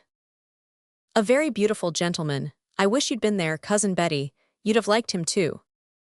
Then Cousin Bet also slapped her, and Elfrida wished more than ever that she had some poetry ready for the Mouldiwarp. The next day's journey was as bumpety as the first, and Elfrida got very tired of the whole business. "Oh, I wish something would happen," she saw. It was a very much longer day too, and the dusk had fallen while still they were on the road. The sun had set red behind black trees, and brown twilight was thickening all about, when at a crossroads, a man in a cloak and mask on a big black horse suddenly leaped from a hedge, stooped from his saddle, opened the carriage door, caught Elfrida with one hand by the gathers of her full traveling coat. He must have been frightfully strong, and so must the gathers, set her very neatly and quite comfortably on the saddle before him, and said, "Hand up your valuables, please, or I shoot the horses. And keep your barkers low, for if you aim at me you shoot the child, and if you shoot my horse, the child and I fall together." But even as he spoke through his black mask, he wheeled the horse so that his body was a shield between her and the pistols of the serving men. "What do you want?" Cousin Bet's voice was quite squeaky. "We have no valuables, we are plain country people traveling home to our farm." "I want the collar of pearls," said he, "and the pomander and the little gold watch and the jewels that have been reset." Then Elfrida knew who he was. "Oh," she cried, "you are mean." "Trade's trade," said he, but he held her quite gently and kindly. "Now, my fair madam, if you aim at me, you shoot the child." The men were hesitating, fingering their pistols. The horses, frightened by the sudden check, were dancing and prancing all across the road. The maidservants were shouting that it was true, he had the child, and better lose a few jewels than all their lives, and Cousin Bet was sobbing and wailing inside the dark coach. Well, the jewels were handed out. That was how it ended, handed out slowly and grudgingly, and the hand that reached for them through the dusk was very white, Cousin Bet said afterwards. Elfrida, held by the highwayman's arm, kept very still. Suddenly he stooped and whispered in her ear. "Are you afraid that I shall do you any harm?" "No," whispered Elfrida, and to this day she does not know why she was not afraid. "Then," said he, "oh, the brave little lady." And on that suddenly set spurs to his horse, leapt the low hedge, and reined up sharply. "Go on home, my brave fellows," he shouted, "and keep your mouths shut on this night's work. I shall be at Arden before you." "The child," shrieked the maids, "oh, the child," and even Cousin Bet interrupted her hysterics, now quite strong and overwhelming, to say, "The child." "Shall I order supper for you at Arden?" he shouted back mockingly, and rode on across country, with Elfrida, breathlessly frightened and consciously brave, leaning back against his shoulder. It is a very wonderful feeling, riding on a great strong dark horse, through a deepening night in a strange country, held fast by an arm you can trust, and with the muscles of a horse's great shoulder rippling against your legs as they hang helplessly down. Elfrida ceased to think of Mouldiwarps or try to be a poet. And quite soon they were at the top of Arden Hill, and the lights of the castle gleamed and blinked below them. "Now, sweetheart," said the highwayman, "I shall set you down in sight of the door and wait till the door opens. You can tell them all that has chanced, save this that I tell you now. You will see me again. They will not know me, but you will. Keep a still tongue till tomorrow, and I swear Miss Arden shall have all her jewels again, and you shall have a gold locket to put your true love's hair in when you're 17 and I'm 230. And leave the parlor window open. And when I tap, come to it. Is it a bargain? Then you're not really a highwayman." "What should you say," he asked, "if I told you that I was the third James, the rightful King of England, come to claim my own?" "Oh," said Elfrida, and he set her down, and she walked to the door of the castle and thumped on it with her fists. Her tale had been told to the servants, and again to Cousin Bet and the maids, and the chorus of lament and astonishment was settling down to a desire to have something to eat. Anyhow, the servants had gone to the kitchen to hurry the supper. Cousin Bet and Elfrida were alone in the parlor, where Elfrida had dutifully set the window ajar. The laurel that was trained all up that side of the house stirred in the breeze and tapped at the window. Elfrida crossed to the window seat. No, it was only the laurel. But next moment a hand tapped, a hand with rings on it, and a white square showed in the window a letter. "For Miss Betty Arden," said a whispering voice. Elfrida carried the letter to where her cousin sat, and laid it on her flowered silk lap. "For me, child, where did you get it?" "Read it," said Elfrida, "it's from a gentleman." "Lud," said Cousin Bet, "what a day, a highwayman and the jewels lost, and now a love letter." She opened it, read it again, and let her hand flutter out with it in a helpless sort of way towards Elfrida, who, very brisk and businesslike, took it and read it. It was clearly and beautifully written. "The Chevalier St. George," it said, "visiting his kingdom in secret on pressing affairs of state, asks housing and hiding beneath the roof of the loyal Ardens." "Now don't scream," said Elfrida sharply. "Who's the Chevalier St. George?" "Our king," said Betty in a whisper. "Our king over the water, King James III. Oh, why isn't my uncle at home? They'll kill the king if they find him. What shall I do? What shall I do?" "Do," said Elfrida. "Why don't be so silly, that's what you've got to do. Why, it's a glorious chance. Think how everyone will say how brave you were. Is he bonny Prince Charlie? Will he be king some day?" "No, not Charles James. Uncle wants him to be king." "Then let's help him," said Elfrida, "and perhaps it'll be your doing that he is king." Her history had never got beyond Edward IV on account of having to go back to 1066 on account of new girls, and she had only heard of Prince Charlie in ballads and story books. "And when he's king, he'll make you Dowager Duchess of somewhere and give you his portrait set in diamonds. Now don't scream. He's outside. I'll call him in. Where can we hide him?" Chapter 6. The Secret Panel. "Where shall we hide him?"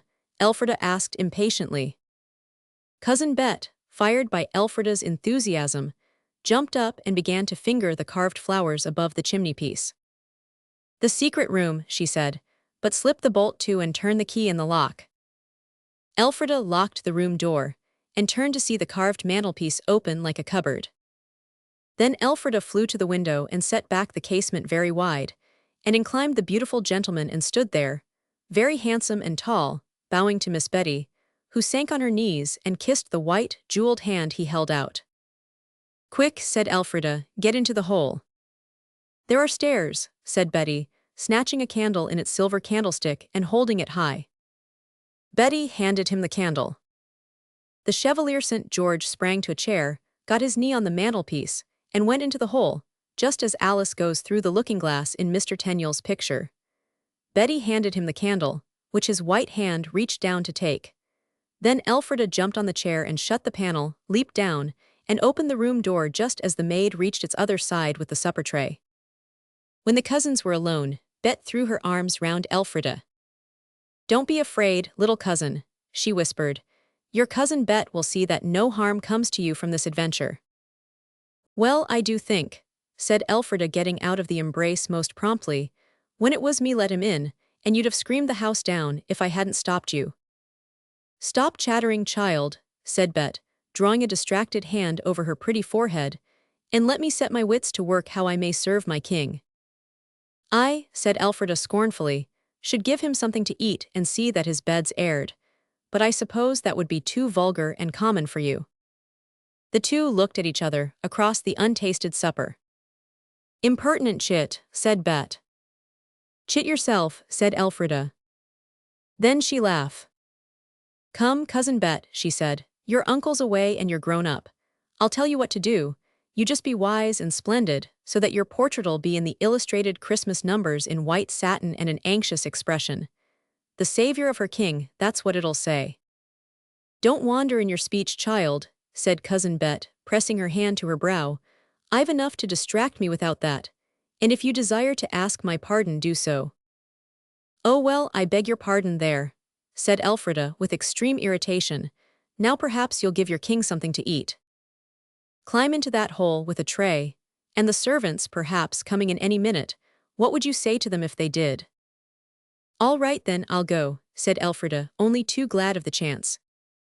Bet touched the secret spring, and when Elfrida had climbed into the dark hole, which she did quite easily, handed her the supper tray.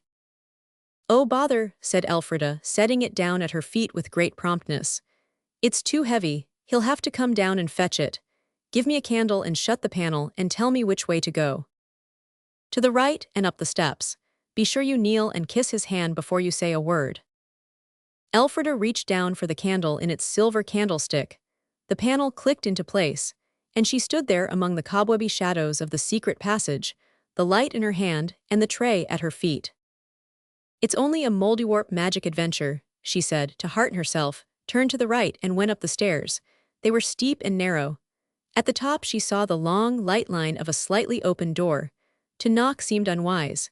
Instead she spoke softly, her lips against the line of light. It's me, she said, and instantly the door opened, and the beautiful gentleman stood before her. The secret room had a little furniture, a couch, a table, chairs, all old-fashioned, and their shapes showed beautiful, even in the dim light of the two candles. Your supper, said Elfrida, is at the bottom of the stairs. The tray was too heavy for me. Do you mind fetching it up? If you'll show me a light, he said and went. You'll stay and eat with me, said he, when she had lighted him back to the secret room, and he had set the tray on the table. I mustn't, said Elfrida. Cousin Bet's such a muff, she wouldn't know where to say I was if the servants came in. Oh, I say, I'm so sorry I forgot. She told me to kneel and kiss your hand before I said anything about supper. I'll do it now. Nay, said he, I'll kiss thy cheek, little lady, and drink a health to him who shall have thy lips when thou'rt 17, and I am, what was it, 500? 230, said Elfrida, returning his kiss cordially. You are nice, you know, I wish you were real. I'd better go back to Bet now. Real, he said. Oh, I'm talking nonsense, I know, said Elfrida. I'll go now. The absent tray will betray you, said he, taking food and wine from it and setting them on the table. Now I will carry this down again. You have all the courage, but not quite the cunning of a conspirator. How long are you going to stay here? Elfrida asked. I suppose you're escaping from someone or something, like in history. I shall not stay long, he said. If anyone should ask you if you have seen the king, what would you say? I should say no, said Elfrida boldly. You see, I can't possibly know that you're the king, you just say so, that's all. Perhaps really you are. Exquisite, said he, so you don't believe me. Oh yes, I do, said Elfrida, but I needn't, you know. Life, he said, but I wish I were, there'd be a coronet for somebody. You wish you were. Safely away, my little lady, and as for coronets, the jewels are safe. See, I have set them in the cupboard in the corner. And he has. Then he carried down the tray, and Elfrida, who was very hungry, tried to persuade Bet that she must eat, if only to keep up her strength for the deeds of daring that might want doing at any moment. But Bet declared that she could not eat, the least morsel would choke her. And as for going to bed, she was assuring her cousin that she knew her duty to her king better than that, and that she would defend her sovereign with her life, if need were, when her loyal ecstasies were suddenly interrupted. For the quiet of the night was broken by a great knocking at the castle door, and the heavy voice of a man crying, Open in the Queen's name. They've come for him, all is lost, we are betrayed, what shall we do? Eat, said Elfrida, eat for your life. She pushed Bet into a chair and thrust a plate before her, put a chunk of meat pie on her plate, and another on her own. Get your mouth full, she whispered, filling her own as she spoke. So full you can't speak, it'll give you time to think. And then the door opened, and in a moment the room was full of gentlemen in riding dress, with very stern faces. And they all had swords. Betty, with her mouth quite full, was trying not to look towards the panel. Elfrida, whose mouth was equally full, looked at the gentleman who seemed to be leading the others, and remarked, "This is a nice time of night to come knocking people up." "Now," said a dozen voices, "the truth, little miss." "All hours are alike to a loyal subject," said a round, fat, blue-eyed gentleman in a green suit. "Have you any strangers under your roof tonight?" "Oh," cried Bet, "all is lost." The gentlemen exchanged glances and crowded round her. Elfrida shrugged the shoulders of her mind, if a mind has shoulders, and told herself that it didn't matter. History knew best, no doubt, and whatever seemed to be happening now was only history. "You have a stranger here," they asked, "and where is he? You cannot refuse to give him up." "My heart told me so," cried Bet. "I knew it was he you were seeking," and with that she fainted elegantly into the arms of the nearest gentleman, who was dressed in plum color, and seemed to be struggling with some emotion which made him look as if he were laughing. "Ask the child, children and fools speak the truth," said the fat, blue-eyed gentleman. Elfrida found herself suddenly lifted on to the table, from which she could see over the heads of the gentlemen who stood all round her. She could see Bet reclining on the sofa, and the open door with servants crowding in it, all eyes and ears.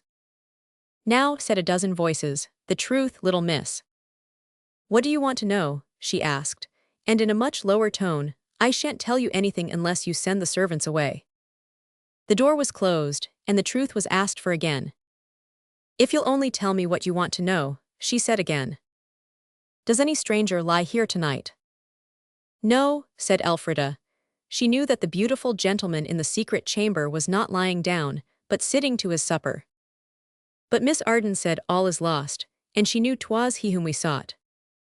"Well," Elfrida carefully explained, "it's like this. You see, we were robbed by a highwayman today, and I think that upset my cousin. She's rather easily upset, I'm afraid."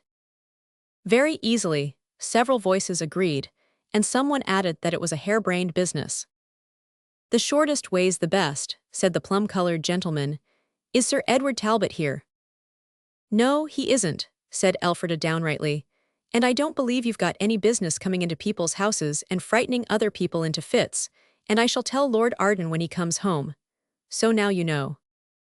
"Zooks," someone cried, "the child's got a spirit, and she's right too, strike me if she is." "But snails," exclaimed another, "we do but protect Lord Arden's house in his absence." "If," said Elfrida, "you think your Talbot's playing hide-and-seek here, and if he's done anything wrong you can look for him if you like. But I don't believe Lord Arden will be pleased, that's all. I should like to get down onto the floor if you please." I don't know whether Elfrida would have had the courage to say all this if she had not remembered that this was history times, and not now times. But the gentlemen seemed delighted with her bravery.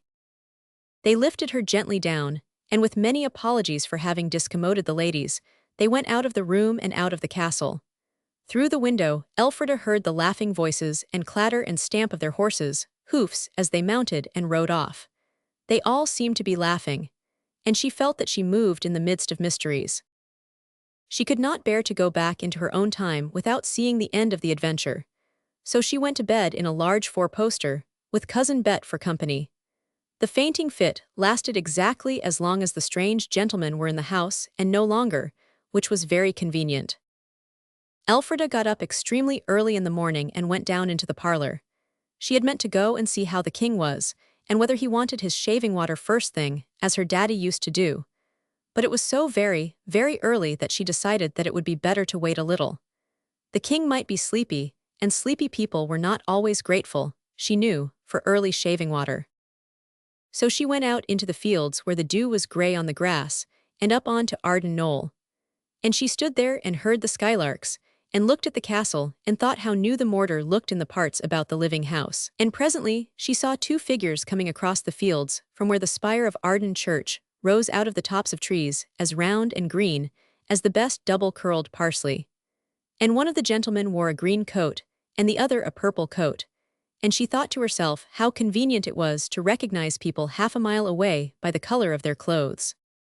Quite plainly they were going to the castle, so she went down too, and met them at the gate with a civil good morning. "You are no lie abed at least," said the green gentleman, "and so no stranger lay at Arden last night, eh?" Elfrida found this difficult to answer. No doubt the king had lain was probably still lying in the secret chamber. But was he a stranger? No, of course he was, so. "No," she said. And then through the open window of the parlor came, very unexpectedly and suddenly, a leg in a riding boot, then another leg, and the whole of the beautiful gentleman stood in front of them. "So-ho," he said, "speak softly, for the servants are not yet about." "They are," said Elfrida, "only there at the back. Creep along under the wall, you will get away without their seeing you then." "Always a wonderful counselor," said the beautiful gentleman, bowing gracefully. "Come with us, little maid, I have no secrets from thee." So they all crept along close to the castle wall to that corner from which, between two shoulders of down, you can see the sea. There they stopped. "And the wager's mine," said the beautiful gentleman, "for all you tried to spoil it. That was not in the bond, Fitzgerald, entering Arden at night at 9 of the clock, to ferret me out like a pack of hounds after Reynard." "There was nothing barred," said the green gentleman. "We tried waylaying you on the road, but you were an hour early." "Ah," said the beautiful gentleman, "putting back clocks is easy work, and the ostler at the Bull loves a handsome wager nigh as well as he loves a guinea." "I do wish you'd explain," said Elfrida, almost stamping with curiosity and impatience. "And so I will, my pretty," said he, laughing. "Aren't you the king? You said you were." "Nay, nay, not so fast. I asked thee what thou wouldst say if I told you I was King James." "Then who are you?" she asked.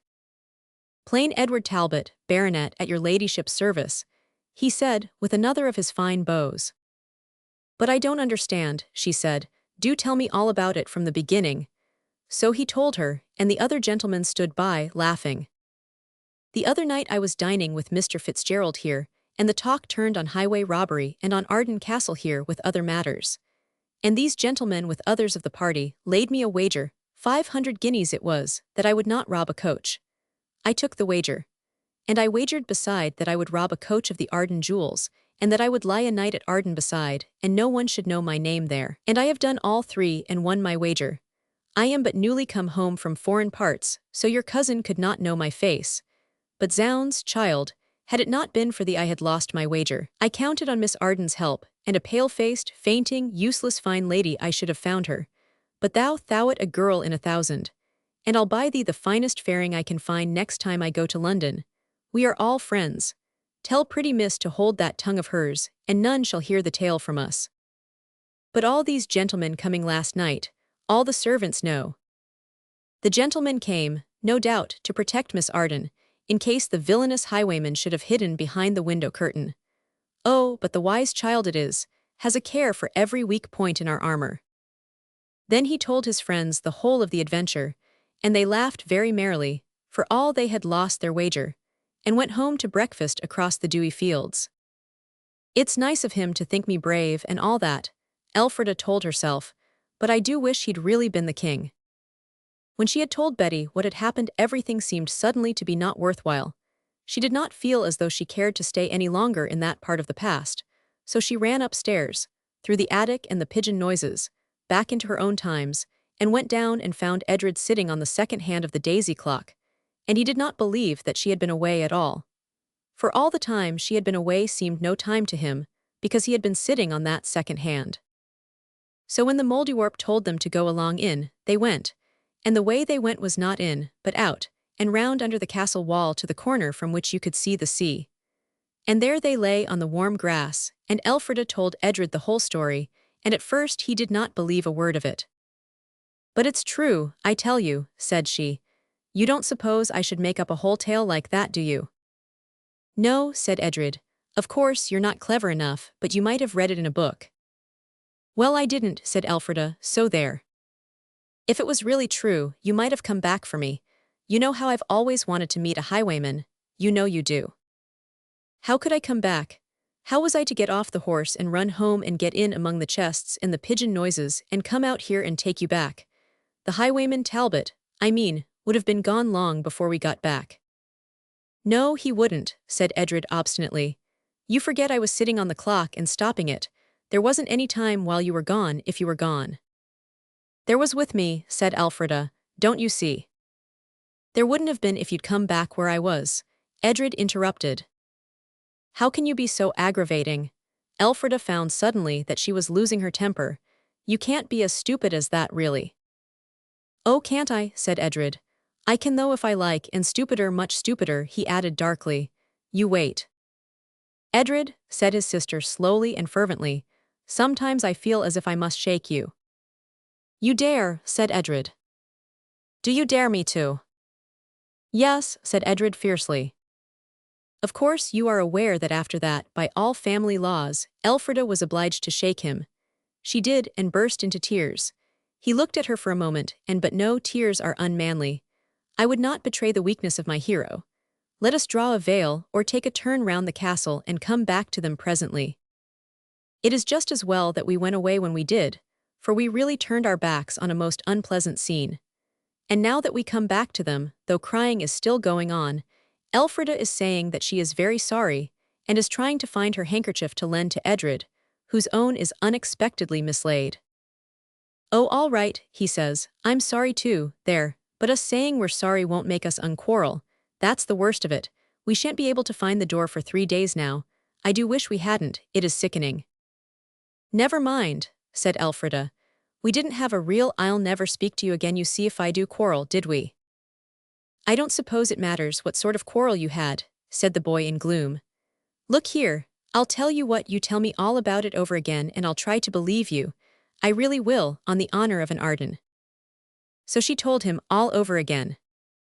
And where, said Edred when she had quite finished, where did you put the jewels? Elfrida was obliged to shake him. He put them in the corner cupboard in the secret room, said Elfrida. If you'd taken me and not been in such a hurry. No, I'm not quarreling, I'm only reasoning with you like Aunt Edith. If I'd been there I should have buried those jewels somewhere and then come back for me, and we'd have dug them up, and been rich beyond the dreams of, what do they call it? But I never told Betty where they were, perhaps they're there now, let's go and look. If they are, said he, I'll believe everything you've been telling me without trying at all. You'll have to do that, if there's a secret room, won't you? Perhaps, said Edred. Let's go and see. I expect I shall have got a headache presently. You didn't ought to have shaken me. Mrs. Hunnissett says it's very bad for people to be shaken. It mixes up their brains inside their heads so that they ache, and you're stupid. I expect that's what made you say I was stupid. Oh dear, said Elfrida despairingly. You know that was before I shook you, and I did say I was sorry. I know it was, but it comes to the same thing. Come on, let's have a squint at your old secret room. But unfortunately it was now dinner time. If you do happen to know the secret of a carved panel with a staircase hidden away behind it, you don't want to tell that secret lightly, as though it were the day of the week, or the date of the Battle of Waterloo, or what 9 times 7 is, not even to a grown-up so justly liked as Mrs. Hunnissett. And besides, a hot beefsteak pudding and greens do not seem to go well with the romances of old days. To have looked for the spring of that panel, while that dinner smoked on the board, would have been as unseemly as to try on a new gold crown over curl papers. Elfrida felt this, and Edred did not more than half believe in the secret anyway, and besides he was very hungry. Wait till afterwards, was what they said to each other in whispers, while Mrs. Hunnissett was changing the plates. You do beautiful cooking, Edred remarked, as the gooseberry pie was cut open and revealed its chrysoprase-colored contents. You do the beautiful eating then, said Mrs. Hunnissett, and you be quick about it. You ain't got into no mischief this morning, have you? You look as though butter wouldn't melt in either of your mouths, and that's always a sign of something being up with most children. No, indeed we haven't, said Elfrida earnestly, and we don't mean to either, and our looking like that's only because we brushed our hairs with wet brushes, most likely. It does make you look good somehow, I've often noticed it. I've been flying round this morning, Mrs. Hunnissett went on, so as to get down to my sister S for a bit this afternoon. She's not so well again, poor old dear, and I might be kept late. But my niece Emily's coming up to take charge. She's a nice, lively young girl. She'll get you your teas and look after you as nice. Now don't you go doing anything what you wouldn't if I was behind of you, will you? That's dears. Nothing could have happened better. Both children felt that Emily, being a young girl, would be more easy to manage than Mrs. Hunnison. As soon as they were alone, they talked it over comfortably and decided that the best thing would be to ask Emily if she would go down to the station and see if there was a parcel there for Master Arden or Miss Arden. And if there isn't, Elfrida giggled, we'll say she'd better wait till it comes. We'll run down and fetch her as soon as we've explored the secret chamber. I say, Edred remarked thoughtfully, we haven't bothered much about finding the treasure, have we? I thought that was what we were going into history for. Now, Edred, said his sister, you know very well we didn't go into history on purpose. No, but, said Edred, we ought to have. Suppose the treasure is really those jewels. We'd de-sell them and rebuild Arden Castle like it used to be, wouldn't we? We'd give Auntie Edith a few jewels, I think, wouldn't we? She is such a dear, you know. Yes, she should have first choice. I do believe we're on the brink, and I feel just exactly like as if something real was going to happen, not in history, but here at Arden, now Arden. I do hope we find the jewels, said Elfrida. Oh, I do, and I do hope we manage the lively young girl all right. Mrs. Hunnison's best dress was a nice bright red, the kind of color you can see a long way off. They watched it till it disappeared round a shoulder of the downs, and then set about the task of managing Emily. The lively young girl proved quite easy to manage. The idea of popping on her hat and running down to the station was naturally much pleasanter to her than the idea of washing the plates that had been used for beefsteak pudding and gooseberry pie, and then giving the kitchen a thorough scrub out, which was the way Mrs. Hunnison had meant her to spend the afternoon. Her best dress, she had slipped the skirt over her print gown so as to look smart as she came up through the village, was a vivid violet, another good distance color. It also was watched till it dipped into the lane. And now, cried Elfrida, we're all alone and we can explore the great secret. But suppose somebody comes, said Edred, and interrupts and finds it out and grabs the jewels and all is lost. There's tramps, you know, and gypsy women with baskets. Yes, or drink of water or to ask the time. I'll tell you what, we'll lock up the doors, back and front. They did, but even this did not satisfy the suddenly cautious Edred. The parlor door too, he said. So they locked the parlor door, and Elfrida put the key in a safe place. For fear of accidents, she said. I do not at all know what she meant, and when she came to think it over she did not know either. But it seemed all right at the time. They had provided themselves with a box of matches and a candle, and now the decisive moment had come, as they say about battles. Elfrida fumbled for the secret spring. How does it open? Asked the boy. I'll show you presently, said the girl. She could not show him then because in point of fact she did not know. She only knew there was a secret spring, and she was feeling for it with both hands among the carved wreaths of the panels, as she stood with one foot on each of the arms of a very high chair, the only chair in the room high enough for her to be able to reach all round the panel. Suddenly something clicked and the secret door flew open. She just had time to jump to the floor, or it would have knocked her down. Then she climbed up again and got into the hole, and Edred handed her the candle. Where's the matches? She asked. In my pocket, said he firmly. I'm not going to have you starting off without me again. Edred and the big chair fell to the floor. Well, come on then, said Elfrida, ignoring the injustice of this speech. All right, said Edred, climbing on the chair. How does it open? He had half closed the door, and was feeling among the carved leaves, as he had seen her do. Oh, come on, said Elfrida, oh, look out. Well might she request her careless brother to look out. As he reached up to touch the carving, the chair tilted, he was jerked forward, caught at the carving to save himself, missed it, and fell forward with all his weight against the half-open door. It shut with a loud bang. Then a resounding crash echoed through the quiet house as Edred and the big chair fell to the floor in, so to speak, each other's arms. There was a stricken pause. Then Elfrida from the other side of the panel beat upon it with her fists and shouted. Open the door, you aren't hurt, are you? Yes, I am, very much, said Edred, from the outside of the secret door and also from the hearthrug. I've twisted my leg in the knickerbocker part, and I've got a great bump on my head, and I think I'm going to be very poorly." "Well, open the panel first," said Elfrida rather unfeelingly, but then she was alone in the dark on the other side of the pane. "I don't know how to," said Edred, and Elfrida heard the sound of someone picking himself up from among disordered furniture. "Feel among the leaves like I did," she said. "It's quite easy, you'll soon find it." Silence. Chapter 7. The Key of the Parlor. Elfrida was behind the secret panel, and the panel had shut with a spring. She had come there hoping to find the jewels that had been hidden 200 years ago by Sir Edward Talbot, when he was pretending to be the Chevalier St. George. She had not had time even to look for the jewels before the panel closed, and now that she was alone in the dusty dark, with the door shut between her and the bright, light parlor where her brother was, the jewels hardly seemed to matter at all, and what did so dreadfully and very much matter was that closed panel.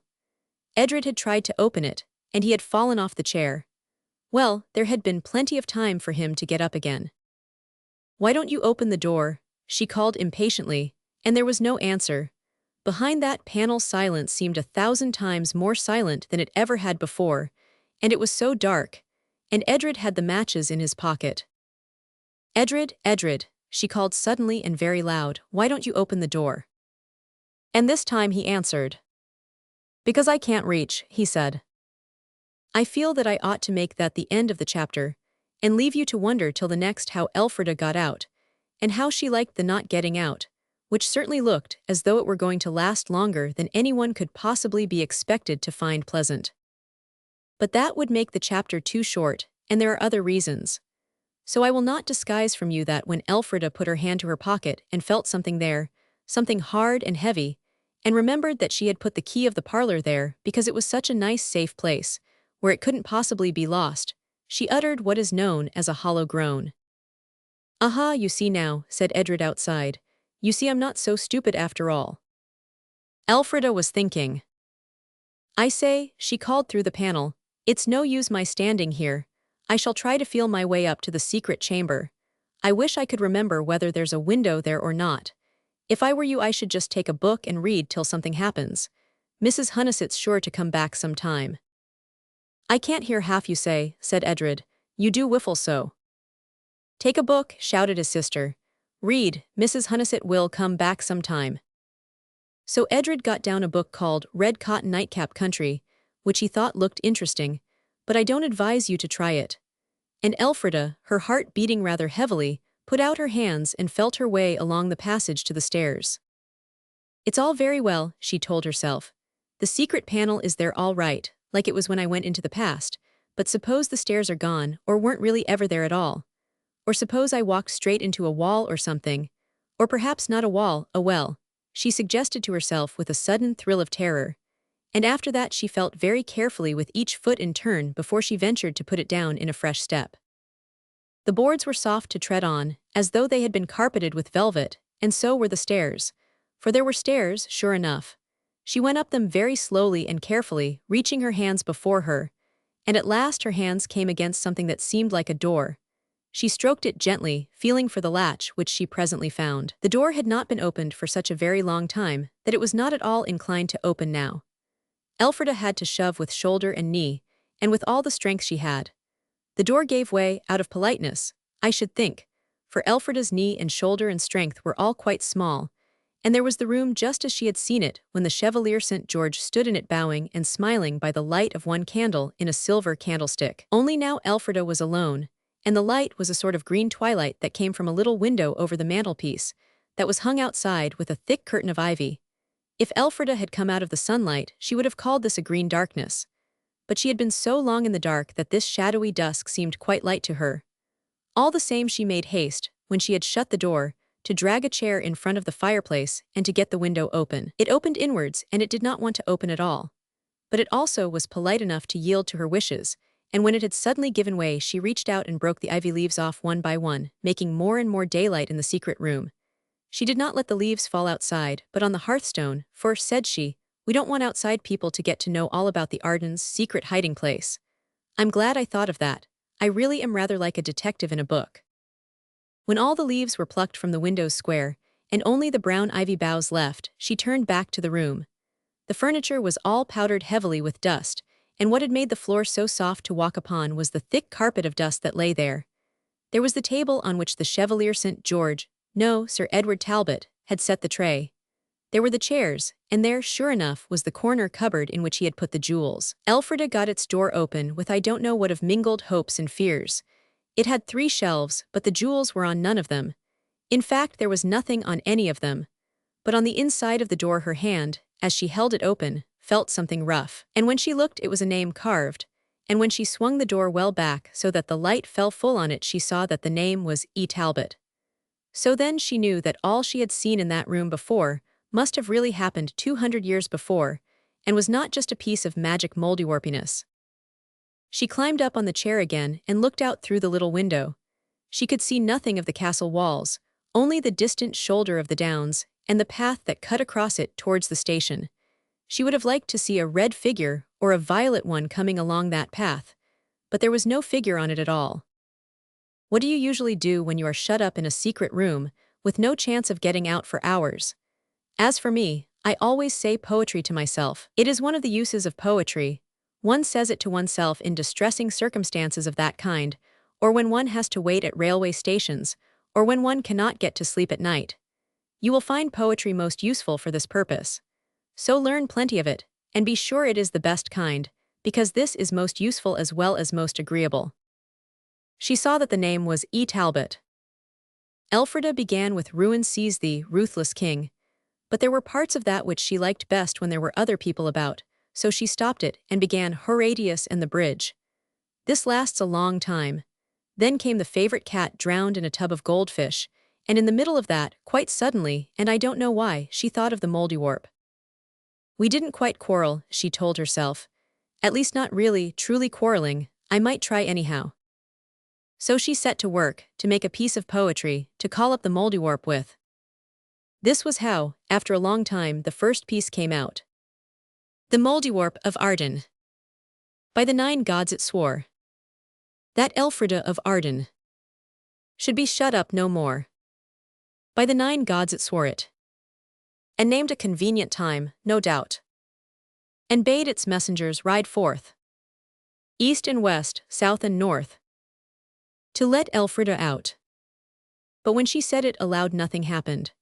I wonder, said Elfrida, whether it's because we quarreled, or because it just says he let me out and doesn't ask him to, or because I had to say Elfrida to make it sound right, or because it's such dreadful nonsense. I'll try again. She tried again. This time she got behind the secret panel's lines. The pensive Elfrida reclines and wishes she was at home. At least I am at home, of course. But things are getting worse and worse. Dear mole, come, come, come, come. She said it aloud, and when she came to the last words, there was the white Mouldiwarp sitting on the floor at her feet and looking up at her with eyes that blinked. You are good to come, Elfrida said. Well, what do you want now? Said the mole. I ought to tell you that I oughtn't to ask you to do anything, but I didn't think you'd come if it really counted as a quarrel. It was only a little one, and we were both sorry quite directly. You have a straightforward nature, said the Mouldiwarp. Well, well, I must say you've got yourself into a nice hole. It would be a very nice hole, said Elfrida eagerly, if only the panel were open. I wouldn't mind how long I stayed here then.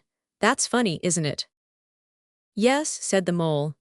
Well, if you hadn't quarreled, I could get you into another time, some time when the panel was open, and you could just walk out. You shouldn't quarrel. It makes everything different. It puts dust into the works. It stops the wheels of the clock. The clock, said Elfrida slowly, couldn't that work backwards? I don't know what you mean, said the mole. I don't know that I quite know myself, Elfrida explained. But the daisy clock, you sit on the second hand and there isn't any time, and yet there's lots where you're not sitting. If I could sit on the daisy clock, the time wouldn't be anything before someone comes to let me out. But I can't get to the daisy clock, even if you'd make it for me, so that's no good. You are a very clever little girl, said the Mouldiwarp, and all the clocks in the world aren't made of daisies. Move the tables and chairs back against the wall. We'll see what we can do for you. While Elfrida was carrying out this order, the white mole stood on its hind feet and called out softly in a language she did not understand. Others understood it, though, it seemed, for a white pigeon fluttered in through the window, and then another, till the room seemed full of circling wings and gentle cooings, and a shower of soft, white feathers fell like snow. Then the mole was silent, and one by one, the white pigeons sailed back through the window into the blue and gold world of out-of-doors. "Get up on a chair and keep out of the way," said the Mouldiwarp, and Elfrida. The room seemed full of circling wings. And then a soft wind blew through the little room, a wind like the wind that breathes softly in walled gardens and shakes down the rose leaves on sparkling summer mornings. And the white feathers on the floor were stirred by the sweet wind, and drifted into little heaps and lines and curves, till they made on the dusty floor the circle of a clock face, with all its figures, and its long hand, and its short hand, and its second hand. And the white mole stood in the middle. "All white things obey me," it said. "Come, sit down on the minute hand, and you'll be there in no time." "Where?" asked Elfrida, getting off the chair. "Why, at the time when they open the panel. Let me get out of the clock first, and give me the key of the parlor door. It'll save time in the end." So Elfrida sat down on the minute hand, and instantly it began to move round, faster than you can possibly imagine. And it was very soft to sit on, like a cloud would be if the laws of nature ever permitted you to sit on clouds. And it spun round so that it seemed no time at all before she found herself sitting on the floor and heard voices, and knew that the secret panel was open.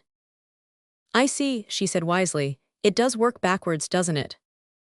But there was no one to answer her, for the Mouldiwarp was gone, and the white pigeon's feathers were in heaps on the floor. She saw them as she stood up, and there wasn't any clock face any more. Edred soon got tired of red cotton nightcap country, which really is not half such good fun as it sounds, even for grown-ups, and he tried several other books. But reading did not seem amusing somehow, and the house was so much too quiet, and the clock outside ticked so much too loud, and Elfrida was shut up, and there were bars to the windows, and the door was locked.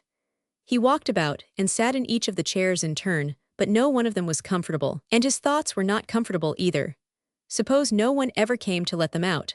Supposing the years rolled on and found him still a prisoner, when he was a white-haired old man, like people in the Bastille, or in iron masks. His eyes filled with tears at the thought. Fortunately, it did not occur to him that unless someone came pretty soon he would be unlikely to live to a great age, since people cannot live long without eating. If he had thought of this, he would have been even more unhappy than he was, and he was quite unhappy enough. Then he began to wonder if anything had happened to Elfrida. She was dreadfully quiet inside there behind the panel. He wished he had not quarreled with her. Everything was very miserable.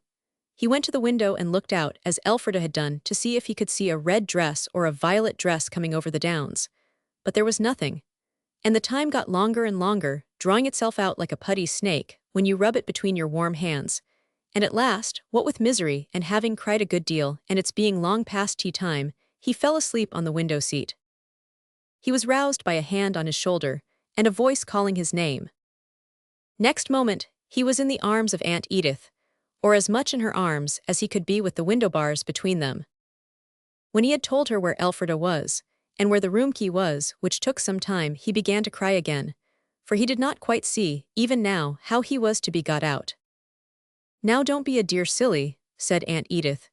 "If we can't get you out any other way, I'll run and fetch a locksmith. But look what I found right in the middle of the path as I came up from the station." It was a key, and tied to it was an ivory label, and on the label were written the words, "Parlor Door Arden." "You might try it," she said. He did try it, and it fitted, and he unlocked the parlor door and then the front door so that Aunt Edith could come in. And together they got the kitchen steps and found the secret spring and opened the panel, and got out the dusty Elfrida. And then Aunt Edith lighted the kitchen fire and boiled the kettle. They had tea, which everyone wanted very badly indeed. And Aunt Edith had brought little cakes for tea with pink icing on them, very soft inside with apricot jam. And she had come to stay over Sunday. She was as much excited as the children over the secret panel, and after tea, when Edred had fetched Emily back from the wild goose chase for a parcel at the station, on which she was still engaged, the aunt and the niece and the nephew explored the secret stair and the secret chamber thoroughly. "What a wonderful lot of pigeons' feathers," said Aunt Edith. "They must have been piling up here for years and years."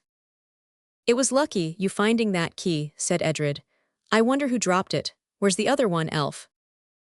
"I don't know," said Elfrida truthfully. "It isn't in my pocket now." And though Edred and Aunt Edith searched every corner of the secret hiding place, they never found that key. Elfrida alone knows that she gave it to the Mouldiwarp. And as Mrs. Hunnison declared that there had never been a parlor key with a label on it in her time, it certainly does seem as though the mole must have put the key he got from Elfrida on the path for Aunt Edith to find, after carefully labeling it to prevent mistakes. How the mole got the label is another question, but I really think that finding a label for a key is quite a simple thing to do. I have done it myself. Whereas making a clock face of white pigeon feathers is very difficult indeed, and a thing that I have never been able to do. And as for making that clock face the means of persuading time to go fast or slow, just as one wishes, well, I don't suppose even you could do that. Elfrida found it rather a relief to go back to the ordinary world, where magic moles did not upset the clock, a world made pleasant by nice ants and the old delightful games that delight ordinary people. Games such as Hunt the Thimble, What is my thought like, in Proverbs. The three had a delightful weekend, and Aunt Edith told them all about the lodgers and the seaside house, which already seemed very long ago and far away.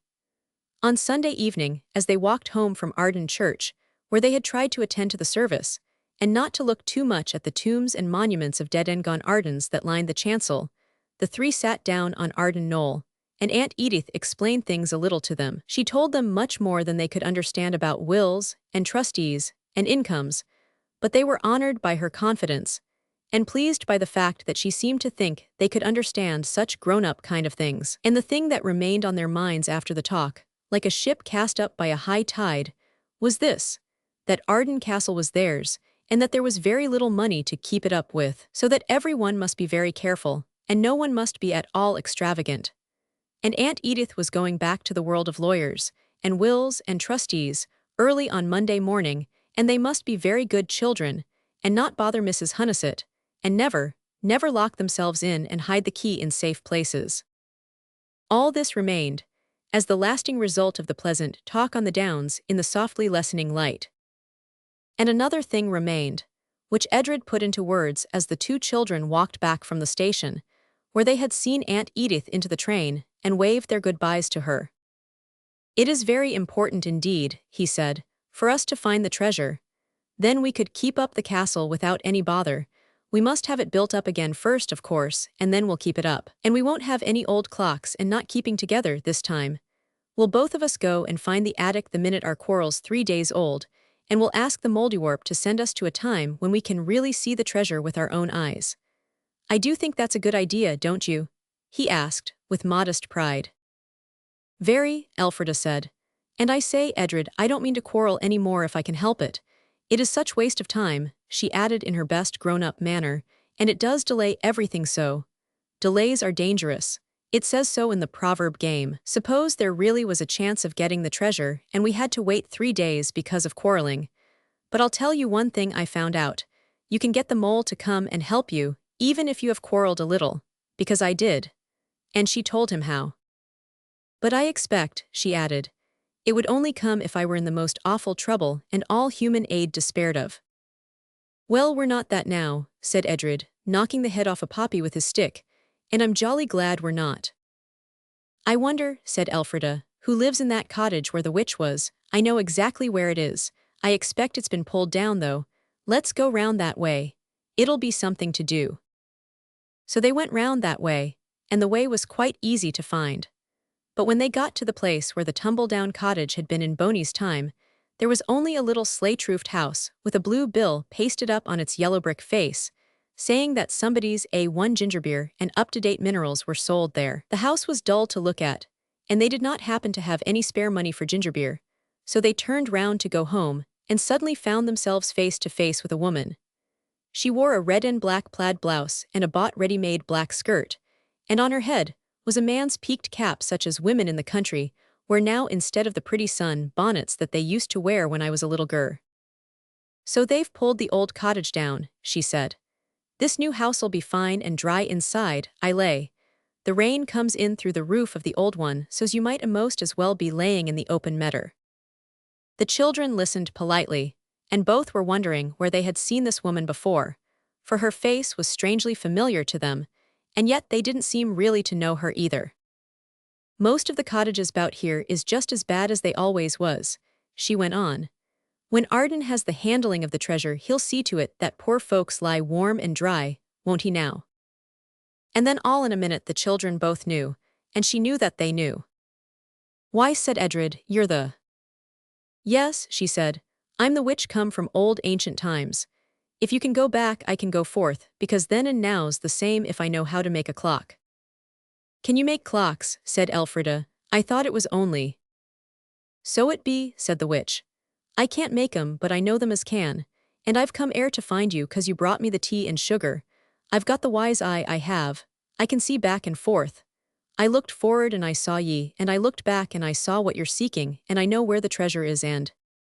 But where did you get those clothes? Edred asked, and it was a question he was afterwards to have reason to regret. Oh, clothes is easy come by, said the witch. If it was only clothes, I could be a crowned queen this very minute. The children had a fleeting impression of seeing against the crisscross fence of the potato patch a lady in crimson and ermine with a gold crown. They blinked, startled, and saw that there was no crimson and gold, only the dull clothes of the witch against the background of potato patch. And how did you get here? Edred asked. That speckled hen of mine's a settin' on the clock face now, she said. I quieted her with a chalk line drawn from her beak's end straight out into the world of wonders. If she rouses up, then I'm back there, and I can't never come back here, my dears, nor more than once, I can't. So let's make haste down to the castle, and I'll show you where my great-granny see them put the treasure when she was a little gel. The three hurried down the steep-banked lane. Many's the time, the witch went on, my granny pointed it out to me. It's just alongside where… And then the witch was not there any more. Edred and Elfrida were alone in the lane. The speckled hen must have recovered from her quieting and got off the clock. She's gone right enough, said Edred, and now we'll never know, and just when she was going to tell us where it was.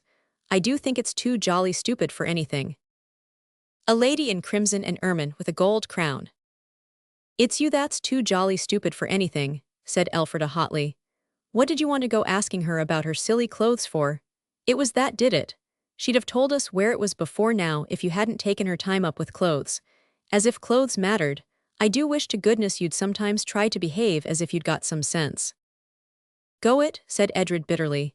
As if everything wasn't tiresome enough. Now there's another 3 days to wait because of your nagging. Oh, it's just exactly like a girl, so it is. I'm sorry, said Elfrida, awestricken. Let's do something good to make up. I'll give you that notebook of mine with the lead-pointed mother-of-pearl pencil, and we'll go round to all the cottages and find out which are leaky, so as to be ready to patch them up when we've got the treasure. I don't want to be good, said Edred bitterly. I haven't quarreled and put everything back, but I'm going to now, he said, with determination. I don't see why everything should be smashed up and me not said any of the things I want to say. Oh do, cried Elfrida. It's bad enough to quarrel when you don't want to, but to set out to quarrel, don't. Edred didn't. He kicked the dust up with his boots, and the two went back to the castle in gloomy silence. At the gate Edred paused. I'll make it up now if you like, he said. I've only just thought of it, but perhaps it's 3 days from the end of the quarrel. I see, said Elfrida, so the longer we keep it up. Yes, said Edred, so let's call it Pax and not waste any more time. Chapter 8. Guy Fawkes. 3 days because there had been a quarrel. But days pass quickly when the sun shines, and it is holiday time, and you have a big ruined castle to explore and examine, a castle that is your own or your brother's. After all, said Elfrida sensibly, we might quite likely find the treasure ourselves without any magic moldywarpiness at all. We'll look thoroughly. We won't leave a stone unturned. We shall have to leave a good many stones unturned, said Edred, looking at the great grey mass of the keep that towered tall and frowning above them. Well, you know what I mean, said Elfrida. Come on, and they went. They climbed the steep, worn stairs that wound round and round in the darkness, stairs littered with dead leaves and mold and dropped feathers, and the dry, deserted nests of owls and jackdaws. Stairs that ended suddenly in daylight and a steep last step, and the top of a broad ivy-grown wall from which you could look. Down, down, down. Past the holes in the walls where the big beams used to be, past the old fireplaces still black with the smoke of fires long since burnt out, past the doors and windows of rooms whose floors fell away long ago. Down, down, to where ferns and grass and brambles grew green at the very bottom of the tower. Then there were arched doors that led to colonnades with strong little pillars and narrow windows, wonderful little unexpected chambers and corners, the best place in the whole wide world for serious and energetic hide-and-seek. "How glorious," said Elfrida, as they rested, scarlet and panting, after a thrilling game of I Spy, "if all these broken bits were mended so that you couldn't see where the new bits were stuck on, and if it could all be exactly like it was when it was brand new." "There wasn't the house when it was brand new, the house like it is now, I mean," said Edred. "I don't suppose there was any attic with chests in when the castle was new." "There couldn't be, not with all the chests," said Elfrida. "Of course not, because some of the clothes in the chest weren't made till long after the castle was built. I believe grown-ups can tell what a broken thing was like when it was new. I know they can with bones, mastodons and things. And they made out what Hercules was like out of 1 foot of him that they found, I believe," she added hazily. "I've got an idea," said Edred. "If we could get back to where the castle was all perfect like a model and draw pictures of every part, then when we found the treasure we should know exactly what to build it up like, shouldn't we?" "Yes," said Elfrida very gently. "We certainly should, but then we should have to know how to draw first, shouldn't we?" "Of course we should," Edred agreed, "but that wouldn't take long if we really tried. I never do try at school, I don't like it. But it's jolly easy, I know that. Burslam me always takes the drawing prize, and you know what a duffer he is. We might begin to learn now, don't you think?" Elfrida sat down on a fallen stone in the middle of the castle yard, and looked at the intricate wonderful arches and pillars, the crenulated battlements of the towers, the splendid stoutness of the walls, and she sighed. "Yes," she said, "let's begin now." "And you'll have to lend me one of your pencils," said he, "because I broke mine all to bits trying to get the parlor door open the day you'd got the key in your pocket. Quite a long one it was. You'll have to lend me a long one, Elf. I can't draw with those little indibits that get inside your hand and prick you with the other end." "I don't mind," said she, "so long as you don't put it in your mouth." So they got large sheets of writing paper, and brown calf-bound books for the paper to lie flat on, and they started to draw Arden Castle. And as Elfrida tried to draw everything she knew was there, as well as everything she could see, her drawing soon became almost entirely covered with blacklead. They had no indi-rubber, and if you drew anything wrong it had to stay drawn. When you first begin to draw, you draw a good many things wrong, don't you? I assure you that nobody would have known that the black and gray muddle on Elfrida's paper was meant to be a picture of a castle. Edred's was much more easily recognized, even before he printed Arden Castle under it in large, uneven letters. He never once raised his eyes from his paper, and just drew what he thought the front of the castle looked like from the outside. Also he sucked his pencil earnestly, Elfrida's pencil, I mean, and this made the lines of his drawing very black. "There," he said at last, "it's ever so much liker than yours." "Yes," said Elfrida, "but there's more in mine." "It doesn't matter how much there is in a picture if you can't tell what it's meant for," said Edred, with some truth. "Now, in mine you can see the towers, and the big gate, and the windows, and the twiddly in-and-outness on top." "Yes," said Elfrida, "but, well, let's do something else. I don't believe we should either of us learn to draw well enough to rebuild Arden by, not before we've found the treasure, I mean. Perhaps we might meet a real artist, like the one we saw drawing the castle yesterday, in the past I mean, and get him to draw it for us and bring the picture back with us, and—" "Oh," cried Edred, jumping up and dropping his masterpiece, and the calf-bound volume and the pencil. "I know, the brownie." "The brownie!" "Yes, take it with us. Then we could photograph the castle all perfect." "But we can't take it with us." "Can't we?" said Edred. "That's all you know. Now I'll tell you something. That first time, a bit of plaster was in my shoe when we changed, and it was in my shoe when we got there, and I took it out when we were learning about Dog's Delight. And I flipped it out of the window. And when we got back, and I'd changed and everything, there was that bit of plaster in my own shoe. If we can take plaster, we can take photographs, cameras, I mean." This close and intelligent reasoning commanded Elfrida's respect, and she wished she had thought of it herself. But then she had not had any plaster in her shoe. So she said, "You're getting quite clever, aren't you?" "Aha," said Edred. "You'd like to have thought of that yourself, wouldn't you? I can be clever sometimes, same as you can." "It is very annoying to have our thoughts read," Elfrida said swiftly. "Not often you can't," and then stopped short. For a moment the children stood looking at each other with a very peculiar expression. Then a sigh of relief broke from each. "Fielded," said Edred. "Just in time," said Elfrida. "It wasn't a quarrel, nobody could say it was a quarrel. Come on, let's go and look at the cottages, like the witch told us to." They went. They made a tour of inspection that day and the next and the next. And they saw a great many things that a grown-up inspector would never have seen. Poor people are very friendly and kind to you when you are a child. They will let you come into their houses and talk to you and show you things in a way that they would never condescend to do with your grown-up relations. This is, of course, if you are a really nice child and treat them in a respectful and friendly way. Edred and Elfrida very soon knew more about the insides of the cottages round Arden than any grown-up could have learned in a year. They knew what wages the master of the house got, what there was for dinner, and what oftener there wasn't, how many children were still living, and how many had failed to live. They knew exactly where the rain came through the rotten thatch in bad weather, and where the boards didn't fit and so let the drafts in, and how some of the doors wouldn't shut, some wouldn't open, and how the bedroom windows were, as often as not made to open. And when they weren't visiting the cottages or exploring the castle, they found a joyous way of passing the time in the reading aloud of the history of Arden. They took it in turns to read aloud. Elfrida looked carefully for some mention of Sir Edward Talbot and his pretending to be the Chevalier St. George. There was none, but a Sir Edward Talbot had been accused, with the Lord Arden of the time, of plotting against his most Christian Majesty King James I. "I wonder if he was like my Edward Talbot," said Elfrida. "I would like to see him again. I wish I'd told him about us having been born so many years after he died.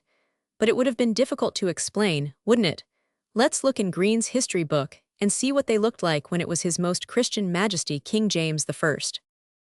Perhaps it was this which decided the children, when the 3 days were over, to put on the clothes which most resembled the ones in the pictures of James I's time in Green's history.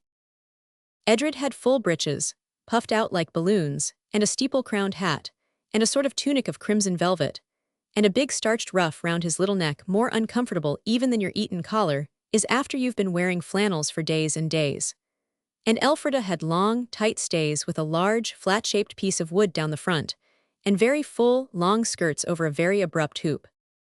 When the 3 days were over, the door of the attic, which, as usual after a quarrel, had been quite invisible and impossible to find, had become as plain as the nose on the face of the plainest person you know, and the children had walked in, and looked in the chests till they found what they wanted. And now they put on ruffs and all the rest of it to the accompaniment, or, as it always seemed, with the help of soft pigeon noises. While they were dressing, Elfrida held the brownie camera tightly, in one hand or the other. This made dressing rather slow and difficult, but the children had agreed that if it were not done the brownie would be, as Edred put it, liable to vanish, as everything else belonging to their own time always did except their clothes. I can't explain to you just now how it was that their clothes didn't vanish. It would take too long. But it was all part of the magic of white feathers, which are, as you know, the clothes of white pigeons. And now a very odd thing happened. As Edred put on his second shoe, which was the last touch to their united toilets, the walls seemed to tremble and shake and go crooked, like a house of cards at the very instant before it topples down. The floor slanted to that degree that standing on it was so difficult as to be at last impossible. The rafters all seemed to get crooked and mixed, like a box of matches when you spill them on the floor. The tiled roof that showed blue daylight through seemed to spin like a top, and you could not tell at all which way up you were. All this happened with dreadful suddenness, but almost as soon as it had begun it stopped with a jerk like that of a clockwork engine that has gone wrong. And the attic was gone, and the chests, and the blue-chinked tiles of the roof, and the walls and the rafters. And the room had shrunk to less than half its old size. And it was higher, and it was not an attic anymore, but a round room with narrow windows, and just such a fireplace with a stone hood, as the ones the children had seen when they looked down from the tops of the towers. You must have often heard of events that take people's breath away. This sudden change did really take away the breaths of Edred and Elfrida, so that for a few moments they could only stare at each other like Guy Fawkes masks. as Elfrida later said. I see, said Edred, when breath enough for speech had returned to him. This is the place where the attic was after the tower fell to pieces. But there isn't any attic really, said Elfrida. You know we can't find it if we quarreled, and Mrs. Hunnissett doesn't ever find it. It isn't anywhere. The walls seemed to tremble and shake and go crooked. Yes, it is, said Edred. We couldn't find it if it was. Well, said Elfrida gloomily, I only hope we may find it, that's all. I suppose we may as well go out. It's no use sticking in this horrid little room. Her hand was on the door, but even as she fumbled with the latch, which was of iron and of a shape to which she was wholly unaccustomed, something else happened, even more disconcerting than the turnover change in which the attic and the chests had disappeared. It is very difficult to describe. Perhaps you happen to dislike traveling in trains with your back to the engine. If you do dislike it, you dislike it very much indeed. It makes your head ache, and gives you a queer feeling at the back of your neck, and makes you turn so pale that the grown-up people with whom you are traveling will ask you what is the matter, and sometimes heartlessly insist that the buns you had at the junction, or the chocolate creams pressed into your hand at the parting hour by Uncle Fred or Aunt Imogen, are the cause of your sufferings. The worst feeling of all is that terrible sensation, as though your heart and lungs and the front part of your waistcoat were being drawn slowly but surely through your backbone and taken a very long way off. The sensations which now held Edred and Elfrida were exactly like those which, if you don't like traveling backwards, you know only too well, and the sensations were so acute that both children shut their eyes. The whirling feeling, and the withdrawing waistcoat feeling, and the headache, and the back of the neck feeling stopped as suddenly as they had begun, and the two children opened their eyes in a room which Edred at least had never seen before. To Elfrida it seemed strange yet familiar. The shape of the room, the position of doors and windows, the mantelpiece with its curious carvings, these she knew. And some of the furniture, too, yet the room seemed bare, barer than it should have been. But why should it look bare, barer than it should have been, unless she knew how much less bare it once was? Unless, in fact, she had seen it before. Oh, I know, she cried, standing in her stiff skirts and heavy shoes in the middle of the room. I know, this is Lord Arden's town house. This is where I was with Cousin Betty, only there aren't such nice chairs and things, and it was full of people then. Edred remained silent, his mouth half open and his eyes half shut in a sort of trance of astonishment. This was very different from the last adventure in which he had taken part, for then he had only gone to the house in Arden Castle as it was in Boney's time, and he had gone to it by the simple means of walking down a staircase with which he was already familiar. But now he had been transported in a most violent and unpleasing manner, not only from his own times to times much earlier, but also from Arden Castle, which he knew, to Arden House, which he did not know. So he was silent, and when he did speak it was with discontent verging on disgust. I don't like it, he began. Let's go back, I don't like it, and we didn't take the photograph, and I don't like it, and my clothes are horrid. I feel something between a balloon and a bluecoat boy, and you've no idea how silly you look, like Mrs. Noah out of the Ark, only tubby. And I don't know who we're supposed to be, and I don't suppose this is Arden House. And if it is, you don't know when. Suppose it's Inquisition times and they put us on the stake. Let's go back, I don't like it, he ended. Now you just listen, said Elfrida, knitting her brows under the queer cap she wore. I know inside me what I mean, but you won't unless you jolly well attend. Fire ahead. Well then, even if it was Inquisition times, it would be all right for us. How do you know? I don't know how I know, but I know I do know, said Elfrida firmly. You see, I've been here before. It's not real, you see. It is, said Edred, kicking the leg of the table. Yes, of course, but, look here, you remember the water chute at Earl's Court, and you were so frightened. I was. Yes, you were, and I didn't half like it myself. I wished we hadn't rather, and when it started and we knew we'd got to go on with it. Oh, horrible. And when it was over we wanted to go again, and we did, and it's been so jolly to remember. This is like that, see. I don't, said Edred, understand a single word you say. This isn't a bit like the water chute or anything. Now is it? Elfrida frowned. Afterwards she was glad that she had done no more than frown. It is dangerous, as you know, to quarrel in a boat, but far more dangerous to quarrel in a century that is not your own. She frowned and opened her mouth.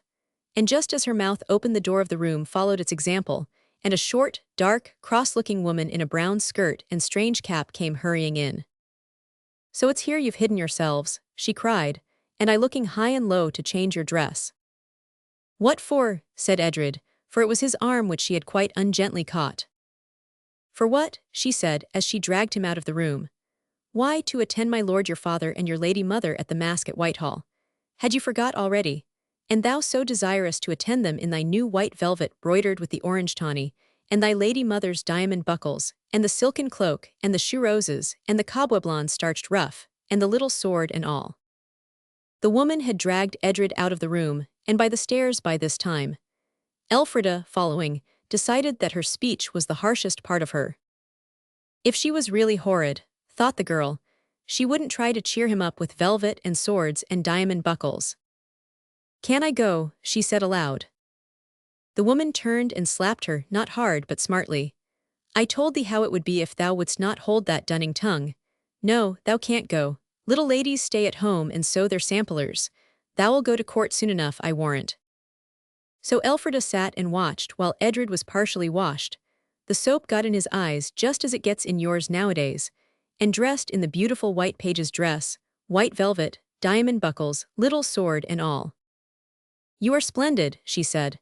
"Oh, I do wish I was a boy," she added, for perhaps the 2032nd time in her short life.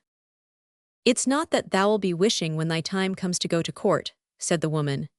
"There, my little lord, give thy old nurse a kiss and stand very cautious and perfect, not to soil thy fine feathers. And when thou hearest thy mother's robes on the stairs go out and make thy bow like thy tutor taught thee." "Thou art a fine page, indeed, my dear son," said the lady. "Stand aside and take my train." It was not Edred's tutor who had taught him to bow, but when a rustling of silks sounded on the stairs, he was able to go out and make a very creditable obeisance to the stately magnificence that swept down towards him. Elfrida thought it best to curtsy beside her brother. Aunt Edith had taught them to dance the minuet, and somehow the bow and curtsy which belonged to that dance seemed the right thing now. And the lady on the stairs smiled, well pleased. She was a wonderfully dressed lady. Her bodice was of yellow satin, richly embroidered, her petticoat of gold tissue with stripes, her robe of red velvet, lined with yellow muslin with stripes of pure gold. She had a point lace apron and a collar of white satin under a delicately worked ruff, and she was a blaze of beautiful jewels. "Thou art a fine page, indeed, my dear son," said the lady. "Stand aside and take my train as I pass. And thou, dear daughter, so soon as thou art of an age for it, thou shalt have a train and a page to carry it for thee." She swept on, and the children followed. Lord Arden was in the hall, hardly less splendid than his wife, and they all went off in a coach that was very grand, if rather clumsy. Its shape reminded Elfrida of the coach which the fairy godmother made for Cinderella out of the pumpkin, and she herself, as she peeped through the crowd of liveried servants to see it start, felt as much like Cinderella as anyone need wish to feel, and perhaps a little more. But she consoled herself by encouraging a secret feeling she had that something was bound to happen, and sure enough something did. And that is what I am going to tell you about. I own that I should like to tell you also what happened to Edred, but his part of the adventure was not really an adventure at all, though it was a thing that he will never forget as long as he remembers any magic happenings. "We went to the king's house," he told Elfrida later. "Whitehall is the name. I should like to call my house Whitehall if it wasn't called Arden Castle, you know. And there were thousands of servants, I should think, all much finer than you could dream of, and lords and ladies, and lots of things to eat, and bear-baiting and cock-fighting in the garden." "Cruel," said Elfrida. "I hope you didn't look." "A little I did," said Edred. "Boys have to be brave to bear sights of blood and horror, you know, in case of them growing up to be soldiers. But I liked the masque best. The queen acted in it. There wasn't any talking, you know, only dressing up and dancing. It was something like the pantomime, but not so sparkly. And there was a sea with waves that moved all silvery, and panelled scenes, and dolphins and fishy things, and a great shell that opened. And the queen and the ladies came out and danced. And I had a lot to eat, such rummy things. And then I fell asleep. And when I woke up the king himself was looking at me and saying I had a bonny face. Bonny means pretty. You'd think a king would know better, wouldn't you?" This was all that Edred could find to tell. I could have told more, but one can't tell everything, and there is Elfrida's adventure to be told about. When the coach had disappeared in the mist and the mud, for the weather was anything but summer weather, Elfrida went upstairs again to the room where she had left the old nurse. She did not know where else to go. "Sit thee down," said the nurse, "and sew on thy sampler." There was the sampler, very fine indeed, in a large polished wood frame. "I wish I needn't," said Elfrida, looking anxiously at the fine silks. "Tut, tut," said the nurse, "how'll thee grow to be a lady if thou doesn't mind thy needle?" "I'd much rather talk to you," said Elfrida coaxingly. "Thou canst chatter as well as sew," the nurse said, "as well I know to my cost. Would that thy needle flew so fast as thy tongue. Sit thee down, and if the little tree be done by dinner time thou shalt have leave to see thy cousin Richard." "I suppose," thought Elfrida, taking up the needle, "that I am fond of my cousin Richard." The sewing was difficult and hurt her eyes, but she persevered. Presently someone called the nurse, and Elfrida was left alone. Then she stopped persevering. "Whatever is the good," she asked herself, "of working at a sampler that you haven't time to finish, and that would be worn out, anyhow, years and years before you were born? The Elfrida who's doing that sampler is the same age as me, and born the same day," she reflected. And then she wondered what the date was, and what was the year. She was still wondering, and sticking the needle idly in and out of one hole, without letting it take the silk with it, when there was a sort of clatter on the stairs, the door burst open, and in came a jolly boy of about her own age. "Thy task done?" he cried. "Mine too. Old Parrot-nose kept me hard at it, but I thought of thee, and for once I did all his biddings. So now we are free. Come, play ball in the garden." This, Elfrida concluded, must be Cousin Dick, and she decided at once that she was fond of him. There was a big and beautiful garden behind the house. The children played ball there, and they ran in the box alleys, and played hide-and-seek among the cut trees and stone seats, and statues and fountains. Old Parrot-nose, who was Cousin Richard's tutor, and was dressed in black, and looked as though he had been eating lemons and vinegar, sat on a seat and watched them, or walked up and down the flagged terrace with his thumb in a dull-looking book. When they stopped their game to rest on a stone step, leaning against a stone seat, Old Parrot-nose walked very softly up behind the seat, and stood there where they could not see him and listened. Listening is very dishonorable, as we all know, but in those days tutors did not always think it necessary to behave honorably to their pupils. I always have thought, and I always shall think, that it was the eavesdropping of that tiresome old tutor, Mr. Parados, or Parrot-nose, which caused all the mischief.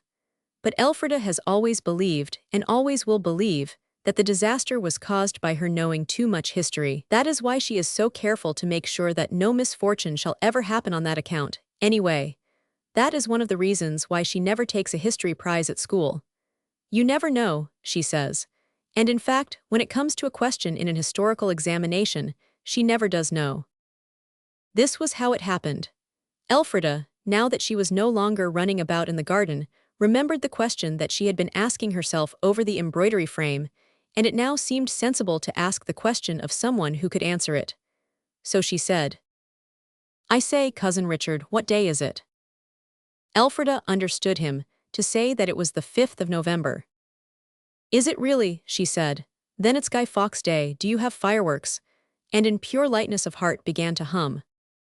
"Please to remember. The 5th of November. The gunpowder treason and plot. I see no reason why gunpowder treason should ever be forgot." "'Tis not a merry song, cousin," said Cousin Richard, "nor a safe one. 'Tis best not to sing of treason." "But it didn't come off, you know, and he's always burnt in the end," said Elfrida. "Are there more verses?" Cousin Dick asked. "No." "I wonder what treason the ballad deals with," said the boy. Don't you know, it was then that Elfrida made the mistake of showing off her historical knowledge.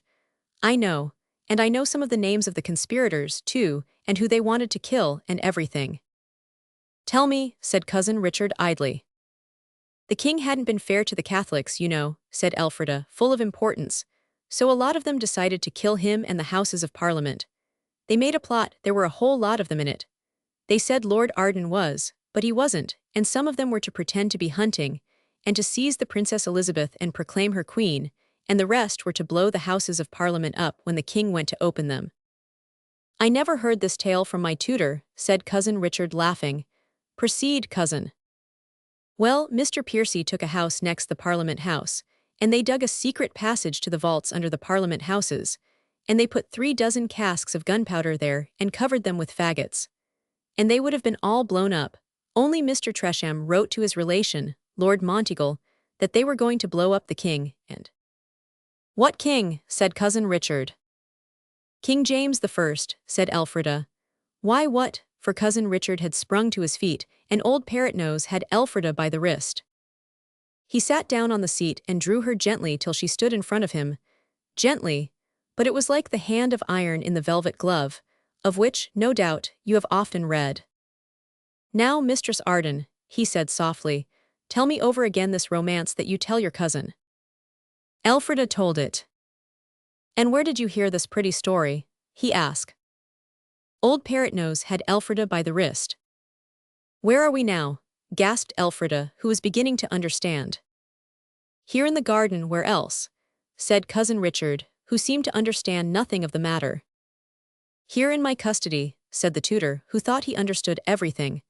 "Now tell me all, every name, every particular, or it will be the worse for thee and thy father." "Come, sir," said Cousin Richard, "you fright my cousin, it is but a tale she told. She is always merry and full of many inventions."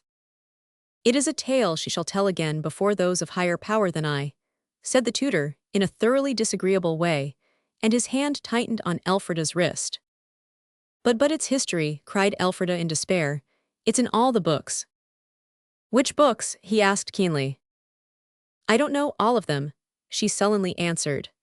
Sullenly, because she now really did understand just the sort of adventure in which her unusual knowledge of history, and to do her justice, her almost equally unusual desire to show off, had landed her.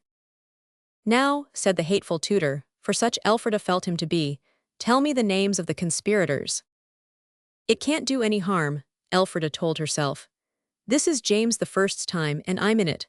But it's 300 years ago all the same, and it all has happened, and it can't make any difference what I say, so I'd better tell all the names I know." The hateful tutor shook her. "Yes, all right," she said, and to herself she added, "It's only a sort of dream, I may as well tell." Yet when she opened her mouth to tell all the names she could remember of the conspirators of the poor old gunpowder plot that didn't come off, all those years ago, she found herself not telling those names at all. Instead, she found herself saying, "I'm not going to tell, I don't care what you do to me. I'm sorry I said anything about it. It's all nonsense. I mean, it's only history and you ought to be ashamed of yourself, listening behind doors. I mean, out of doors behind stone seats, when people are talking nonsense to their own cousins." Elfrida does not remember very exactly what happened after this. She was furiously angry, and when you are furiously angry things get mixed and tangled up in a sort of dreadful red mist. She only remembers that the tutor was very horrid, and twisted her wrists to make her tell, and she screamed and tried to kick him. That Cousin Richard, who did not scream, did, on the other hand, succeed in kicking the tutor. That she was dragged indoors and shut up in a room without a window, so that it was quite dark. "If only I'd got Edred here," she said to herself, with tears of rage and mortification, "I'd try to make some poetry and get the Mouldiwarp to come and fetch us away. But it's no use till he comes home." When he did come home, after the bear-baiting and the cockfighting and the banquet and the mask, Lord and Lady Arden came with him, of course. And they found their house occupied by an armed guard, and in the dark little room a pale child exhausted with weeping, who assured them again and again that it was all nonsense, it was only history, and she hadn't meant to tell, indeed she hadn't. Lady Arden took her in her arms and held her close and tenderly, in spite of the grand red velvet and the jewels. "Thou'st done no harm," said Lord Arden, "a pack of silly tales. Tomorrow I'll see my Lord Salisbury and prick this silly bubble. Go thou to bed, sweetheart," he said to his wife, "and let the little maid lie with thee, she is all a-tremble with tears and terrors. Tomorrow my Lord Secretary shall teach these popinjays their place, and Arden House shall be empty of them, and we shall laugh at this fine piece of work that a solemn marplot has made out of a name or two and a young child's fancies. By tomorrow night all will be well, and we shall lie down in peace." But when tomorrow night came it had, as all nights have, the day's work behind it. Lord Arden and his lady and the little children lay, not in Arden House in Soho, not in Arden Castle on the Downs by the sea, but in the Tower of London, charged with high treason and awaiting their trial. They found their house occupied by an armed guard. For my Lord Salisbury had gone to those vaults under the Houses of Parliament, and had found that bold soldier of fortune, Guy Fawkes, with his dark eyes, his dark lantern, and his dark intent. And the names of those in the conspiracy had been given up, and King James was saved, and the parliaments. But the Catholic gentlemen whom he had deceived, and who had turned against him and his deceits, were face to face with the rack and the scaff. And I can't explain it at all, because of course, Elfrida knew as well as I do that it all happened 300 years ago, or, if you prefer to put it that way, that it had never happened, and that anyway it was Mr. Tresham's letter to Lord Monteagle, and not Elfrida's singing of that silly rhyme, that had brought the Ardens and all these other gentlemen to the tower and to the shadow of death. And yet she felt that it was she who had betrayed them. She felt also that if she had betrayed a base plot, she ought to be glad, and she was not glad. She felt and called herself a sneak. She had taken advantage of having been born so much later than all these people, and of having been rather good at history to give away the lives of all these nobles and gentlemen. That they were traitors to king and parliament made no manner of difference. It was she, as she felt but too bitterly, who was the traitor. And in the thick-walled room in the tower, where the name of Raleigh was still fresh in its carving, Elfrida lay awake, long after Lady Arden and Edred were sleeping peacefully, and hated herself, calling herself a traitor, a coward, and an utter duffer. Chapter 9. The Prisoners in the Tower. Imprisoned in the Tower of London, accused of high treason, and having confessed to a too intimate knowledge of the gunpowder plot, Elfrida could not help feeling that it would be nice to be back again in her own time, and at Arden, where, if you left events alone, and didn't interfere with them by any sort of magic moldywarpiness, nothing dangerous, romantic, or thrilling would ever happen. And yet, when she was there, as you know, she never could let events alone. She and Edred could not be content with that castle, and that house which, even as they stood, would have made you and me so perfectly happy. They wanted the treasure, and they, Elfrida especially, wanted adventures. Well, now they had got an adventure, both of them. There was no knowing how it would turn out either, and that, after all, is the essence of adventures. Edred was lodged with Lord Arden and several other gentlemen in the White Tower, and Elfrida and Lady Arden were in quite a different part of the building, and the children were not allowed to meet. This, of course, made it impossible for either of them to try to get back to their own times. For though they sometimes quarreled, as you know, they were really fond of each other, and most of us would hesitate to leave even a person we were not very fond of alone a prisoner in the tower in the time of James I and the gunpowder plot. Elfrida had to wait on her mother and to sew at the sampler, which had been thoughtfully brought by the old nurse with her lady's clothes, and the clothes Elfrida wore. But there were no games, and the only out-of-doors Elfrida could get was on a very narrow terrace where dead flower stalks stuck up out of a still narrower border, beside a flagged pathway where there was just room for one to walk, and not for two. From this terrace you could see the fat, queer-looking ships in the river, and the spire of St. Paul's. Edred was more fortunate. He was allowed to play in the garden of the lieutenant of the tower, but he did not feel much like playing. He wanted to find Elfrida and get back to Arden. Everyone was very kind to him, but he had to be very much quieter than he was used to being, and to say sir and madam, and not to speak till he was spoken to. You have no idea how tiresome it is not to speak till you are spoken to, with the world full, as it is, of 1,000 interesting things that you want to ask questions about. One day, for they were there quite a number of days, Edred met someone who seemed to like answering questions, and this made more difference than perhaps you would think. Edred was walking one bright winter morning in the private garden of the lieutenant of the tower, and he saw coming towards him a very handsome old gentleman dressed in very handsome clothes. And what is more, the clothes blazed with jewels. Now, most of the gentlemen who were prisoners in the tower at that time thought that their very oldest clothes were good enough to be in prison in. So this splendor that was coming across the garden was very unusual as well as very dazzling. And before Edred could remember the rules about not speaking till you're spoken to, he found that he had suddenly bowed and said, "Your servant, sir," adding, "You do look ripping." "I do not take your meaning," said the gentleman, but he smiled kindly. "I mean how splendid you look." The old gentleman looked pleased. "I am happy to command your admiration," he said. "I mean your clothes," said Edred, and then feeling with a shock that this was not the way to behave, he added, Your face is splendid too, only I've been taught manners, and I know you mustn't tell people they're handsome in their faces. Praise to the face is open disgrace, Mrs. Hunnissett says so. Praise to my face isn't open disgrace, said the gentleman. It is a pleasant novelty in these walls. Is it your birthday or anything? Edred asked. It is not my birthday, said the gentleman smiling. But why the question? Because you're so grand, said Edred. I suppose you're a prince then. No, not a prince, a prisoner. Oh, I see, said Edred, as people so often do when they don't. And you're going to be let out today, and you've put on your best things to go home in. I am so glad. At least, I'm sorry you're going, but I'm glad on your account. Thou'rt a fine, bold boy, said the gentleman. But no, I am a prisoner and like to remain so. And for these gods, he swelled out his chest so that his diamond buttons and ruby earrings and gem-set collar flashed in the winter sun. For these gods, never shall it be said that Walter Raleigh let the shadow of his prison tarnish his pride in the proper arraying of a body that has been honored to kneel before the Virgin Queen. He took off his hat at the last words and swept it, with a flourish, nearly to the ground. Oh, cried Edred, are you really Sir Walter Raleigh? Oh, how splendid! And now you'll tell me all about the golden South Americas and sea fights and the Armada and the Spaniards, and what you used to play at when you were a little boy. Aye, said Sir Walter, I'll tell thee tales eno. They'll not let me from speaking with thee, I warrant. I would, he said, looking round impatiently, that I could see the river again. From my late chamber I saw it, and the goodly ships coming in and out, the ships that go down into the great waters. He sighed, was silent a moment, then spoke.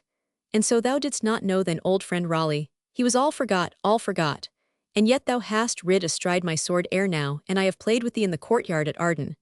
When England forgets so soon, who can expect more from a child? I'm sorry, said Edred humbly. Nay, said Sir Walter, pinching his ear gently, 'tis 2 years agone, and short years have short memories. Thou shalt come with me to my chamber, and I will show thee a chart and a map of Windargacoa, that her dear glorious majesty permitted me to rename Virginia, after her great and gracious self. So Edred, very glad and proud, went hand in hand with Sir Walter Raleigh to his apartments, and saw many strange things from overseas, dresses of feathers from Mexico, and strange images in gold from strange islands, and the tip of a narwhal's horn from Greenland, and many other things. And Sir Walter told him of his voyages and his fights, and of how he and Humphrey Gilbert and Adrian Gilbert and little Jack Davis used to sail their toy boats in the long stream, and how they used to row in and out among the big ships down at the port, and look at the great figureheads, standing out high above the water, and wonder about them, and about the strange lands they came fro. And often, said Sir Walter, we found a sea captain that would tell us lads' travellers' tales like these I have told thee. And we sailed our little ships, and then we sailed our big ships, and here I lie in dock, and shall never sail again. But it's to see the Devon moors and the clear reaches of the long stream again, and that I never shall. And with that he leaned his arm on the window-sill, and if he had not been the great Sir Walter Raleigh, who is in all the history books, Edred would have thought he was crying. Oh, do cheer up, do, said Edred awkwardly. I don't know whether they'll let you go to Devonshire, but I know they'll let you go back to America some day with 12 ships. I read about it only yesterday, and your ship will be called the Destiny, and you'll sail from the Thames, and Lord Arden will see you off and kiss you for farewell and give you a medal for a keepsake. Your son will go with you. I know it's true. It's all in the book. The book, Sir Walter asked. A prophecy belike. You can call it that if you want to, said Edred cautiously, but anyhow it's true. He had read it all in the history of Arden. If it should be true, said Sir Walter, and the smile came back to his merry eyes, and if I ever sail to the Golden West again, shrew me but I will sack a Spanish town, and bring thee a collar of gold and pieces of 8, a big bag full. Thank you very much, said Edred, it is very kind of you, but I shall not be there. And all Sir Walter's questions did not make him say how he knew this, or what he meant by it. After this, he met Sir Walter every day in the lieutenant's garden, and the two prisoners comforted each other. At least Edred was comforted, and Sir Walter seemed to be, but no one could be sure if it was more than seeming. This was one of the questions that always puzzled the children, and they used to talk it over together till their heads seemed to be spinning round. The question, of course, was, did their being in past times make any difference to the other people in past times? In other words, when you were taking part in historical scenes, did it matter what you said or did? Of course, it seemed to matter extremely at the time. But then if this going into the past was only a sort of dream, then of course, the people in the past would know nothing about it, unless they had dreamed the same sort of dream, which, as Elfrida often pointed out, was quite likely, especially if time didn't count, or could be cheated by white clocks. On the other hand, if they really went into the real past, well then of course, what they did must count for real too, as Edred so often said. And yet how could it, since they took with them into the past all that they learned here? And with that knowledge they could have revealed plots, shown the issue of wars and the fate of kings, and as Elfrida put it, made history turn out quite different. You see the difficulties, don't you? And Betty Lovell's having said that they could leave no trace on times past did not seem to make much difference somehow, one way or the other. However, just now Elfrida and Edred were in the tower, and not able to see each other, so they could not discuss that or any other question. And they always hoped that they would meet, but they never did. But by and by the Queen thought of Lady Arden, and decided that she and her son Edred ought to be let out of the tower, and she told the king so, and he told Lord somebody or other, who told the lieutenant of the tower, and behold Lady Arden and Edred were abruptly sent home in their own coach, which had been suddenly sent for from Arden House. But Elfrida was left in charge of the wife of the lieutenant of the tower, who was a very kind lady. So now Elfrida was in the tower, and Edred was at Arden House in Soho, and they had not been able to speak to each other or arrange any plan for getting back to 1908 and Arden Castle by the sea. Of course, Elfrida was kept in the tower because she had sung the rhyme about "Please to remember the 5th of November, the gunpowder treason and plot." And this made people think, or seem to think, that she knew all about the gunpowder plot. And so of course she did, though it would have been very difficult for her to show anyone at that time how she knew it, without being a traitor. She was now allowed to see Lord Arden every day, and she grew very fond of him. He was curiously like her own daddy, who had gone away to South America with Uncle Jim, and had never come back to his little girl. Lord Arden also seemed to grow fonder of her every day. "Thou art a bold piece," he'd tell her, "and thou growest bolder with each day. Hast thou no fear that thy daddy will have thee whipped for answering him so pert?" "No," Elfrida would say, hugging him as well as she could for his rough. "I know you wouldn't beat your girl, don't I, Daddy?" And as she hugged him, it felt almost like hugging her own daddy, who would never come home from America. So she was almost contented. She knew that Lord Arden was not one of those to suffer for the gunpowder plot. She knew from the history of Arden that he would just be banished from the court, and end his days happily at Arden, and she was almost tempted just to go on and let what would happen, and stay with this new daddy who had lived 300 years before, and pet him and be petted by him. Only she felt that she must do something because of Edred. The worst of it was that she could not think of anything to do. She did not know at all what was happening to Edred, whether he was being happy or unhappy. As it happened, he was being, if not unhappy, at least uncomfortable. Mr. Parados, the tutor, who was as nasty a man as you will find in any seaside academy for young gentlemen, still remained at Arden House and taught the boys, Edred and his cousin Richard. Mr. Parados was in high favor with the king because he had listened to what wasn't meant for him, reported it where it would do most mischief, a thing always very pleasing to King James I, and Lady Arden dared not dismiss him. Besides, she was ill with trouble and anxiety, which Edred could not at all soothe by saying again and again, "Father won't be found guilty of treason, he won't be executed. He'll just be sent to Arden and live there quietly with you. I saw it all in a book." But Lady Arden only cried and cried. Mr. Parados was very severe, and rapped Edred's knuckles almost continuously during lesson time, and out of it, said Cousin Richard, "He is forever bent on spying and browbeating of us." "He's always messing about, nasty sneak," said Edred. "I should like to be even with him before I go, and I will too." "Before you go whither?" Cousin Richard asked. "Elfrida and I are going away," Edred began, and then felt how useless it was to go on, since even when the 1908 Edred, who he was, had gone, the 1605 Elfrida and Edred would of course still be there. That is if. He checked the old questions, which he had now no time to consider, and said, in a firm tone which was new to him, and which Elfrida would have been astonished and delighted to hear. "Yes, I've got 2 things to do, to be even with old Parrot Nose, to be revenged on him, I mean, and to get Elfrida out of the tower. and I'll do that first because she'll like to help with the other." The boys were on the leads, their backs to a chimney and their faces towards the trapdoor, which was the only way of getting onto the roof. It was very cold, and the north wind was blowing, but they had come there because it was one of the few places where Mr. Parrotnose could not possibly come creeping up behind them to listen to what they were saying. "Get her out of the tower," Dick laughed and then was sad. "I would we could," he saw. "We can," said Edred earnestly. "I've been thinking about it all the time, ever since we came out of the tower, and I know the way. I shall want you to help me, Dick, you and one grown-up." He spoke in the same grim, self-reliant tone that was so new to him. "One grown-up?" Dick asked. "Yes, I think Nurse would do it, and I'm going to find out if we can trust her." "Trust her?" said Dick. "Why, she'd die for any of us Ardens. Aye, and die on the rack before she would betray the lightest word of any of us." "Then that's all right," said Edred. "What is thy plot?" Dick asked, and he did not laugh, though he might well have wanted to. You see, Edred looked so very small and weak, and the tower was so very big and strong. "I'm going to get Elfrida out," said Edred, "and I'm going to do it like Lady Nithsdale got her husband out. It will be quite easy. It all depends on knowing when the guard is changed, and I do know that."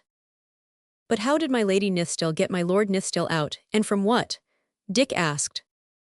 "Why, out of the tower, you know," Edred was beginning, when he remembered that Dick did not know and couldn't know, because Lord Nithsdale hadn't yet been taken out of the tower, hadn't even been put in perhaps, for anything Edred knew, wasn't even born yet. So he said, "Never mind, I'll tell you all about Lady Nithsdale," and proceeded to tell Dick, vaguely yet inspiringly, the story of that wise and brave lady. I haven't time to tell you the story, but any grown-up who knows history will be only too pleased to tell it. Dick listened with most flattering interest, though it was getting dusk and colder than ever. The lights were lighted in the house, and the trapdoor had become a yellow square. A shadow in this yellow square warned Dick, and he pinched Edred's arm. "Come," he said, "and let us apply ourselves to our books. Virtuous youths always act in their preceptors' absence as they would if their preceptors were present. I feel as though mine were present. Therefore, I take it, I am a virtuous youth." On which the shadow disappeared very suddenly, and the two boys, laughing in a choking inside sort of way, went down to learn their lessons by the light of two guttering tallow candles in solid silver candlesticks. The next day, Edred got the old nurse to take him to the court, and because the Queen was very fond of Lady Arden, he actually managed to see Her Majesty, and, what is more, to get permission to visit his father and sister in the tower. The permission was written by the Queen's own hand, and bade the lieutenant of the tower to admit Master Edred Arden and Master Richard Arden and an attendant. Then the nurse became very busy with sewing, and 2 days went by, and Mr. Parados rapped the boys' fingers and scolded them and scowled at them and wondered why they bore it all so patiently. Then came the day, and it was bitterly cold, and as the afternoon got older snow began to fall. "So much the better," said the old nurse, "so much the better." It was at dusk that the guard was changed at the tower gate, and a quarter of an hour before dusk Lord Arden's carriage stopped at the tower gate, and an old nurse in ruff and cap and red cloak got out of it and lifted out 2 little gentlemen, one in black with a cloak trimmed with squirrel fur, which was Edred, and another, which was Richard, in grey velvet and marten's fur. And the lieutenant was called, and he read the Queen's order and nodded kindly to Edred, and they all went in. And as they went across the yard to the White Tower, where Lord Arden's lodging was, the snow fell thick on their cloaks and furs and froze to the stuff, for it was bitter cold. And again, "So much the better," the nurse said, "so much the better." Elfrida was with Lord Arden, sitting on his knee, when the visitors came in. She jumped up and greeted Edred with a glad cry and a very close hug. "Go with nurse," he whispered through the hug. "Do exactly what she tells you." "But I've made a piece of poetry," Elfrida whispered, "and now you're here." "Do what you're told," whispered Edred in a tone she had never heard from him before and so fiercely that she said no more about poetry. "We must get you out of this," Edred went on. "Don't be a duffer, think of Lady Nithsdale." Then Elfrida understood. Her arms fell from round Edred's neck, and she ran back to Lord Arden and put her arms round his neck and kissed him over and over again. "There, there, my maid, there, there," he said, patting her shoulder softly, for she was crying. "Come with me to thy chamber," said the nurse. I would take thy measure for a new gown and petticoat. But Elfrida clung closer. She does not want to leave her dad, said Lord Arden. Dost thou, my maid? No, no, said Elfrida quite wildly. I don't want to leave my daddy. Come, said Lord Arden, tease but for a measuring time. Thou'lt come back, sock lamb as thou art, go now to return the more quickly. Goodbye, dear, dear, dear daddy, said Elfrida, suddenly standing up. Oh, my dear daddy, goodbye. Why, what a piece of work about a new frock, said the nurse crossly. I've no patience with the child, and she caught Elfrida's hand and dragged her into the next room. Now, she whispered, already on her knees undoing Elfrida's gown, not a moment to lose. Hold thy handkerchief to thy face and seem to weep as we go out. Why thou'rt weeping already, so much the better. From under her wide hoop and petticoat the nurse drew out the clothes that were hidden there, a little suit of black exactly like Edred's, cap, cloak, stockings, shoes, all like Edred's to a hair. And Elfrida, before she had finished crying, stood up the exact image of her brother, except her face, and that would be hidden by the handkerchief. Then very quickly, the nurse went to the door of the apartment and spoke to the guard there. Good luck, good gentleman, she said. My little master is ill. He is too frail to bear these sad meetings and sadder partings. Convey us, I pray you, to the outer gate, that I may find our coach and take him home, and afterwards I will return for my other charge, his noble cousin. Is it so? Said the guard kindly. Poor child, well, such is life, mistress, and we all have tears to weep. But he could not leave his post at Lord Arden's door to conduct them to the gates. But he told them the way, and they crossed the courtyard alone, and as they went, the snow fell on their cloaks and froze there. So that the guard at the gate, who had seen an old nurse and 2 little boys go in through the snow, now saw an old nurse and 1 little boy go out, all snow-covered, and the little boy appeared to be crying bitterly. And no wonder, the nurse explained, seeing his dear father and sister thus.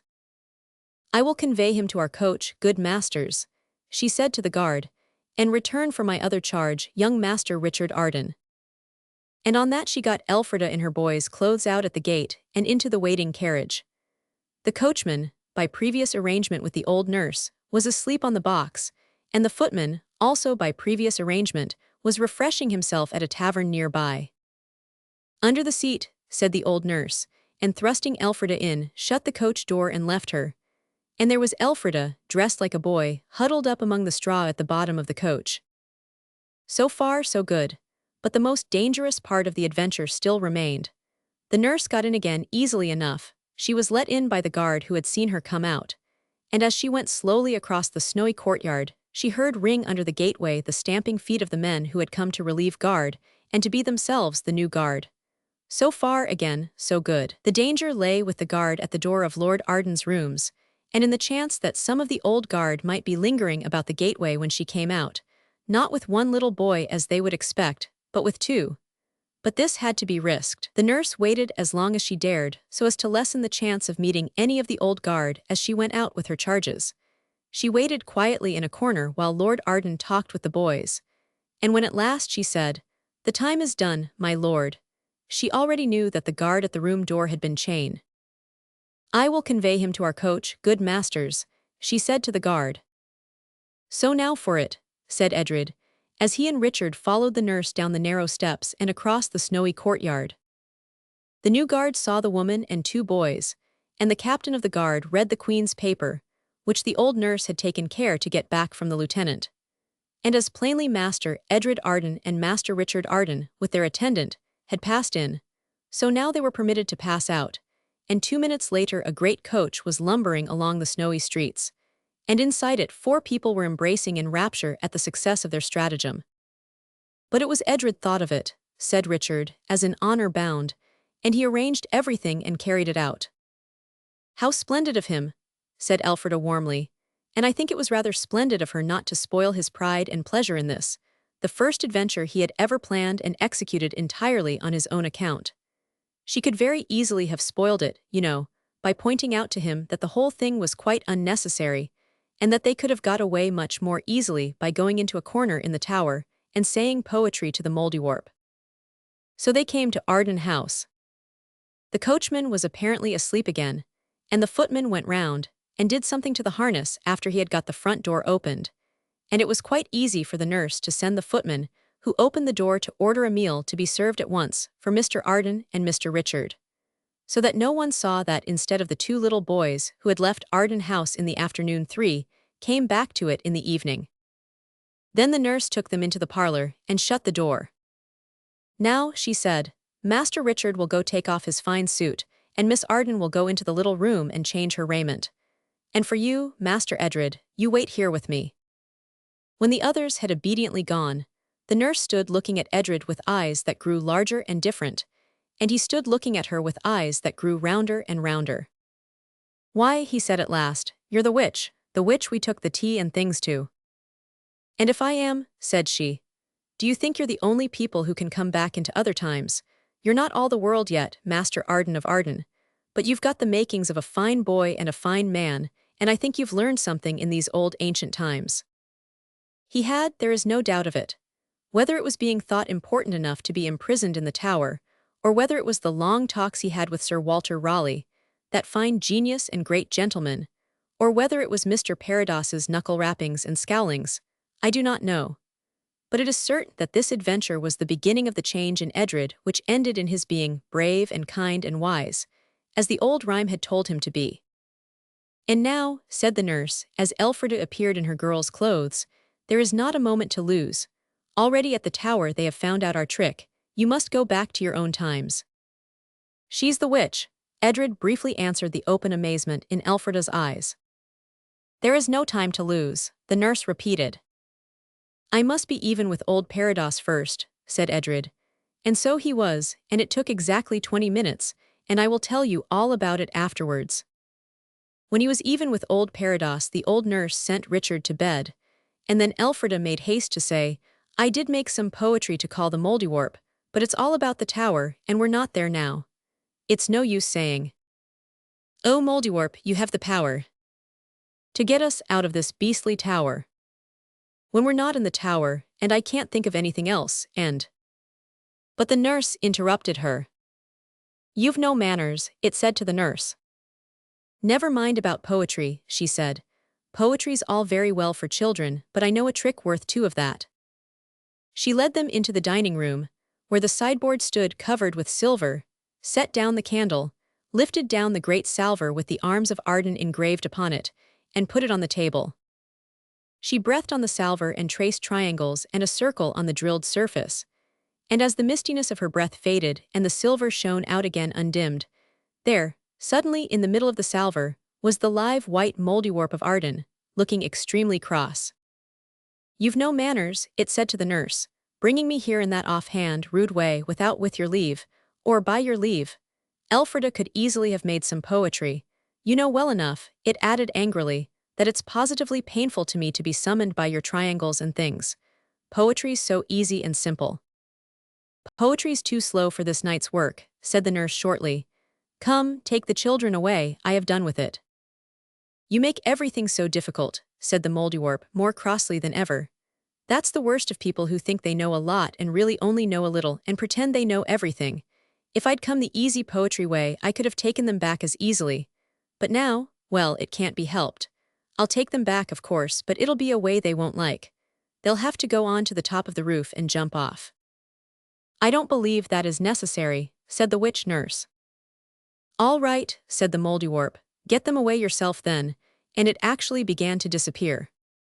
"No, no," said Elfrida, "we'll do anything you say." "There's a foot of snow on the roof," said the witch nurse. "So much the better," said the Mouldiwarp, "so much the better, you ought to know that." "You think yourself very clever," said the nurse. "Not half so clever as I am," said the Mouldiwarp, rather unreasonably, Elfrida thought. "There," it added sharply as a great hammering at the front door shattered the quiet of the night. "There, to the roof for your lives, and I'm not at all sure that it's not too late." The knocking was growing louder and louder. Chapter 10. White Wings and a Brownie. Perhaps I had better begin this chapter by telling you exactly how Edred got even with old Parrot Nose, as he put it. You will remember that Master Parados was the Arden's tutor in the time of King James I, and that it was through his eavesdropping and tale-bearing that Edred and Elfrida were imprisoned in the Tower of London. There was very little time in which to get even with anyone, and of course, getting even with people is not really at all a proper thing to do. Yet Edred did it. Edred had got Elfrida out of the tower just as Lady Nithsdale got her lord out, and now he and Cousin Richard were at Arden House, in Soho, and the old nurse, who was also, astonishingly, the old witch, had said that there was no time to be lost. "But I must be even with old Parrot-nose," said Edred. He was feeling awfully brave and splendid inside, because of the way he had planned and carried out the Nithsdale rescue of Elfrida, and also he felt that he could not bear to go back to his own times without somehow marking his feelings about Mr. Parados. As to how it was to be done, Cousin Richard was not to have anything to do with it, because while they would be whisked away by some white road that the Mouldiwarp would find for them when they called it to their help by spoken poetry, he would be left behind to bear the blame of everything. This Edred and Elfrida decided in a quick whispered conference, but Cousin Dick wanted to know what they were talking about, and why he wasn't to help in what he had wanted to do these 4 years. "If we tell you," said Elfrida, "you won't believe us." "You might at least make the trial," said Cousin Richard. So they told him, and though they were as quick as possible, the story took some time to tell. Richard Arden listened intently. When the tale was told, he said nothing. "You don't believe it," said Edred. "I knew you wouldn't. Well, it doesn't matter. What can we do to pay out old Parrot-nose?" "I don't like it," said Richard suddenly. "It's never been like this before. It makes it seem not real. It's only a dream really, I suppose, and I always believed so that it was." "I don't understand a word you're saying," said Edred, "but what we've been saying's true anyhow. Look here." He darted to the dark corner of the parlor where he had hidden the camera behind a curtain. "Look here, I bet you haven't got anything like this. It comes from our times, ever so far on in history, out of the times where we come from, the times that haven't happened yet. At least now we're here they haven't happened yet. You don't know what it is. It's a machine for the sun to make pictures with." "Oh, stow that," said Richard wearily. "I know now it's all a silly dream, but it's not worth while trying to dream that I don't know a Kodak when I see it. That's a brownie." There was a pause, full of speechless amazement. "Then, if you've dreamed about our times," said Elfrida, "you might believe in us dreaming about yours. Did you dream of anything except brownies? Did you ever dream of fine carriages, fine boats, and—" "Don't talk as if I were a baby," Richard interrupted. "I know all about railways and steamboats, and the Hippodrome and the Crystal Palace. I know Kent made 615 against Derbyshire last Thursday. Now then." "But I say, do tell us." "I shan't tell you anything more, but I'll help you to get even with Parrot-nose. I don't care if I am left here after you go," said Richard.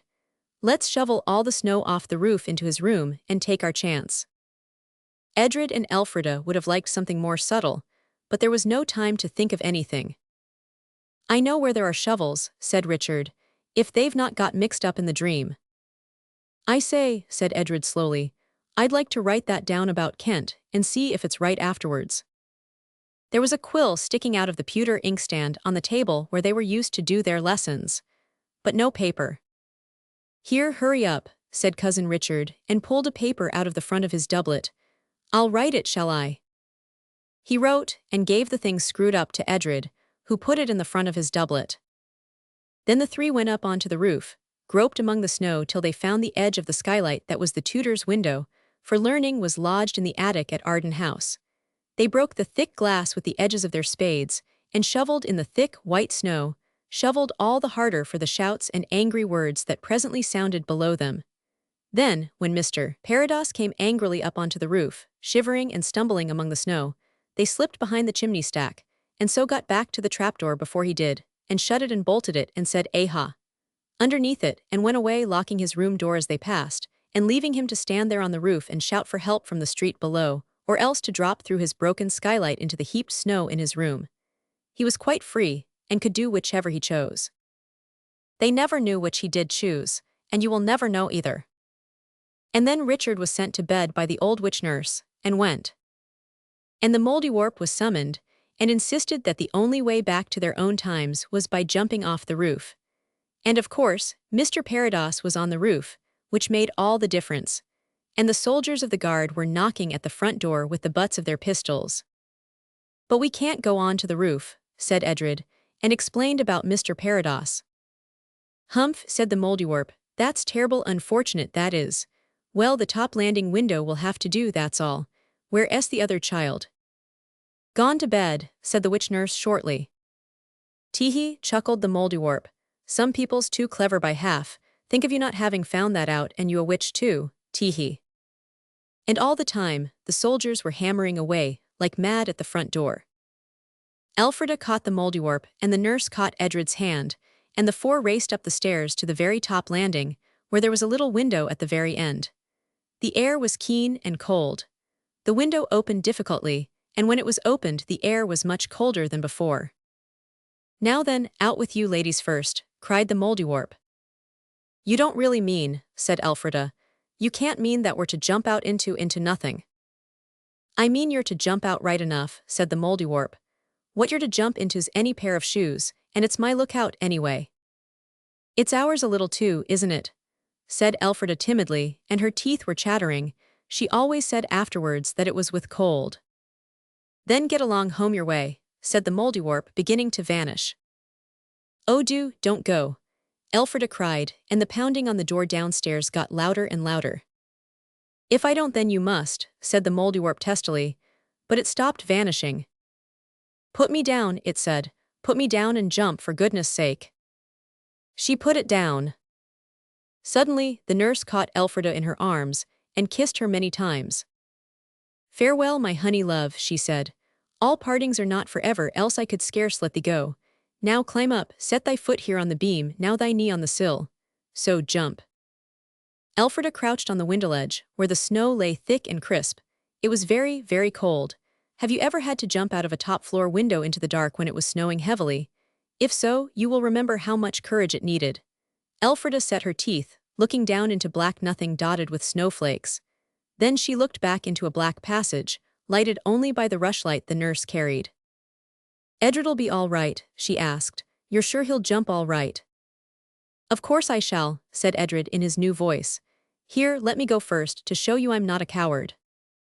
Of course, Elfrida instantly jumped, and next moment Edred jumped too.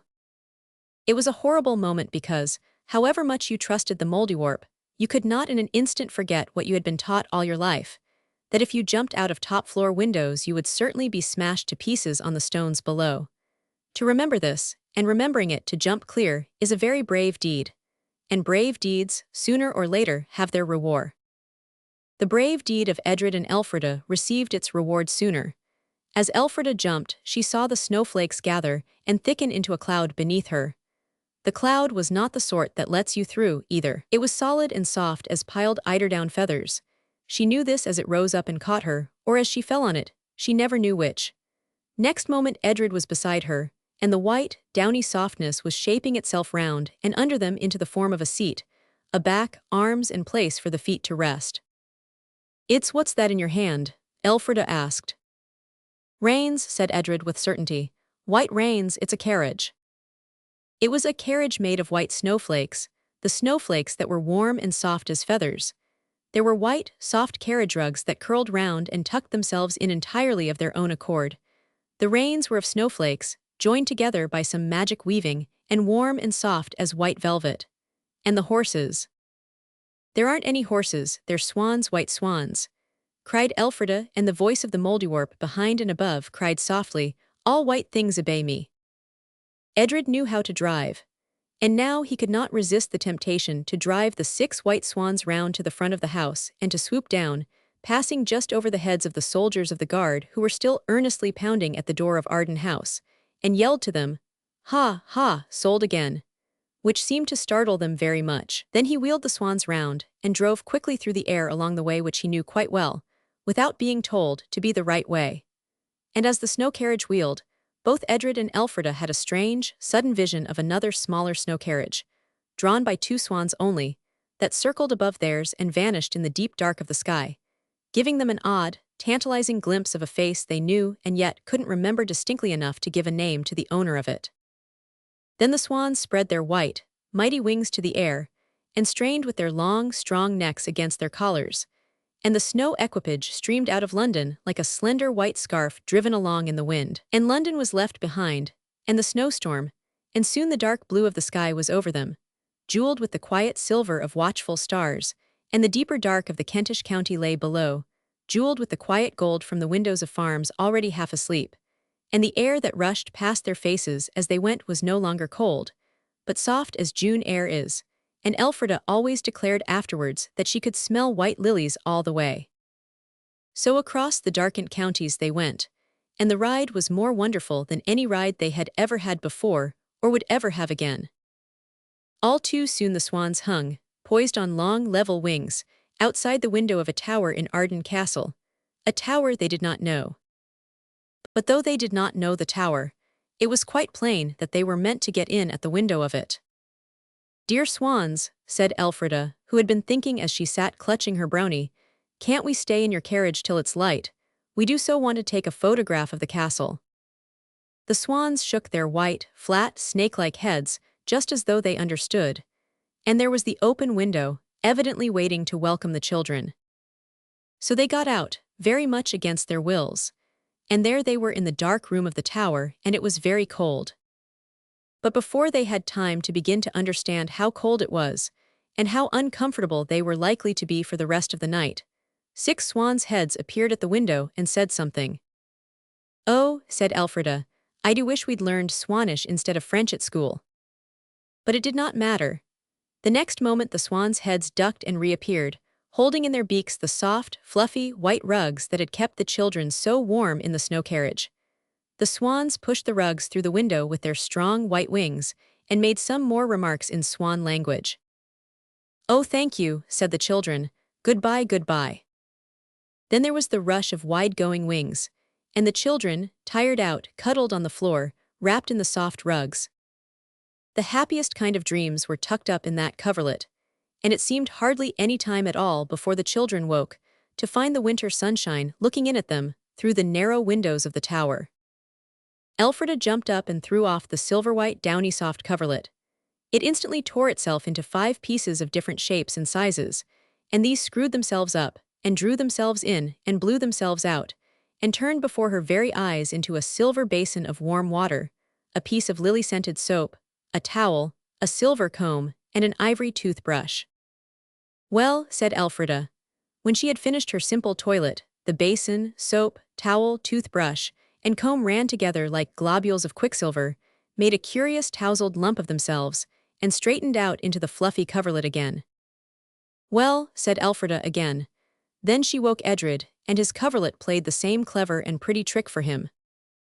And when the children started to go down with the brownie, and take the photographs of the castle, the shining coverlets jumped up into 2 white furry coats, such as the very affluent might wear when they went a-motoring, if the very affluent ever thought of anything so pretty. And one of the coats came politely to the side of each child, holding out its arms as if it were saying, "Do please, oblige me by putting me on." Which of course, both the children did. They crept down the corkscrew stairs, and through a heavy door that opened under the arch of the great gateway. The great gate was open, and on the step of the door opposite to the one by which they had come out a soldier sat. He held his helmet between his knees, and was scouring it with sand and whistling as he scoured. He touched his forehead with his sandy hand, but did not get up. "You're early afield," he said, and went on rubbing the sand on the helmet. "It's such a pretty day," said Elfrida. "May we go out?"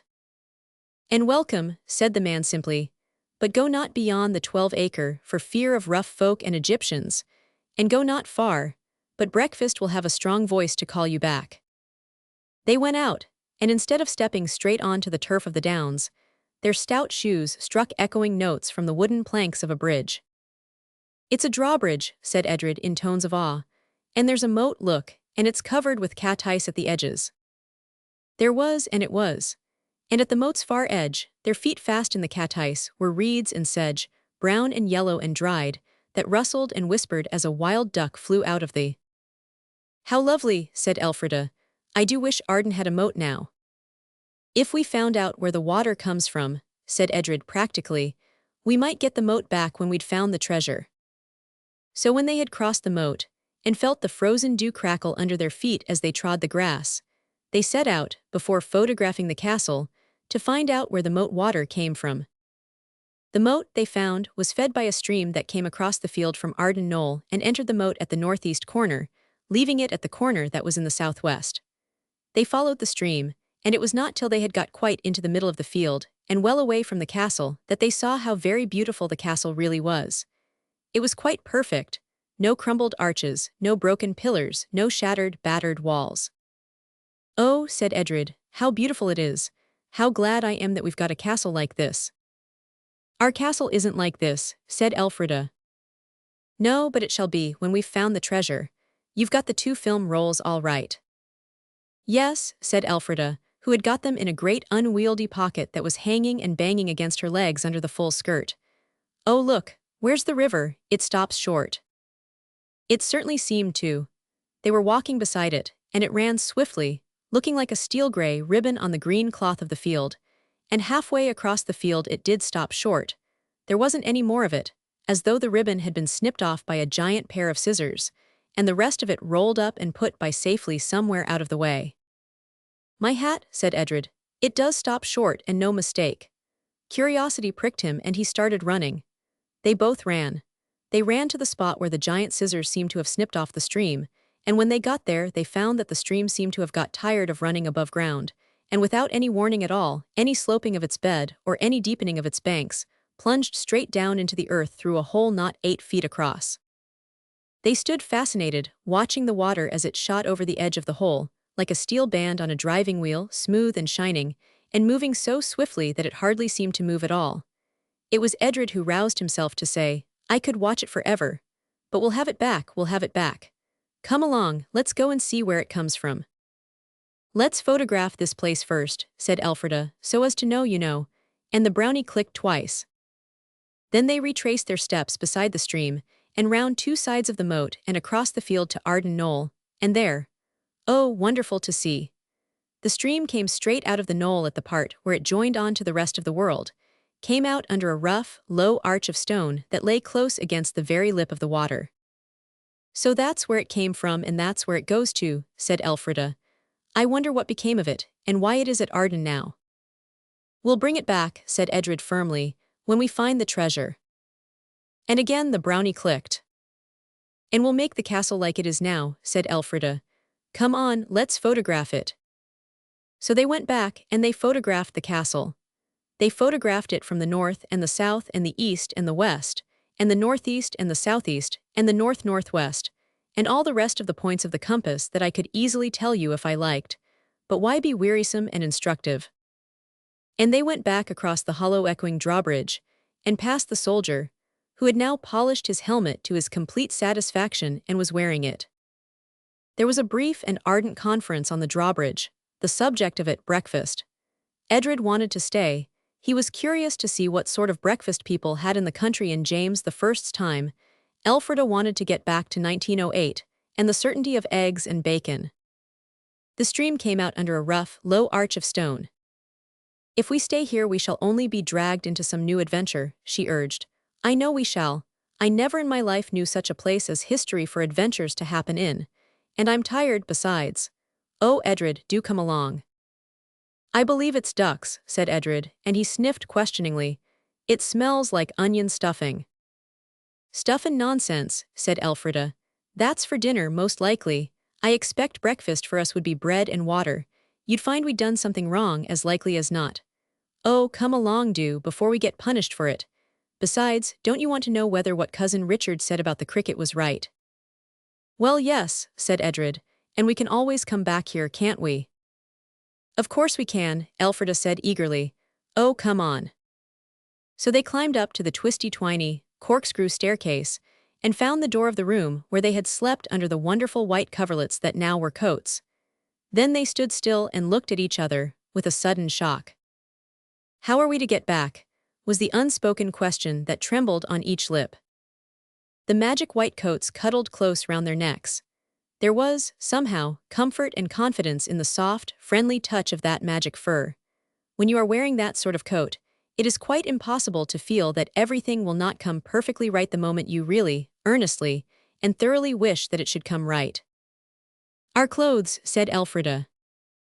"Oh yes, of course," said Edred. "I was forgetting." "You may as well go on forgetting," said his sister, "because the clothes aren't here. They're the other side of that twisty-twiny, inside-out, upside-down shakiness that turned the attic into the tower. I suppose the tower would turn back into the attic if we could only start that shaky upside-downness going, wrong way before, you know. I suppose it would, said Edred, stopping short, with his fingers between the buttons of his doublet. Hallo, what's this? He pulled out a folded paper. It's the thing about cricket that Cousin Richard gave you. Don't bother about that now. I want to get back. I suppose we ought to make some poetry. But Edred pulled out the paper and unfolded it. It might vanish, you know, he said, or get stuck here, and when we got home we should find it gone when we came to look for it. Let's just see what he says Kent did make. He straightened out the paper, looked at it, looked again, and held it out with a sudden arm's-length gesture. Look at that, he said.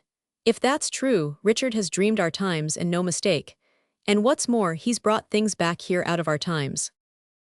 Elfrida took the paper and looked at it, and her mouth dropped open. If it's true, said she. But it must be true. The paper almost fell from her hand, for it was a bill from Gamage S for 3 ships' guns, a compass, and a half-dozen flags, and the bill was made out to Mr. R.D. Arden, 117, Laurie Grove, New Cross, London. S.E. on the other side was the penciled record of the runs made by Kent the previous Thursday. I say, said Elfrida, and was going on to say I don't know what clever and interesting things, when she felt the fur coat creep and wriggle all through its soft length, and along its soft width, and no wriggle that ever was wriggled expressed so completely danger. Danger, danger, you'd better get off while you can. A quite violent ruffling of the fur round the neck of her coat said, as plain as it could speak, don't stop to jaw, go now. When you say a lady is a true daughter of Eve, you mean that she is inquisitive. Elfrida was enough Eve's daughter to scurry to the window and look out. A thrill ran right down her backbone, and ended in an empty feeling at the ends of her fingers and feet. Soldiers, she cried, and they're after us, I know they are. Soldiers, she cried, and they're after us. The fur coat knew it too, if knowledge can be expressed by wriggling. Oh, and they're pulling up the drawbridge. What for? Said Edred, who had come to the window too. And I say, doesn't the portcullis look guillotinish when it comes down like that? Through the window one looked straight down onto the drawbridge, and as the tower stuck out beyond the gate, its side window gave an excellent view of the slowly descending portcullis. I say, said Elfrida, my fluffy coat says go, doesn't yours? It would if I'd listened to it, said Edred carelessly. The soldiers were quite near now, so near that Elfrida could see how fierce they looked, and she knew that they were the same soldiers who had hammered so loud and so hard at the door of Arden House in Soho. They must have ridden all night, so she screwed her mind up to make poetry, just as you screw your muscles up to jump a gate or run 100 yards. And almost before she knew that she was screwing it up at all, the screw had acted, and she had screwed out a piece of Mouldiwarp poetry and was saying it aloud. Dear Mouldiwarp, since cousin buys his beautiful flags from Gamage's, take us away, and take us quick, before the soldiers do us any damages. And the moment she had said it, the white magic coats grew up and grew down, and wrapped the children up as tight, and as soft as ever a silkworm wrapped itself when it was tired of being a silkworm, and entered into its cocoon, as the first step towards being a person with wings. Can you imagine what it would be like to have lovely liquid sleep emptied on you by the warm tubful? That is what it felt like inside the white, wonderful cocoons. The children knew that the tower was turning wrong way up and inside out, but it didn't matter a bit. Sleep was raining down on them in magic showers. No, it was closing on them, closer and closer, nearer and nearer, soft, delicious layers of warm delight. A soft, humming sound was in their ears, like the sound of bees when you push through a bed of Canterbury bells, and the next thing that happened was that they came out of the past into the present with a sort of snap of light and a twist of sound. It was like coming out of a railway tunnel into daylight.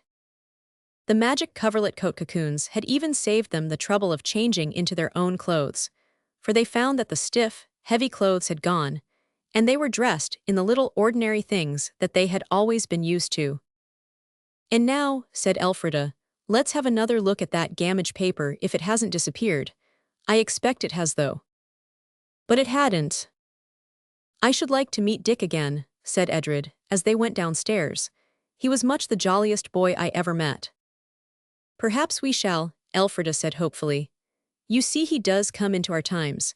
I expect that New Cross time he stayed quite a long while, like we did when we went to gunpowder plot times. Or we might go back there, a little later, when the gunpowder plot has all died away and been forgot. It isn't forgotten yet, said Edred, and it's 300 years ago. Now let's develop our films. I'm not at all sure about those films. You see, we took the films with us, and of course we've brought them back, but the picture that's on the films, we didn't take that with us. I shouldn't be a bit surprised if the films are all blank. It's very, very clever of you to think of it, said Elfrida respectfully, but I do hope it's a perfectly silly idea of yours. Let's ask Mrs. Hunnison if we may use the old room she said used to be the still room to develop them in. It'll be a ripping dark room when the shutters are up. Course you may, said Mrs. Hunnison. Yes, and I'll carry you in a couple of pails of water. The floor's stone, so it won't matter if you do slop a bit. You pump, my lord, and I'll hold the pails. Why was that part of the house let to go all dirty and cobwebby? Asked Elfrida, when the hoarse voice of the pump had ceased to be heard. It's always been so, said Mrs. Hunnison. I couldn't take upon me to clear up without Miss Edith's orders, not but what my fingers itch to be at it with a broom and a scrubbing brush. But why? Elfrida persisted. Oh, it's one of them old, ancient tales, said Mrs. Hunnison. Old Beale could tell you if anyone could. We'll go down to Old Beale said Edred decidedly, as soon as we've developed our pictures of the castle, if there are any pictures, he added. You never can tell with them photo machines, can you? Said Mrs. Hunnison sympathetically. My husband's cousin's wife was took, with all her family, by her own back door, and when they come to wash out the picture, it turned out they took the next door people's water butt by mistake, owing to their billy goat jogging the young man's elbow that had got the camera. And it wasn't a bit like any of them. Chapter 11. Developments. Come on, said Edred. You measure out the hypo and put the 4 pie dishes ready. I'll get the water. He got it, with Mrs. Hunnison's help, 2 brimming pails full. You mustn't come in for anything, will you, Mrs. Hunnison? He earnestly urged. You see, if the doors open ever so little, all the photographs will be done for. Law love a duck, said Mrs. Hunnison, holding her fat waist with her fat hands. I shan't come in, I ain't got nothing to come in for. We'll bolt the door, all the same, said Edred when she was gone, in case she was to think of something. He shot the great wooden bolt. Now it'll be quite dark, he saw. Mrs. Hunnison was sitting in a little low chair at the back door plucking a white chicken. And of course it was. You know the aggravating way rooms have of pretending to be quite dark until you want them to be dark, and then, by no means. This room didn't even pretend to be dark to begin with. Its shutters had 2 heart-shaped holes, high up, through which the light showed quite dazzlingly. Edred had to climb up onto the window seat and stuff up the holes very tight with crushed newspaper, to get which he had to unbolt the door. There, he said, as he pulled and patted the newspaper till it really and darkly filled the heart-shaped holes. Now it will be quite dark. And again it was. Long, dusty rays of light came through the cracks where the hinges of the shutters were. Newspapers were no good for them. The door had to be unbolted, and Mrs. Hunnison found. She was sitting in a little low chair at the back door plucking a white chicken. The sight of the little white feathers floating fluffing about brought wonderful memories to Edred. But he only said, I say, you haven't any old curtains, have you? Thick ones or thin if they were red? Mrs. Hunnison laid the chicken down among his white feathers and went to a chest of drawers that stood in the kitchen. Here you are, she said, handing out 2 old red velvet curtains with which he disappeared. But he was back again quite quickly. You haven't got a hammer, I suppose, said he. The dresser drawer yielded a hammer, and Edred took it away, to return almost at once with, I suppose there aren't any tacks. I suppose, said Mrs. Hunnison, laughing, there ain't much sense locking that still-room door on the inside when it ain't me that keeps all a-popping in, but you that keeps all a-popping out. However, she gave him the tacks, rusty ones, in a damp screw of paper. When he had hammered his fingers a good deal, and the tacks a little, the tacks consented to hold up the curtain, or the curtain condescended to be held up by the tacks. And now, said Edred, shutting the door, it really is. Dark, he meant, but of course it was. There was a gap under the door so wide, as Elfrida said, that you could have almost crawled through it. That meant another appeal to Mrs. Hunnison for another curtain, and this time Mrs. Hunnison told him to go along with him for a little worrit, and threw a handful of downy soft white feathers at him. But she laughed, too, and gave him the curtain. At last it really was dark, and then they had to unbolt the door again, because Elfrida had forgotten where she had put the matches. You will readily understand that, after all this preparation, the children were at the last point of impatience, and everything seemed to go slowly. The lamp with the red shade burned up presently, and then the 4 pie dishes were filled with water that looked pink in that strange light. "One good thing," said Edred, "the hypo has had time to melt." And now there was careful snipping, and long ribbons of black paper curled, unheeded round the legs of the operators. "I wish we were born photographers like the man who took Aunt Edith and you on the beach with the donkey," said Edred nervously, as he began to pass the film in and out of the water in pie dish number 1. "Oh, be sure there are no air bubbles," said Elfrida. "You might let me do some of it." "You shall do the next one," said Edred, almost holding his breath. Dear reader, do you recall the agitating moment when you pass the film through the hypo and hold it up to the light and nothing happens? Do you remember the painful wonder whether you may have forgotten to set the shutter, or whether you have got hold of an unexposed film by mistake? Your breath comes with difficulty, your fingers feel awkward, and the film is unnaturally slippery. You dip it into the hypo bath again, and draw it through and through with the calmness of despair. "I don't believe it's coming out at all," you say. And then comes the glorious moment, when you hold it up again to the red light and murmur rapturously, "Ah, it is beginning to show." If you will kindly remember all the emotions of those exciting moments, on an occasion, let us say, when you had not had your camera very long, then multiply by 7 million, add X, an unknown quantity of an emotion quite different from anything you have ever felt, and you will have some idea of what Edred and Elfrida felt when the first faint, gray, formless patches began to appear on the film. But you might multiply till you had used up the multiplication table, and add X's as long as you could afford them, and yet never imagine the rapture with which the 2 children saw the perfect development of the 6 little perfect pictures. For they were perfect. They were perfect pictures of Arden Castle at a time when it too was perfect. No broken arches, no crumbling wall, but every part neat and clear-cut as they had seen it when they went into the past that was 300 years ago. They were equally fortunate with the second film. It too had its 6 faultless pictures of Arden Castle 300 years ago, and the last film developed just as finely, only, just before the moment which was the right moment for taking the film out of the hypobath and beginning to wash it, a tiny white feather fell out of Edred's hair into the dish. It was so tiny that in that dim light he did not notice it, and it did not stick to the film or do any of those things which you might have feared if you had seen the little, white thing flutter down. It may have been the feathers doing. I don't know. I just tell you the thing as it happened. Of course, you know that films have to be pinned up to dry. Well, the first film was pinned on the right-hand panel of the door, and the second film was pinned on the left-hand panel of the door. And when it came to the third, the one that had had the little white feather dropped near it, there was nothing wooden left to pin it to, for the walls were of stone, nothing wooden except the shutters. And it was pinned across these. "It doesn't matter," said Edred, "because we need open the shutters till it's dry." And with that he stuck in 4 pins at its 4 corners, and turned to blow out the lamp and unbolt the door. He meant to do this, but the door, as a matter of fact, wasn't bolted at all, because Edred had forgotten to do it when he came back with the dusters, so he couldn't have unbolted it anyway. But he could blow out the red-sided lamp, and he did. And then the wonderful thing happened. Of course the room ought to have been quite dark. I'm sure enough trouble had been taken to make it so. But it was. The window where the shutters were. The shutters that the film was pinned on, the film on which the little white feather had fallen. The little white feather that had settled on Edred's hair when Mrs. Hunnissett was plucking that chicken at the back door. That window now showed as a broad oblong of light. And in that broad oblong was a sort of shining, a faint sparkling movement, like the movement of the light on the sheet of a cinematograph before the pictures begin to show. "Oh," said Elfrida, catching at Edred's hand. What she did catch was his hair. She felt her way down his arm and so caught what she had meant to catch and held it fast. "It's more magic," said Edred ungratefully. "I do wish." "Oh hush," said Elfrida, "look, oh look."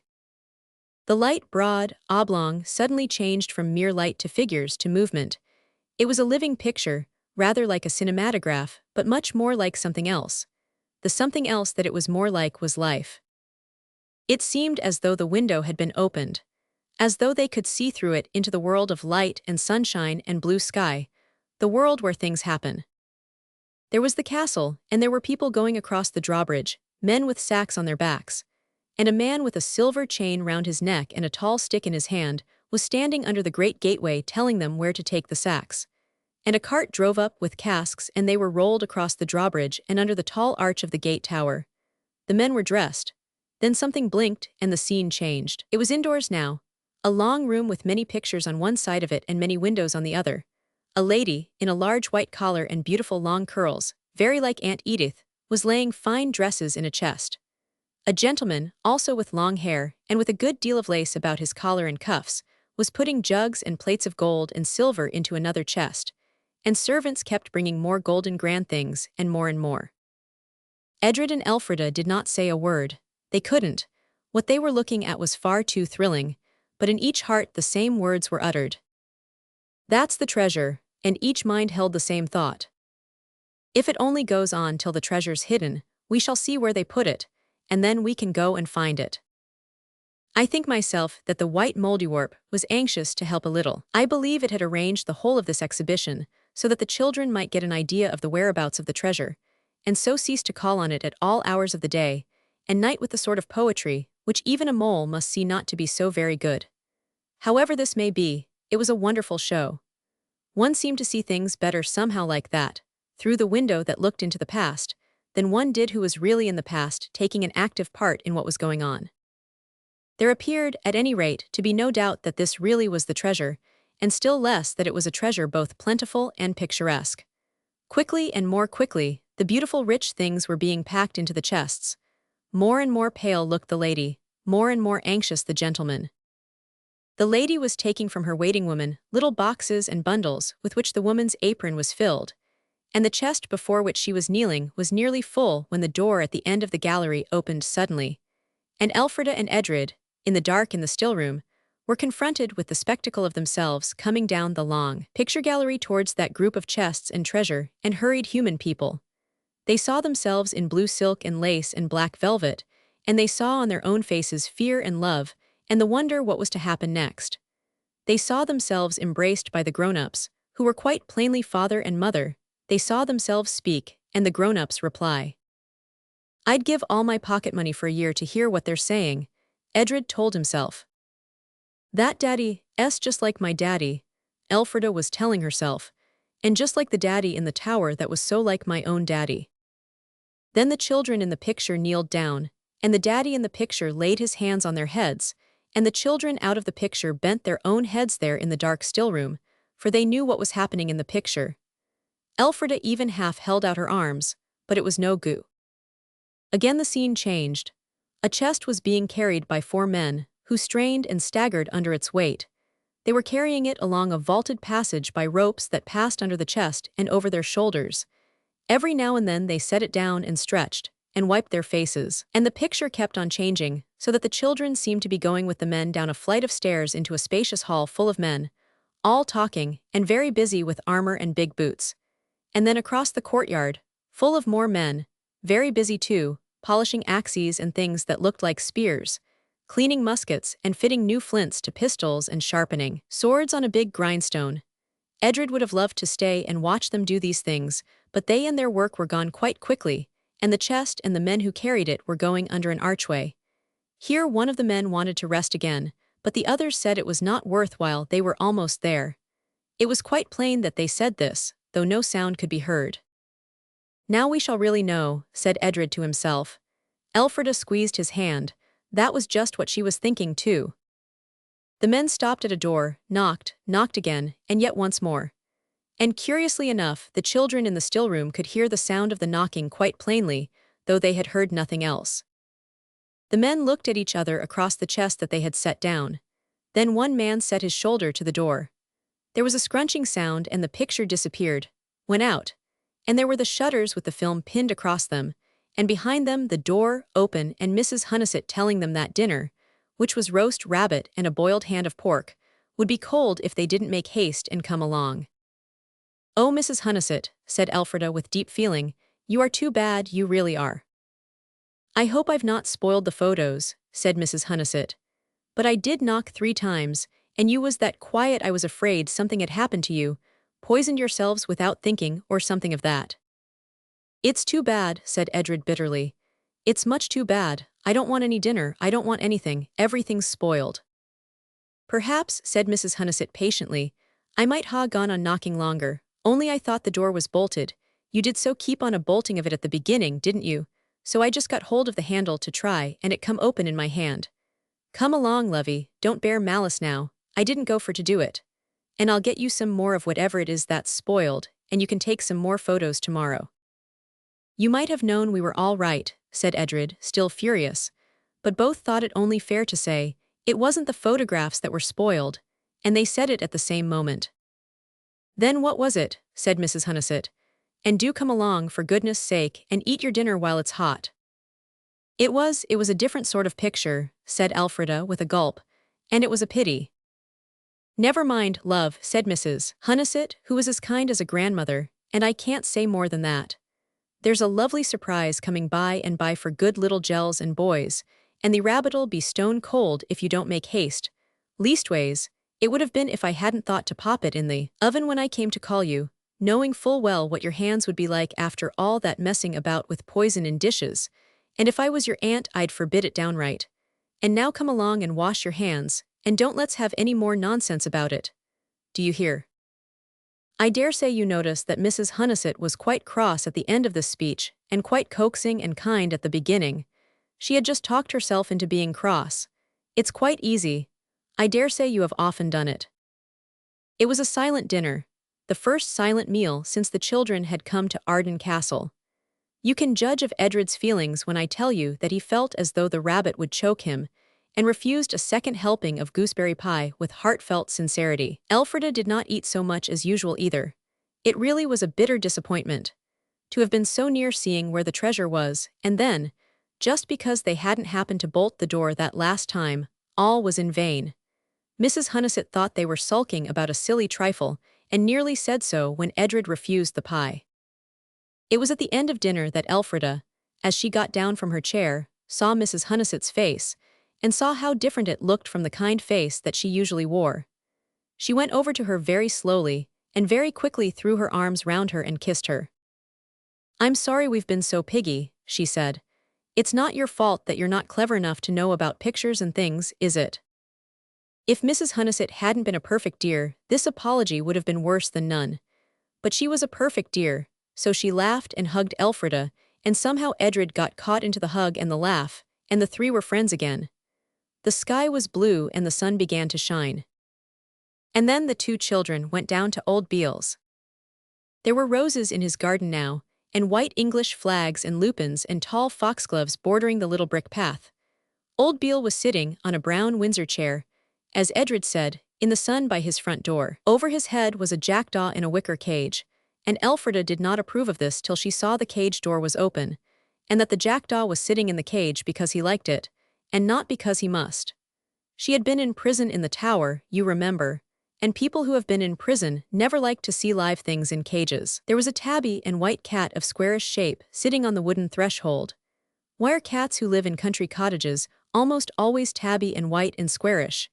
The feathery tail of a brown spaniel flogged the flags, lazily, in the patch of shade made by the water butt. It was a picture of rural peace, and old Beale was asleep in the middle of it. I am glad to tell you that Lord Arden and his sister were polite enough to wait till he awoke of his own accord, instead of shouting "Hi!" or rattling the smooth, brown iron latch of the gate, as some children would have done. They just sat down on the dry, grassy bank, opposite his gate, and looked at the blue and white butterflies and the flowers and the green potato tops through the green-gray garden palings. And while they sat there, Elfrida had an idea, so sudden and so good that it made her jump. But she said nothing, and Edred said, "Pinch the place hard, and if it's still there you'll kill it perhaps," for he thought she had jumped because she had been bitten by an ant. When they had finished looking at the butterflies and the red roses and the green-growing things, they looked long and steadily at old Beale, and of course he awoke, as people always do if you look at them long enough and hard enough. And he got up, rather shaking, and put his hand to his forehead and said, "My lord." "How are you?" said Elfrida. "We haven't found the treasure yet."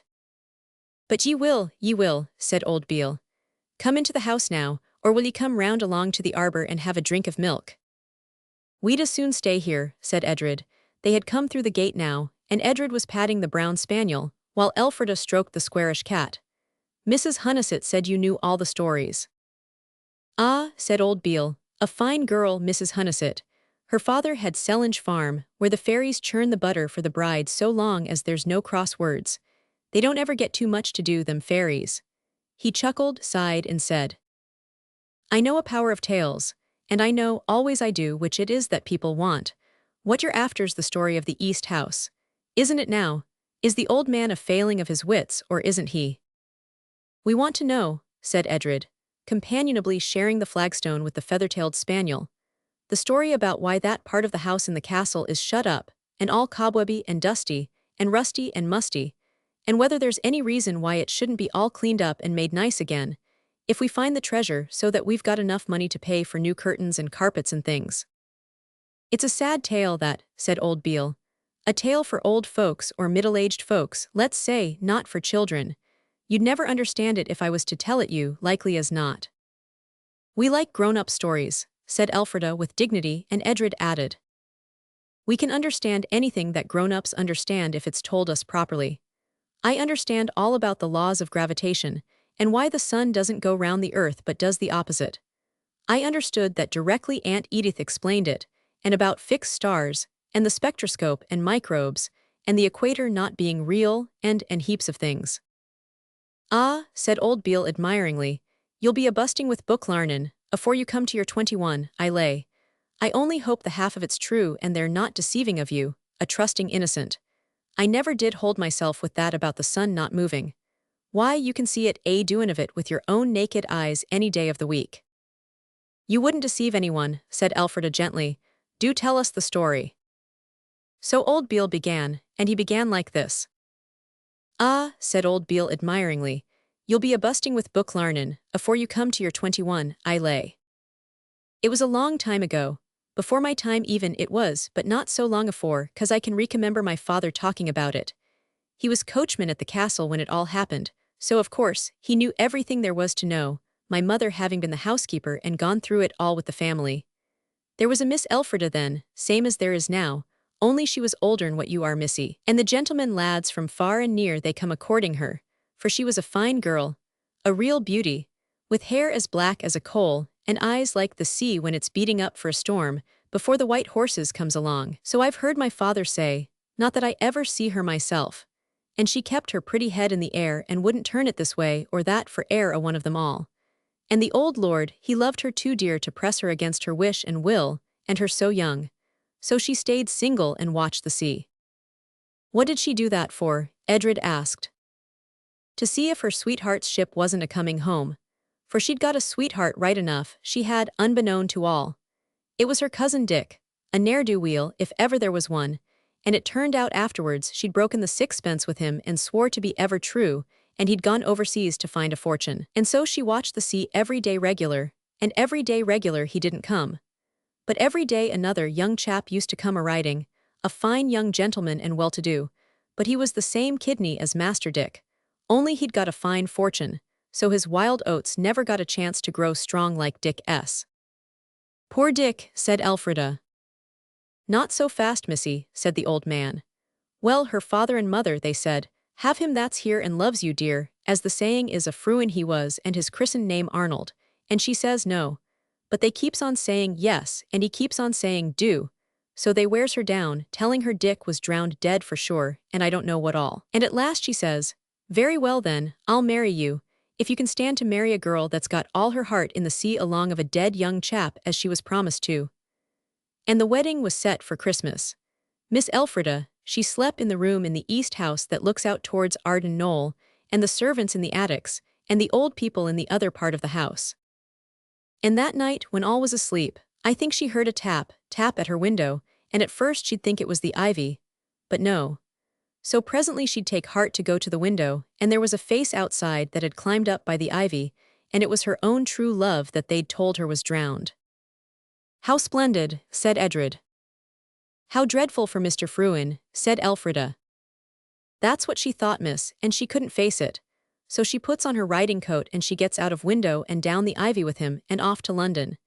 And in the morning, when the bells began to ring for her wedding and the bridegroom came, there wasn't no bride for him. She left a letter to say she was very sorry, but it had to be. So then they shut up the East House. So that's the story, said Elfrida. Half of it, miss, said old Beale, and he took out a black clay pipe and a screw of tobacco, and very slowly and carefully filled the pipe and lighted it, before he went on. They shut up the East House where she'd been used to sleep. But it was kept swept and dusted, and the old folks was broken-hearted, for never a word come from Miss Elfrida. And if I know anything of the feelings of a parent, they kept on saying to each other, she might ha' trusted us. She might a known we'd never a denied her nothing. And then one night there was a knock at the door, and there was Miss Elfrida, that was Mrs. Dick now, with her baby in her arms. Mr. Dick was dead, sudden in an accident, and she'd come home to her father and mother. They couldn't make enough of the poor young thing and her baby. She had her old rooms and there she lived, and she was getting a bit happier and worshipping of her baby, and the old people worshipping it and her too. And then one night someone comes up the ivy, same as Master Dick did, and takes away, not her but the baby. How dreadful, breathed Elfrida. Did they get it back? Never, and never a word was ever found out about who took it, or why, or where they took it to.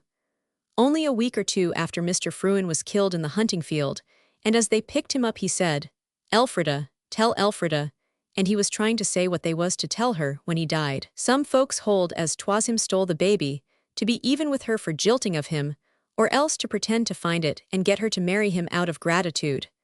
But no one'll ever know. And the baby's mother, she wore away bit by bit to a shadow, and then she died, and after that the East House was shut up for good and all, to fall into rot and ruin like it is now.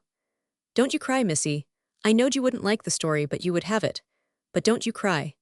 It's all long ago, and she and her baby and her young husband's all been happy together in heaven this long time now, I lay. I do like the story, said Elfrida, gulping, but it is sad, isn't it? Thank you for telling it, Edred said. But I don't think it's any good, really, being unhappy about things that are so long ago and all over and done with. I wish we could go back into the past and find the baby for her, Elfrida whispered, and Edred whispered back. It's the treasure we've got to find. Excuse our whispering, Mr. Beale. Thank you for the story. Oh, and I wanted to ask you who owns the land now, all the land about here, I mean, that used to belong to us Ardens. That Jackson chap, said old Beale, him that made a fortune in the soap boiling. The tallow king they call him, but he's got too rich for the house he's got. He's bought a bigger place in Yorkshire, that used to belong to the Duke of Sanderstead, and the Arden lands are to be sold next year, so I'm told. Oh, said Edred, clasping his hands, if we could only find the treasure and buy back the land. We haven't forgotten what we said the first time. If we found the treasure, we'd make all the cottages comfortable, and new thatch everywhere. That's a good lad, said old Beale. You make haste and find the treasure. And if you don't find it, never fret. There's ways of helping other folks without finding of treasure, so there is. You come and see old Beale again, my lord, and I shouldn't wonder but what I'd have a white rabbit for you next time you come along this way. He is an old dear, said Elfrida, as they went home, and I do think the films will be dry by the time we get back, but perhaps we'd better not print them till tomorrow morning. There's plenty of light today, said Edred, and Elfrida said, I say. Well, did you notice the kind of clothes we wore in those pictures, where they were stowing away the treasure? Oh, groaned Edred, recalled to a sense of his wrongs. If only Mrs. Hunnissett hadn't opened the door just when she did, we should know exactly where the treasure was. It was the West Tower they took it to, wasn't it? I'm not sure, said Elfrida, but... And if it had gone on, we should have been sure. We should have seen them come away again. Yes, said Elfrida, and again she remarked, I say. Edred again said, well. Well, suppose we looked in the chests, we should be sure to find clothes like those, and then we should be back there, living in those times, and we could see the treasure put away, and then we really should know. A1 first class ripping, was Edred's enthusiastic rejoinder. Come on, I'll race you to the gate. He did race her, and won by about 30 white Mouldiwarp's lengths. There had been no quarrel now for quite a long time, if you count as time the days spent in the gunpowder plot adventure, So the attic was easily found, and once more the children stood among the chests, with the dusty roof, and the dusty sunbeams, and the clittering pigeon feet, and the soft pigeon noises overhead. "Come on," cried Elfrida joyously. "I shall know the dress directly I see it.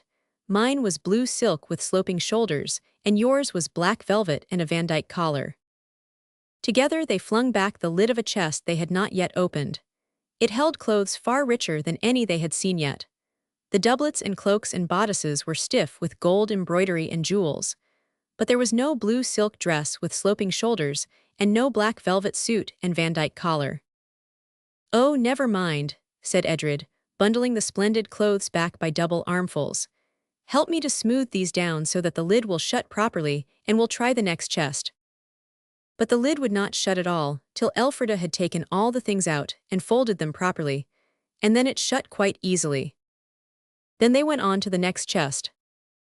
"I have a magic inside feeling that they're in this one," said Elfrida gaily. And so they may have been. The children never knew, for the next chest was locked, and the utmost efforts of 4 small arms failed to move the lid a hair's breadth. "Oh bother," said Edred, "we'll try the next." But the next was locked, too, and the next, and the one after that, and the one beyond, and, well, the fact is, they were all locked. The children looked at each other, in something quite like despair. "I feel," said the boy, "like a baffled burglar." "I feel," said the girl, "as if I was just going to understand something. Oh, wait a minute, it's coming. I think," she added very slowly, "I think it means if we go anywhere we've got to go wherever it was they wore those glorious stiff gold clothes. That's what the chest's open for, that's what the others are locked for, see." "Then let's put them on and go," said Edder. It held clothes far richer than any they had seen yet. "I don't think I want any more Tower of Londons," said Elfrida doubtfully. "I don't mind what it is," said Edred. "I've found out one thing, we always come safe out of it whatever it is. And besides," he added, remembering many talks with his good friend Sir Walter Raleigh, "an English gentleman must be afraid of nothing save God and his conscience." "All right," said Elfrida, laying hands on the chest lid that hid the golden splendor. "You might help," she said. But Edred couldn't. He laid hands on the chest, of course, and he pulled and Elfrida pulled, but the chest lid was as fast now as any of the others. "Done in the eye," said Edred. It was a very vulgar expression, and I can't think where he picked it up. "He that will not when he may. He shall not when he would, eh?" said Elfrida, and I do know where she learned that. It was from an old song Mrs. Hunnissett used to sing when she blackleaded the stoves. "I suppose we must chuck it for today," said Edred, when he had quite hurt his fingers by trying all the chests once more, and had found that every single one was shut tight as wax. "Come on, we'll print the photographs." But the films were not dry enough. They never are when you just expect them to be, so they locked the still-room door on the outside, and hung the key on a nail high up in the kitchen chimney. Mrs. Hunnissett was not in the kitchen at that moment, but she came hurrying in the next. "Here you are, my lambs," she said cheerily, "and just in time for the surprise." "Oh, I'd forgotten the surprise. That makes 2 of it, doesn't it?" said Elfrida. "Do tell us what it is. We need a nice surprise to make up for everything if you only knew." "Ah," said Mrs. Hunnissett, "you mean because of me opening that there door. Well, there is 2 surprises, one's roast chicken. For supper," she added impressively. "Then I know the other," said Edred. "Aunt Edith's coming." And she was, indeed, at that very moment. As they looked through the window, they saw her blue dress coming over the hill, and joyously tore out to meet her. It was after the roast chicken, when it was nearly dark and almost bedtime, that Aunt Edith said, suddenly, "Children, there's something I wanted to tell you. I've hesitated about it a good deal, but I think we oughtn't to have any secrets from each other." Edred and Elfrida exchanged guilty glances. "Not real secrets, of course," said Edred hastily, "but you don't mind our having magic secrets, do you?" "Of course not," said Aunt Edith, smiling. "And what I'm going to tell you is rather like magic if it's true. I don't know yet whether it's true or not." Here Aunt Edith put an arm round each of the children, as they sat on the broad window seat, and swallowed something in her throat and sniffed. "Oh, it's not bad news, is it?" Elfrida cried. "Oh, darling Auntie, don't be miserable, and don't say that they've found out that Arden isn't ours, or that Edred isn't really Lord Arden or something. Would you mind so very much, said Aunt Edith gently, if you were Lord Arden, Edred, because. Chapter 12. Films and Clouds. The films were quite dry by bedtime, when, after a delightful evening with no magic in it at all but the magic of undisturbed jolliness, Edred slipped away, unpinned them and hid them in Elfrida's corner drawer, which he rightly judged to be a cleaner resting place for them than his own was likely to be. So there the precious films lay between Elfrida's best lace collar and the handkerchief case with 3 fat buttercups embroidered on it that Aunt Edith had given her at Christmas. And Edred went back to the parlor for one last game of Proverbs before bed. As he took up his cards, he thought how strange it was that he, who had been imprisoned in the tower and had talked with Sir Walter Raleigh, should be sitting there quietly playing Proverbs with his aunt and his sister, just like any other little boy. "Aha," said Edred to himself, "I am living a double life, that's what I'm doing." He had seen the expression in a book, and the idea charmed H. "How pleased Edred looks with himself," said Aunt Edith. "I'm sure he's got a whole proverb, or nearly, in his hand already." "You'll be looking pleased presently," he said. "You always win." And when she did, for Edred's thoughts were wandering off after the idea how pleased Aunt Edith would look when he and Elfrida should come to her, take her by the hand, and lead her to the hiding place of the treasure, and then say, "Behold the treasure of our house. Now we can rebuild the castle and mend the broken thatch on the cottages, and I can go to Eton and Oxford, and you can have a diamond tiara, and Elfrida can have a pony to ride, and so can I."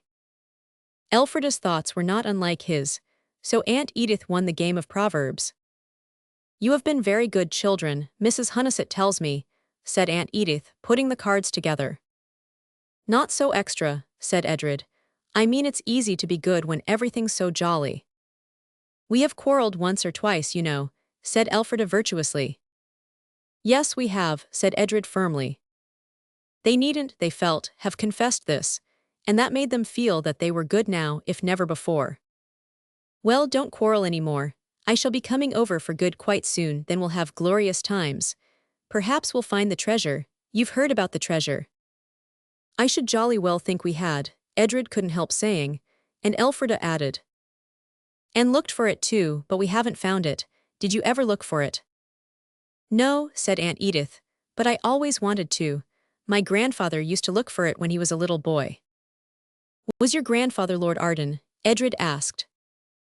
"No, he was the grandson of the Lord Arden who fought for King James III, as they called him, the Pretender, you know, when he was quite a boy. And they let him off because of his being so young. And then he mortgaged all the Arden lands to keep the young Pretender, Prince Charlie, you know, in the ballads. He got money to send to him, and of course Prince Charlie was going to pay it back when he was king.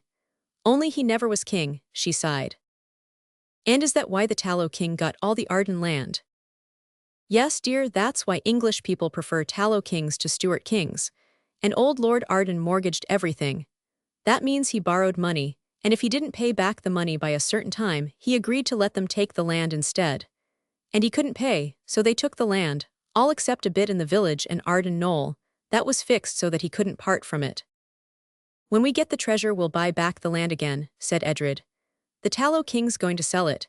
He's got so tallowy that Arden land isn't good enough for him. Old Beale told us. And I say, Auntie, we'll rebuild the castle too, won't we, and mend the holes in the thatch, where the rain comes in people's cottages, I mean." "Have you been much into people's cottages?" Aunt Edith asked anxiously, with the strange fear of infection which seems a part of a grown-up's nature. "Everyone in the village, I think," said Elfrida cheerfully. "Old Beale told us we ought to in case we found the treasure, so as to know what to do. The people are such dears. I believe they like us because we're Ardens, or is it because Edred's a lord?" "We must find the treasure," said Edred, looking as he always did when he was very much in earnest, so like his lost father that Aunt Edith could hardly bear it, "so as to be able to look after our people properly." "And to kick out the Tallow King," said Elfrida. "But you won't be discontented if you don't find it," said Aunt Edith. "It's only a sort of game, really. No one I ever knew ever found a treasure, and think what we've found already. Arden Castle instead of Sea View Terrace and the lodgers. Good night, chicks." She was gone before they were up in the morning, and the morning's first business was the printing of the photographs. They printed them in the kitchen because Mrs. Hunnissett was turning out the parlor, and besides the kitchen window was wide and sunny, and the old table, scoured again and again till the grain of the wood stood up in ridges, was a nice, big, clear place to stand toning dishes on. They printed on matte paper, because it seemed somehow less common, and more like a picture than the shiny kind. The printing took the whole morning, and they had only one frame. And when they had done, there were 18 brown prints of the castle from all sorts of points of the compass, north and south. But I explained all this to you before. When the prints were dried, which, as you know, is best done by sticking them up on the windows, it became necessary to find a place to put them in. One could not gloat over them forever, though for quite a long time it seemed better to look at them again and again, and to say, "That's how it ought to be, that's the way we'll have it," than to do anything else. Elfrida and Edred took the prints into the parlor, which was now neat as a new pin, and smelt almost too much of beeswax and turpentine, spread them on the polished oval dining table, and gloated over them. "You can see every little bit exactly right," said Elfrida. "They're a little tiny bit muzzy. I expect our distance wasn't right or something, but that only makes them look more like real pictures, and us having printed them on paper that's too big makes it more pictury too. And anyone who knew about how buildings are built would know how to set it up. It would be like putting the bricks back into the box from the pattern inside the lid." Here Mrs. Hunnison called from the kitchen, "You done with all this litter?" And both children shouted, "Yes," and went on looking at the pictures. It was well that the shout was from both. If only one had done it, there might have been what Mrs. Hunnison called words about the matter later, for next moment both said, "The films," and rushed to the kitchen, just in time to see the kitchen fire enlivened by that peculiar crackling flare which fire and films alone can produce. Mrs. Hunnison had thrown the films on the fire with the other litter, and it was no one's fault but the children's, as Mrs. Hunnison pointed out. "I ask you if you done with it all, and you says, yes, only yourselves to thank," she repeated again and again amid their lamentations, and they had to own that she was right. "We must take extra special care of the prince, that's all," said Edred, and the history of the Ardens was chosen as a hiding place both safe and appropriate. "It doesn't matter so much about the films," said Elfrida, "because we could never have shown them to anyone. If we find the treasure, we'll arrange for Auntie to find these prints, leave the history about or something, and she'll think they're photographs of painted pictures. So that'll be all right." As they arranged the prints between the leaves of the history, Elfrida's eye was caught by the words, "moat," and "water supply," and she read on and turned the page. "Don't stop to read," said Edred, but she waved him away. "I say, listen," she said, turning back, and she read. "In ancient times, Arden Castle was surrounded by a moat, the original architects of the venerable pile, with that ingenuity whose fruits the thinking world so much admires in the lasting monuments of their labors, diverted from its subterraneous course, a stream which rose through the chalk in the hills of the vicinity, and is said to debouch into the sea about 50 yards below high water mark. The engineering works necessary for this triumph of mind over matter endured when the castle was besieged by the troops of that monster in human form, Oliver Cromwell. To facilitate his attack on the castle, the officer in command gave orders that the stream should be diverted once more into its original channel. This order was accordingly executed by his myrmidons, and the moat was left dry, this assisting materially the treacherous designs of the detestable regicides. It is rumored that the stream, despite the lapse of centuries, still maintains its subterranean course. But the present author, on visiting, during the autumn of 1821, the residence of the present Earl of Arden, and by his permission, most courteously granted, exploring the site thoroughly, was unable to find any trace of its existence. The rural denizens of the district denied any knowledge of such a stream, but they are sunk in ignorance and superstition, and have no admiration for the works of philosophy or the awe-inspiring beauties of nature. "What a dull chap he is," said Edred. "But I say, when was it printed? 1822. I believe I know why the rural what's-his-names wouldn't let on about the stream. Don't you see, it's the stream that runs through the smuggler's cave, and they were smuggling then for all they were worth." "That's clever of you," said Elfrida. "Well, I bet we find traces of its existence when we've found the treasure. Come on, let's try the chests again. We'll put on the first things we find and chance it this time. There's nothing to stop us. We haven't quarreled or anything." They had not quarreled, but there was something to stop them, all the same, and that something was the fact that they could not find the door. It simply was not there. And we haven't quarreled or anything, said Elfrida, despairing when they had searched the east house again and again, and found no door that would consent to lead them to the wonderful attic where the chests stood in their two wonderful rows. She sat down on the top step of the attic stairs, quite regardless of the dust that lay there thick. It's all up, I can see that, said Edred. We've muffed it somehow. I wonder whether we oughtn't to have taken those photographs. Do you think perhaps, could we have dreamed it all? No, said Edred. There are the prints, at least I suppose they're there. We'll go down and see. Miserably doubting, they went down and saw that the photographs were where they had put them, in between the pages of the History of Arden. I don't see what we can do. Do you? Said Edred forlornly. It was a miserable ending to the happenings that had succeeded each other in such a lively procession ever since they had been at Arden. It seemed as though a door had been shut in their faces, and not any more, written in very plain letters across the chapter of their adventures.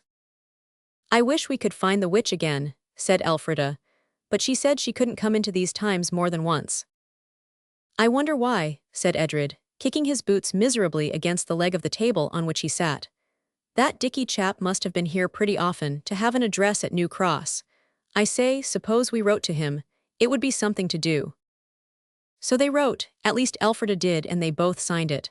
This was the letter. Dear Cousin Richard, you remember meeting us at the gunpowder plot. If you are at these modern times again, we should like to know you, and to know how you get into the future. Perhaps we could get into the past the same way, because the way we used to get we can't anymore. Perhaps you could come here next time instead of New Cross. Your affectionate friends at a distance. Miss Elfrida Arden. Lord Edred Arden. P.S. I don't know how lords sign letters because I have not been it long, but you'll know who it is. P.S.S. Remember old Parrot Nose. They walked down to the post with this, and as they went they remembered how they had gone to the George with old Lady Arden's letter in Boney's time, and Edred remarked, listlessly, that it would be rather fun to find the smuggler's cave. So when they had bought a stamp and licked it and put it on the letter, they went up on the cliff, and looked among the furze bushes for the entrance to the smuggler's cave. But they did not find it. Nothing makes you hotter than looking for things that you can't find, and there is no hotter place to look for things than a furze forest on the downs on a sunny summer afternoon.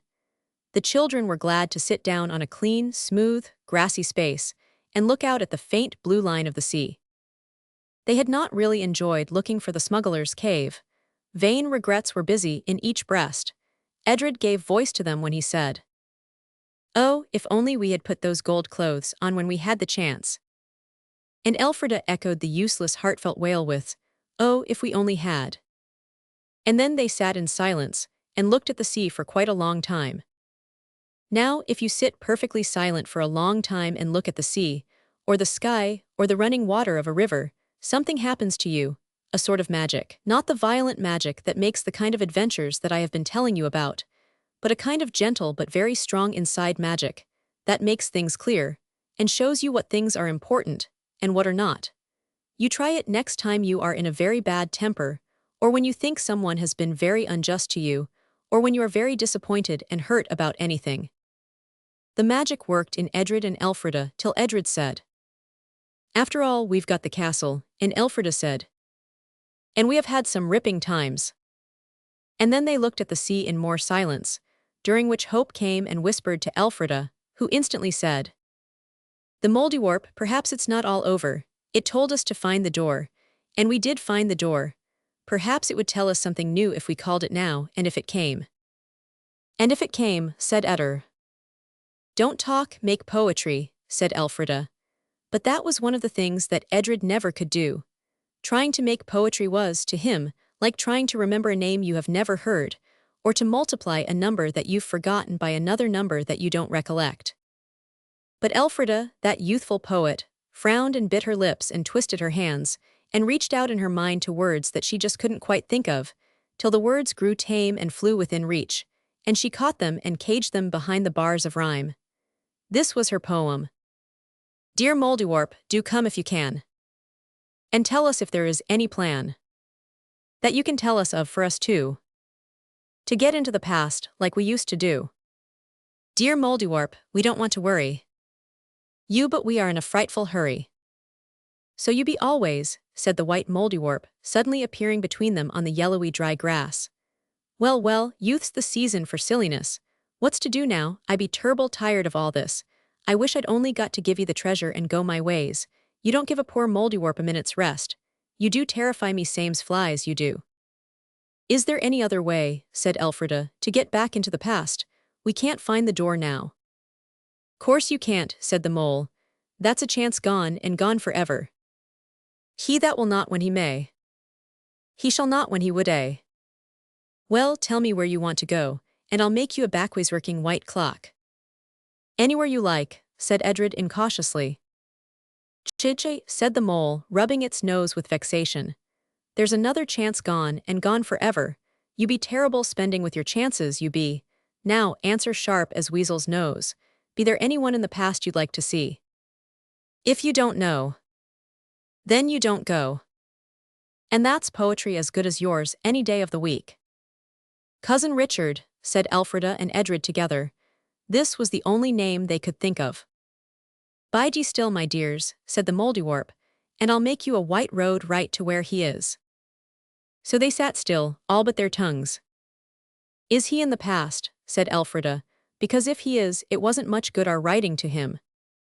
You hold your little tongues, said the Moldywurp, and keep your little mouths shut and your little eyes open and wish well to the white magic. There never was a magic yet, the mole went on, that was the worse for being well wished. May I say something, said Elfrida, without it stopping the magic? Put your white handkerchief over your face and talk through it, and then you may. By a most fortunate and unusual chance, Elfrida's handkerchief was white. It was, in fact, still folded in the 16 blameless squares into which the laundress had ironed it. She threw it over her face as she lay back on the turf and spoke through it.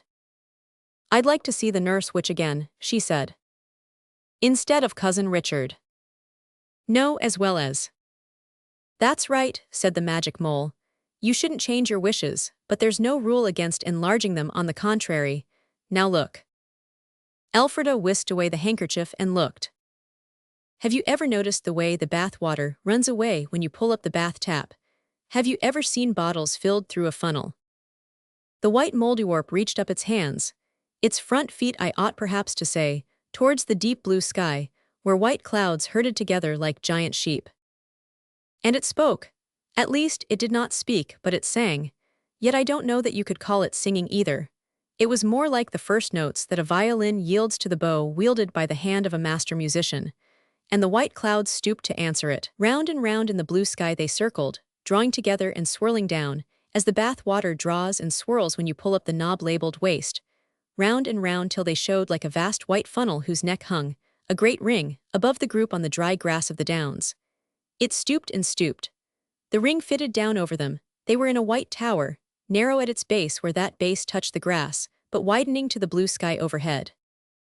Take hands, cried the Moldywurp. Always hold hands when there is magic about. The children clasped hands. Both hands, said the Moldywurp, and each child reached out a hand that was caught and held. Round and round, incredibly swifter and swifter, went the cloud funnel, and the voice of the mole at their feet sounded faint and far away. Up, it cried, up, shall the very clouds dance for your delight, and you alone refrain and tread not a measure. The children leaped up, and through the cloud came something that was certainly music, though it was so vague and far away that the sharpest music master you ever had could not have made out the tune. But the rhythm of it was there, an insistent beat, beat, beat, and a beat that made your feet long to keep time to it. And through the rhythm presently the tune pierced, as the sound of the pipes pierces the sound of the drums, when you see the church brigade boys go by when you are on your holiday by the sea near their white-tented, happy camps. And that time the children's feet could not resist. They danced steps that they had not known they knew. And they knew, for the first time, the delight of real dancing. None of your waltzes or even minuets, but the dancing that means youth and gaiety, and being out for a holiday, and determined to enjoy everything to the last breath. And as they danced the white cloud funnel came down and closed about them, so that they danced, as it were, in a wrapping of white cotton wool too soft for them even to feel it. And there was a sweet scent in the air. They did not know in that cloudy soft whiteness what flower bore that scent, but they knew that it smelt of the spring, and of fields and hedges far away from the ugliness of towns. The cloud thinned as the scent thickened, and green lights showed through it. The green lights grew, the cloud funnel lifted, and Edred and Elfrida, still dancing, found themselves but two in a ring of some 30 children, dancing on a carpet of green turf between walls of green branches. And every child wore a wreath of white may blossoms on its head. And that was the magic scene that had come to them through the white cloud of the white moldwarp's map. "What is it? Why are we dancing?" Edred incautiously asked of the little girl whose hand, and not Elfrida's, he found that his left hand was holding. The child laughed, just laughed, she did not answer. It was Elfrida who had his right hand, and her own right hand was clasped in that of a boy dressed in green. "Oh," she said with a note of glad recognition. "It's you, I'm so glad. What is it? Why are we dancing?" "It's May Day," said Cousin Richard, "and the king is coming to look on at the revels." "What king?" she asked. "Who but King Harry," he said. "King Harry and his new queen, that but of late was the Lady Anna Boleyn." "I say, Dick," said Edred across his sister, "I am jolly glad to see you again. We—" "Not now," said Dick earnestly. "Not a word now, it is not safe, and besides here comes the king." Chapter 13. Mayblossom and Pearls. The king came slowly on a great black horse, riding between the green trees. He himself wore white and green like the May bushes, and so did the gracious lady who rode beside him on a white horse, whose long tail almost swept the ground, and whose long mane fluttered in the breeze like a tattered banner. The lady had a fine face, proud and smiling, and as her brave eyes met the king's, even the children could see that, for the time at least, she and the king were all the world to each other. They saw that in the brief moment when, in the whirl of the ring dance, their eyes were turned the way by which the king came with his queen. "I wish I didn't know so much history," gasped Elfrida through the quick music. "It's dreadful to know that her head—" She broke off in obedience to an imperative twitch of Richard's hand on hers. "Don't," he said, "I have not to think, and I've heard that history's all lies. Perhaps they'll always be happy like they are now. The only way to enjoy the past is not to think of the future, the past's future, I mean, and I've got something else to say to you presently," he added rather sternly. The ring broke up into an elaborate figure. The children found themselves fingering the colored ribbons that hung from the maypole that was the center of their dance, twining, intertwining, handing on the streamers to other small, competent fingers. In and out, a most complicated dance. It was pleasant to find that one's feet knew it, though one's brain could not have foreseen, any more than it could have remembered, how the figures went. There were 2 rings round the maypole. The inner ring, where Edred and Elfrida were, of noble children in very fine clothes, and the outer ring, of village children in clothes less fine but quite as pretty. Music from a band of musicians on a raised platform decked with mayboughs and swinging cowslip balls inspired the dancers. The king and queen had reined up their horses and watched the play, well pleased. And suddenly the dance ended, and the children, formed into line, were saluting the royal onlookers. "A fair dance and footed right featly," said the king in a great, jolly voice. "Now get you wind, my merry men all, and give us a song for the honor of the May Queen and of my dear lady here." There was whispering and discussion. Then Richard Arden stepped out in front of the group of green-clad noble children. "With a willing heart, my liege," he said, "but first a song of the king's good majesty." And with that all the children began to sing.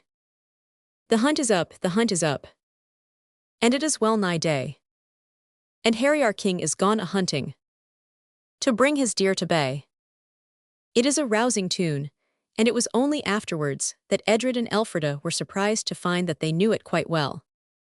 But even while they were singing, Elfrida was turning over in her mind the old question, could anything they did have any effect on the past? It seemed impossible that it should not be so. If one could get a word alone with that happy, stately lady on the white horse, if one could warn her, could help somehow. The thought of the bare scaffold and the black block came to Elfrida so strongly that she almost thought she saw them darkling among the swayed, sun-dappled leaves of the greenwood. Somebody was pulling at her green skirt. An old woman in a cap that fitted tightly and hid all her hair, an old woman who was saying, "Go to her, go," and pushing her forward.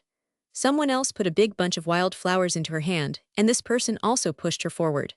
And forward she had to go, quite alone, the nosegay in her hand, across the open space of greensward under the eyes of several hundreds of people, all in their best clothes and all watching her. She went on till she came to the spot where the king and queen were, and then she paused and dropped 2 curtsies, one to each of them. Then, quite without meaning to do it, she found herself saying, "Mayday, Mayday. This is the happy play day. All the woods with flowers are gay. Lords and ladies, come and play. Lords and ladies, rich and poor. Come to the wild woods, open door. Hinds and yeomen, queen and king. Come do honor to the spring. And join us in our merry-making." And when she had said that, she made 2 more nice little curtsies, and handed up the flowers to the queen. "If we had known your majesty's purpose," said a tall, narrow-faced man in a long gown, "your majesties had had another than this rustic welcome." "Our purpose," said the king, "was to surprise you. The Earl of Arden, you say, is hence. His son and daughter are here to do homage to your highness," said the gowned man, and then Elfrida saw that Edred was beside her. "Hither, lad," said the king, and reaching down a hand caught Edred's. "Your foot on mine," said his majesty. So, and he swung Edred up onto the saddle in front of him. Elfrida drew nearer to the white horse as the queen beckoned her, and the queen stooped low over her saddle to ask her name. Now was the moment that Elfrida had wished for, now was the chance, if ever, to warn the queen. "Elfrida Arden's my name," she said. "Your majesty, may I say something?" "Say on," said the queen, raising fine eyebrows but smiling too. "I should like to come quite close and whisper," said Elfrida stoutly. "Thou'rt a bold lass," said the queen, but she stooped still lower. "I want to warn you," said Elfrida, quickly whispering, "and don't not pay attention because I'm only a little girl. I know, you may think I don't know, but I do. I want to warn you." "Already once, this morning I have been warned," said the queen. "What croaking voices for Mayday." "Who warned you, your majesty?" "An old hag who came to my chamber in spite of my maids, said she had a May charm to keep my looks and my lord's love." "What was the charm?" Elfrida asked eagerly, forgetting to say majesty again. "It was quite simple," said the queen. "I was to keep my looks and my love so long as I never dropped a kerchief. But if I dropped a kerchief I should lose more than my looks and my love. She said I should lose my head." The queen laughed low. "Within certain days from the dropping of that kerchief, this head you see here," she laughed again. "Don't, oh do," said Elfrida. 19 days, that's the warning. I do hope it'll do some good. I do like you, dear queen. You are so strong and splendid. I would like to be like you when I grow up." The queen's fine face looked troubled. "Please heaven, thou'lt be better than I," she said, stooping lower still from her horse. Elfrida standing on tiptoe, she kissed her. "Oh, do be careful," said Elfrida. "Your darling head," and the queen kissed her again. Then a noise rather like bagpipes rose shrill and sudden, and all drew back, making room for the rustic maids and swains to tread the country dance. Other instruments joined in, and suddenly the king cried, "A merry tune that calls to the feet. Come, my sweeting, shall we tread a measure with the rest?" So down they came from their horses, king and queen, and led the country dance, laughing and gay as any country lad and lass. Elfrida could have cried. It seemed such a pity that everybody should not always be good and happy, as everybody looked today. The king had sprung from his horse with Edred in his arms, and now he and his sister drew back towards Cousin Richard. "How pretty it all is," said Edred. "I should like to stay here forever." "If I were you," said Richard, very disagreeably indeed, "I would not stay here an hour." "Why, is it dangerous? Will they cut our heads off?" "Not that I know of," said Cousin Richard, still thoroughly disagreeable. "I wasn't thinking about your heads. There are more important things than your heads in the world, I should think." "Not so very much more," said Elfrida meekly. "To us, I mean, and what are you so cross about?" "I should have thought," Richard was beginning, when the old woman who told Elfrida to go forward with the nosegay of ceremony sidled up to them. "Into the woods, my children," she whispered quickly. "Into the woods.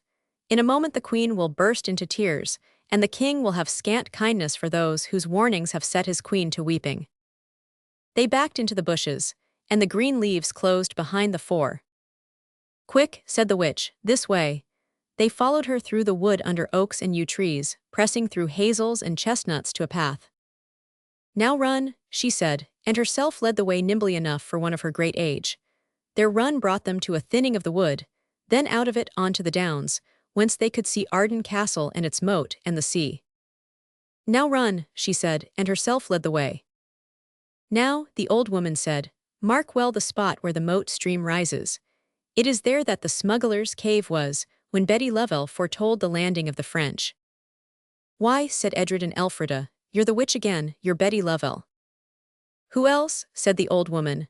"Now, call on the Mouldiwarp and hasten back to your own time, for the king will raise the country against the child who has made his sweeting to shed tears, and she will tell him she keeps nothing from him and, yet, she won't tell him about the kerchief. She will, and when she drops it on that other May Day at Greenwich he will remember. Come, call your Mouldiwarp and haste away." "But we've only just come," said Edred, "and what's Elfrida been up to?" "Oh bother," said Elfrida. "I want to know what Richard meant about our heads not being important." "Your heads will be most important if you wait here much longer," said the witch sharply. "Come, shall I call the Mouldiwarp, or will you?" "You do," said Elfrida. "I say, Dickie, what did you mean? Do tell us, there's a dear." Betty Lovell was tearing up the short turf in patches, and pulling the lumps of chalk from under it. "Help me," she cried, "or I shan't be in time," so they all help. "Couldn't Dick go with us if we have to go?" said Elfrida suddenly. "No," said Richard, "I'm not going to, so there." "Why?" Elfrida gasped, tugging at a great piece of chalk. "Because I shan't." "Then tell us what you meant before the Mouldiwarp comes." "You can't," said a little voice, "because it's come now." Everyone sat back on its heels, and watched where out of the earth the white Mouldiwarp was squeezing itself between two blocks of chalk, into the sunlight. "Why, I hadn't said any poetry," said Elfrida. "I hadn't made the triangle and the arch," said old Betty Lovell. "Well, if ever I did."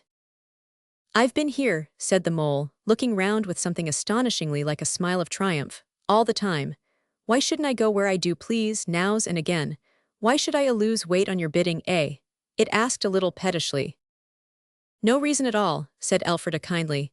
"And now, dear, dear Mouldiwarp, please take us away." A confused sound of shouting, mixed with the barking of dogs, hurried her words a little. "The hunt is up," said the old witch nurse. "I don't hold with hunting," said the Mouldiwarp hastily, "nor yet with dogs. I never could abide dogs, drat the nasty, noisy, toothy things. Here, come inside." "Inside where?" said Edred. "Inside my house," said the mole. And then, whether they all got smaller, or whether the crack in the chalk got bigger they never quite knew, but they found themselves walking that crack one by one. Only Elfrida got hold of Richard's hand and held it fast, though he wriggled and twisted to get it free. "I'm not going back to your own times with you," he said. "I'll go my own way."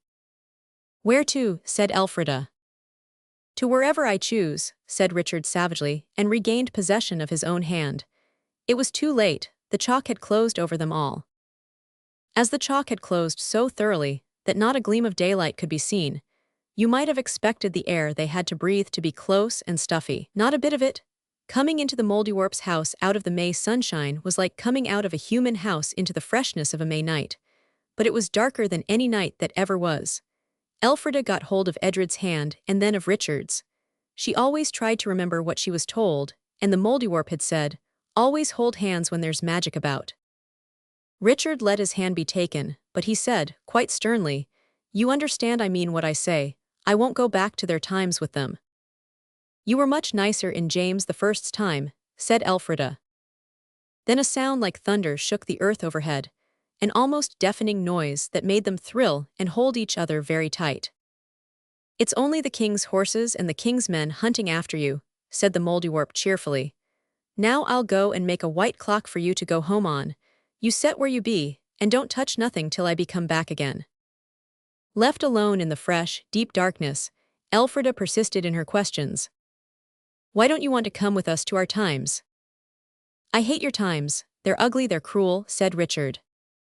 "They don't cut your head off for nothing anyhow in our times," said Edred, "and shut you up in the tower."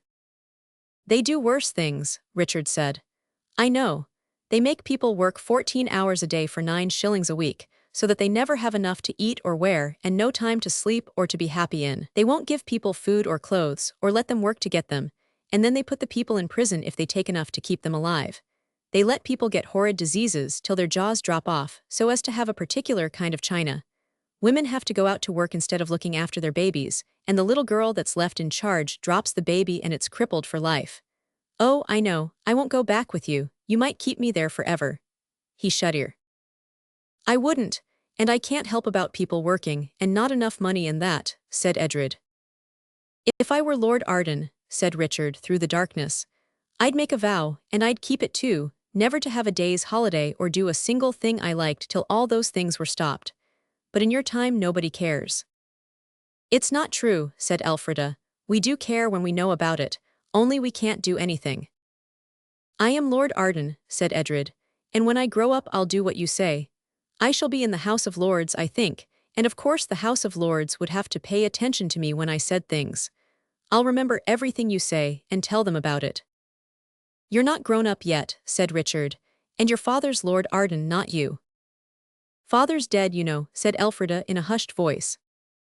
How do you know? Asked Richard. There was a letter.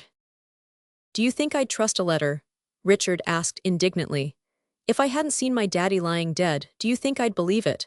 Not till I'd gone back and seen how he died, and where, and had vengeance on the man who'd killed him. But he wasn't killed. How do you know? You've been hunting for the beastly treasure, and never even tried to go back to the time when he was alive, such a little time ago, and find out what really did happen to him. I didn't know we could, said Elfrida, choking. And even if we could, it wouldn't be right, would it? Aunt Edith said he was in heaven. We couldn't go there, you know. It isn't like history, it's all different. Well then, said Richard, I shall have to tell you. You know, I rather took a fancy to you two kids that gunpowder plot time, and after you'd gone back to your own times asked Betty Lovell who you were, and she said you were Lord Arden. So the next time I wanted to get away from where I was, I gave orders to be taken to Lord Arden. And it. Come along, do dear, said the sudden voice of the Mouldiwarp. The clock's all ready. A soft light was pressing against their eyes, growing. They saw now that they were in a great chalk cave, the smuggler's cave. Edred had hardly a doubt. And in the middle of its floor of smooth sand was a great clock face, figures and hands and all made of softly gleaming pearls set in ivory. Light seemed to flow from this, and to be reflected back on it by the white chalk walls. It was the most beautiful piece of jeweler's work that the children, or I imagine anyone else, had ever seen. Sit on the minute hand, said the Mouldiwarp, and home you go. But I can't go, said Edred grimly, till I've heard what Richard was saying. You'll be caught, then, by the king and his soldiers, said the witch. I must risk that, said Edred quite quietly. I will not go near the white clock till Richard has told me what he means. I'll give him 1 minute, said the Mouldiwarp crossly, not no more than that. I'm sick to death of it, so I am. Oh, don't be cross, said Elfrida. I bain't, said the Mouldiwarp, not under my fur. It's this chop and change, and I will and I won't, as makes me so worritable. Tell me, what did you mean about my father? Edred said again. I tried to find you, I asked for Lord Arden. What I found wasn't you, it was your father. And the time was your time, July 1908. What? Cried Edred and Elfrida together. Your father, he's alive, don't you understand? And you've been bothering about finding treasure instead of about finding him. Daddy alive, Elfrida clung to her brother. Oh, it's not right, mixing him up with magic and things. Oh, you're cruel, I hate you. I know well enough I shall never see my daddy again. You will if you aren't little cowards as well as little duffers, said Richard scornfully. You go and find him, that's what you've got to do, so long. And with that, before the Mouldiwarp or the nurse could interfere, he had leapt on to the long pearl and ivory minute hand of the clock and said, Home, just as duchesses and other people do to their coachmen or footmen. And before anything could be done, the hands of the clock began to go round, slowly at first, then faster and faster, till at last they went so fast that they became quite invisible. The ivory and pearl figures of the clock could still be seen on the sand of the cave. Edred and Elfrida, still clinging together, turned appealing eyes to the Mouldiwarp. They expected it to be very angry indeed, instead of which it seemed to be smiling. Did you ever see a white mole smile? No. But then, perhaps you have never seen a white mole, and you cannot see a smile without seeing the smiler, except of course in the case of Cheshire cats. "He's a bold boy, a brave boy," said the witch. "Ah," said the Mouldiwarp, "he be summat like an Arden he be." Edred detached himself from Elfrida, and stiffened with a resolve to show the Mouldiwarp that he too was not so unlike an Arden as it had too hastily supposed. "Can't we get home?" Elfrida asked timidly. "Can't you make us another white clock or something?" "Waste not, want not," said the mole. "Always wear out your old clocks afore you buys new uns. Soon, as he gets off the hand the clock'll stop, then you can get on it and go safe home." "But suppose the king finds us," said Elfrida. "He shan't," said Betty Lovell. "You open the chalky door, Mouldy, my love, and I'll keep the king quiet till the young people's gone home." "They'll duck you for a witch," said the Mouldiwarp, and it did not seem to mind the familiar way in which Betty spoke to it. "Well, it's a warm day," said Betty. "By the time they get me to the pond you'll be safe away, and the water'll be nice and cool." "Oh no," said Edred and Elfrida together. "You'll be drowned," and Edred added, "I couldn't allow that." "Bless your silly little hearts," said the Mouldiwarp. "She won't drown. She'll just get home by the back door, that's all. There's a door at the bottom of every pond if you can only find it." So Betty Lovell went out through the chalk to meet the anger of the king, with 2 kisses on her cheeks. And suddenly there was the pearl and ivory clock again, all complete, minute hand and hour hand and second hand. Edred and Elfrida sat down on the minute hand, and before the Mouldiwarp could open its long, narrow mouth to say a word, Edred called out in a firm voice, "Take us to where Daddy is." For he had learned from Richard that white clocks can be ordered about.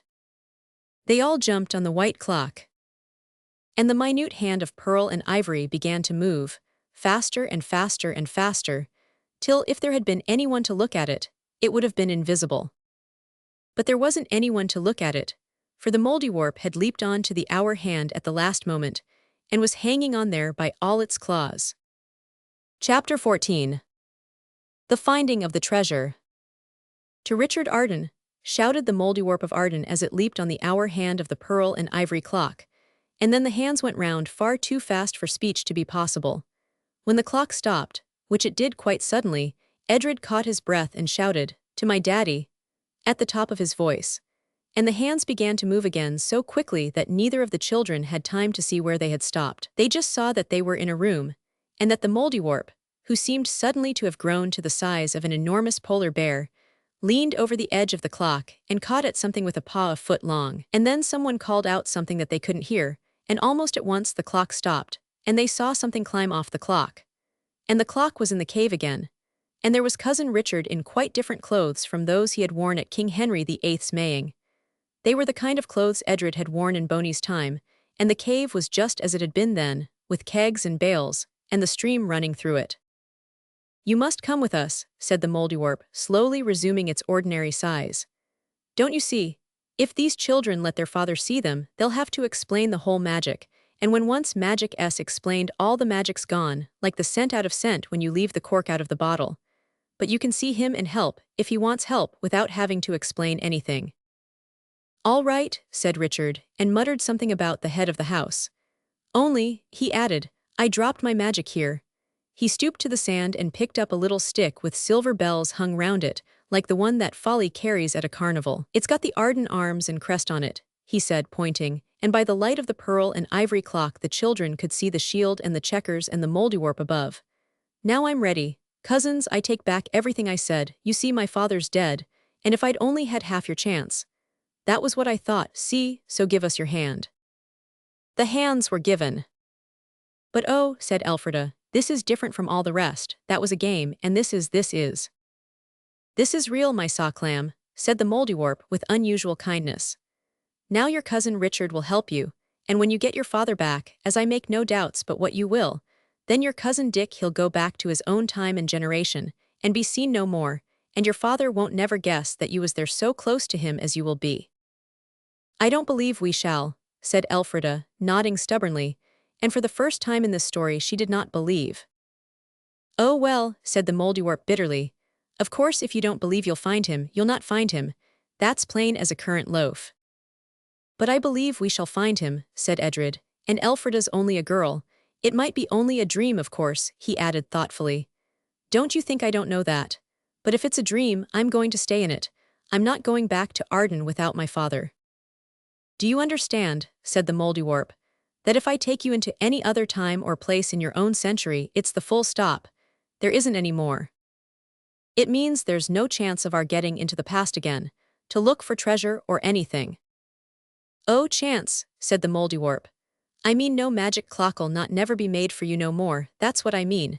And if you find your father, you'll not be Lord Arden any more either. I hope it will not shock you very much when I tell you that at that thought, a distinct pang shot through Edred's breast. He really felt it, in his flesh and blood breast, like a sharp knife. It was dreadful of him to think of such a thing, when there was a chance of his getting his daddy in exchange for just a title. It was dreadful, but I am a truthful writer, and I must own the truth. In one moment he felt the most dreadful things, that it was all nonsense, and perhaps Daddy wasn't there, and it was no good looking for him anyway, and he wanted to go on being Lord Arden, and hadn't they better go home? The thoughts came quite without his meaning them to, and Edred pushed them from him with both hands, so to speak, hating himself because they had come to him. And he will hate himself for those thoughts, though he did not mean or wish to have them, as long as he lives, every time he remembers them. That is the worst of thoughts, they live forever. I don't want to be Lord Arden, was what he instantly said. I want my father. And what he said was true, in spite of those thoughts that he didn't mean to have and can never forget. Shall I come along of you? Said the Mouldiwarp, and everyone said yes, very earnestly. A friendly Mouldiwarp is a very useful thing to have at hand when you are going you don't know where. Now you won't make any mistake, the mole went on. This is the wind-up and the end all, so it is. No more chestses in attics, no more fine clotheses out of 'em neither, and no more white clocks. All right, said Edred impatiently, we understand, now let's go. You wait a bit, said the Mouldiwarp aggravatingly. You've got to settle what you'll be, and what way your father'd better come out, I think through the chink of the chalk. Any way you like, said Elfrida, and Mouldiwarp dear, shan't we ever see you again? Oh, I don't say that, it said. You'll see me at dinner every day. At dinner? I'm on all the spoons and forks anyhow, it said, and sniggered more aggravatingly than ever. Mouldy, cried Edred suddenly, I've got it. You disguise us so that father won't know us, and then we shan't be out of it all, whatever it is. I think that's a first-rate idea, said Richard, and me too. Not you, said the Mouldiwarp, but it waved a white paw at Edred and Elfrida, and at once they found themselves dressed in tight-fitting white fur dresses. Their hands even wore fat, white fur gloves with tiger claws at the ends of the fingers. At the same moment the Mouldiwarp grew big again, to the size of a very small polar bear, while Cousin Richard suddenly assumed the proportions of a giant. Now, said the Mouldiwarp, and they all leaped on the white clock, which started at once. When it stopped and they stepped off it, it was on to a carpet of thick moss. Overhead, through the branches of enormous trees, there shone stars of a wonderful golden brightness. The air was warm-scented as if with flowers and warm to breathe, yet they did not feel that their fur coats were a bit too warm for the weather. The moss was so soft to their feet that Edred and Elfrida wanted to feel it with their hands as well, so down they went on all fours. Then they longed to lie down and roll on it. They longed so much that they had to do it. It was a delicious sensation, rolling in the soft moss. Cousin Richard, still very much too big, stood looking down on them and laughing. They were too busy rolling to look at each other. This, he said, is a first-class lark. Now for the cleft in the chalk, shall I carry you? He added politely, addressing the Mouldiwarp, who, rather surprisingly, consented. Come on, he said to the children, and as he went they followed H. There was something about the moss, or about the fur coats or the fur gloves, that somehow made it seem easier and more natural to follow on all fours, and really their hands were quite as useful to walk on as their feet. Never had they felt so light, so gay, never had walking been such easy work. They followed Richard through the forest till quite abruptly, like the wall at the end of a shrubbery, a great cliff rose in front of them, ending the forest. There was a cleft in it. They saw the darkness of it rising above them as the moon came out from a cloud, and shone full on the cliff's white face. And the face of the cliff and the shape of the cleft were very like that little cleft in the chalk that the Mouldiwarp had made when it had pulled up turf on the Sussex Downs at home. And all this time, Edred and Elfrida had never looked at each other. There had been so many other things to look at. That's the way, said Cousin Richard, pointing up the dark cleft. Though it was so dark, Edred and Elfrida could see quite plainly that there were no steps, only ledges that a very polite goat might have said were a foothold. "You couldn't climb up there," Edred said to the great Richard, yet somehow he never doubted that he and Elfrida could. "No," said the Mouldiwarp, leaping from Richard's arms to the ground. "I must carry him," and it grew to polar bear size quite calmly before their very eyes. "They don't see it, even yet," said Richard to the mole. "See what?" Elfrida asked. "Why, what your disguise is. Your cats, my dear cousins, white cats." Then Edred and Elfrida did look at each other, and it was quite true, they were. "I'll tell you what my plan is," Richard went on. "The people of this country have never seen tame cats. They think a person who can tame animals is a magician. I found that out when I was here before. So now I've got 3 tame animals, all white too, that is, if you'll play," he added to the Mouldiwarp. "You will play, won't you?" "Oh yes, I'll play," it said, snarling a little. "And you cats must only mew and purr, and do whatever I tell you. You'll see how I work it. Don't do anything for anyone but me and your father." "Is father really here?" asked Elfrida, trembling a little. "He's on the other side of the great cliff," said Richard. "The cliff no man can climb, but you can come." He got on the Mouldiwarp's back and put his arms round its polar bear-like neck, and it began to climb. That was a climb. Even the cats, which Edred and Elfrida now could not help seeing that they were, found it as much as they could do to keep their footing on those little, smooth, shelving ledges. If it had not been that they had cat's eyes, and so could see in the dark, they never could have done it. And it was such a long, long climb too, it seemed as though it would last forever. "I've heard of foreign climbs," said Elfrida, "but I never thought they would be like this. I suppose it is foreign." "South American," said Richard. "You can look for it on the map when you get home, but you won't find it, come on." And then when they had climbed to the top of the cliff, they had to go down on the other side. For the cliff rose like a wall between the forest and a wide plain, and by the time they reached that plain the sun was looking down at them over the cliff. The plain was very large and very wonderful, and a towering wall of cliff ran all round it. The plain was all laid out in roads and avenues and fields and parks. Towns and palaces were dotted about it. A tall aqueduct on hundreds of pillars brought water from an arch in the face of the cliff to the middle of the plain, and from these canals ran out to the cliff wall that bounded the plain all round, even and straight, like the spokes of a wheel, and disappeared under low arches of stone, back under the cliff. There were lakes, there were gardens, there were great stone buildings whose roofs shone like gold where the rising sun struck them. In the fields were long-horned cattle and strange, high-shouldered sheep, which Richard said were llamas. "I know," he explained, "from seeing them on the postage stamps." They advanced into the plain, and sat down under a spreading tree. "We must just wait till we're found," said Richard. He had assumed entire command of the expedition, and Edred and Elfrida, being cats, had to submit, but they did not like it. Presently shepherds coming early to attend to their flocks found a boy in strange clothes, attended by a great white bear and 2 white cats, sitting under a tree. The shepherds did not seem afraid of the bear, only curious and interested. But when the Mouldiwarp had stood up on its hind legs and bowed gravely, and the cats had stood up and lain down and shaken paws, and turned somersaults at the word of command, one of the shepherds wrapped his red woolen cloak round him with an air of determination, and making signs that Richard was to follow, set off with all his might for the nearest town. Quite soon they found themselves in the central square of one of the most beautiful towns in the world. I wish I had time to tell you exactly what it was like, but I have not. I can only say that it was at once clean and grand, splendid and comfortable. There was not a dirty corner, nor a sad face from one end of the town to the other. The houses were made of great blocks of stone, inlaid wonderfully with gold and silver.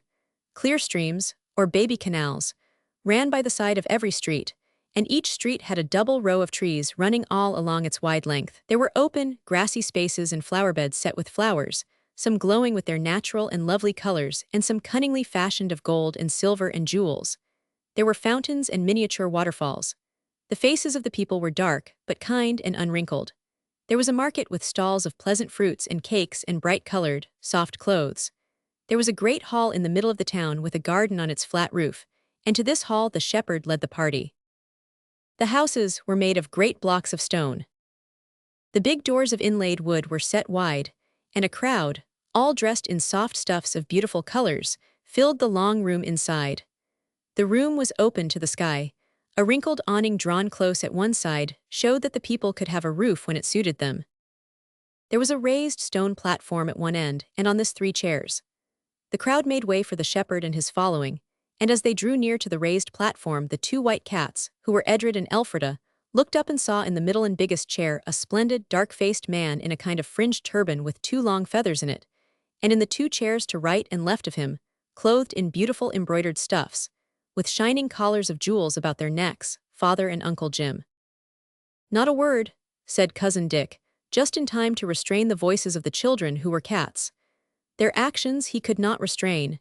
Everyone in that hall saw 2 white cats spring forward and rub themselves against the legs of the man who sat in the right-hand chair. Compelled to silence as they were by the danger of their position, Edred and Elfrida rubbed their white cat bodies against their father's legs, in a rapture which I cannot describe, and purred enthusiastically. It was a wonderful relief to be able to purr, since they must not speak. The king, he who sat on the high seat, stood up, looking down on them with wise, kind eyes, and spoke, seeming to ask a question. Quite as wonderfully as any trained bear, and far more gracefully, the white Mouldiwarp danced before the king of that mysterious hidden kingdom. Then Dick whistled, and Edred and Elfrida withdrew themselves from their passionate caresses of the only parts of their father that they could get at, and stood upon their white hind-cat feet. "The minuet," said Edred, in a rapid whisper. Dick whistled a tune that they had never heard, but the tune was right, and now was seen the spectacle of 2 white cats slowly and solemnly going through the figures of that complicated dance, to the music of Dick's clear whistling, turning, bowing, pacing with all the graces that Aunt Edith had taught them when they were Edred and Elfrida, and not white cats. When the last bow and curtsy ended the dance, the king himself shouted some word that they were sure meant, "Well done." All the people shouted the same word, and only Father and Uncle Jim shouted, "Bravo." Then the king questioned Dick. No answer. He laid his finger on his lips. Then the king spoke to Father, and he in turn tried questions, in English and French, and then in other languages. And still Dick kept on laying his finger on his lips, and the white bear shook its head quite sadly, and the white cats purred aloud with their eyes on their father. Richard stooped. "When your father goes out, follow him," he whispered. And so, when the king rose from his throne and went out, and everyone else did the same, the white cats, deserting Dick, followed close on their father's footsteps. When the king saw this, he spoke to the men about him, who were leading Richard in another direction, and presently the cats and the bear that was the Mouldiwarp. And Richard found themselves alone with Uncle Jim and the father of Elfrida on a beautiful terrace shaded by trees, and set all along its edge with wonderful trailing flowers of red and white and purple that grew out of vases of solid silver. And now, there being none of the brown people near, Richard looked full in the eyes of the father of Edred and Elfrida, and said in a very low voice, "I am English, I've come to rescue you." "You're a bold boy," said Edred and Elfrida's father, "but rescue's impossible." "There's not much time," said Richard again. "They've only let us come here just to see if you know us. I expect they're listening.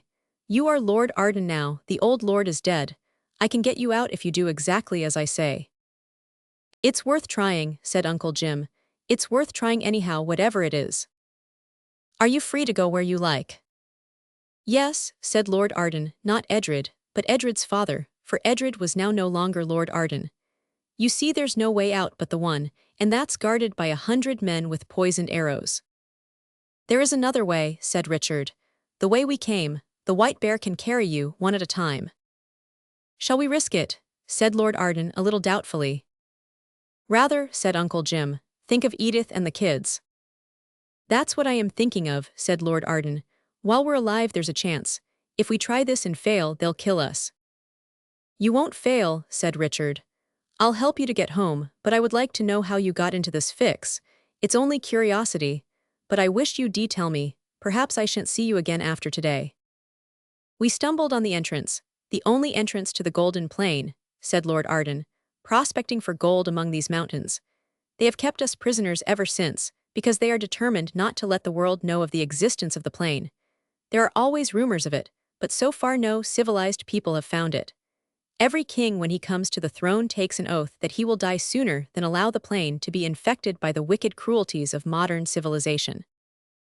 I think so too, said Dick.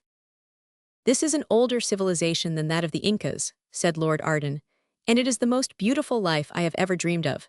If they had trusted me, I would never have betrayed them. If I escape, I will never betray them.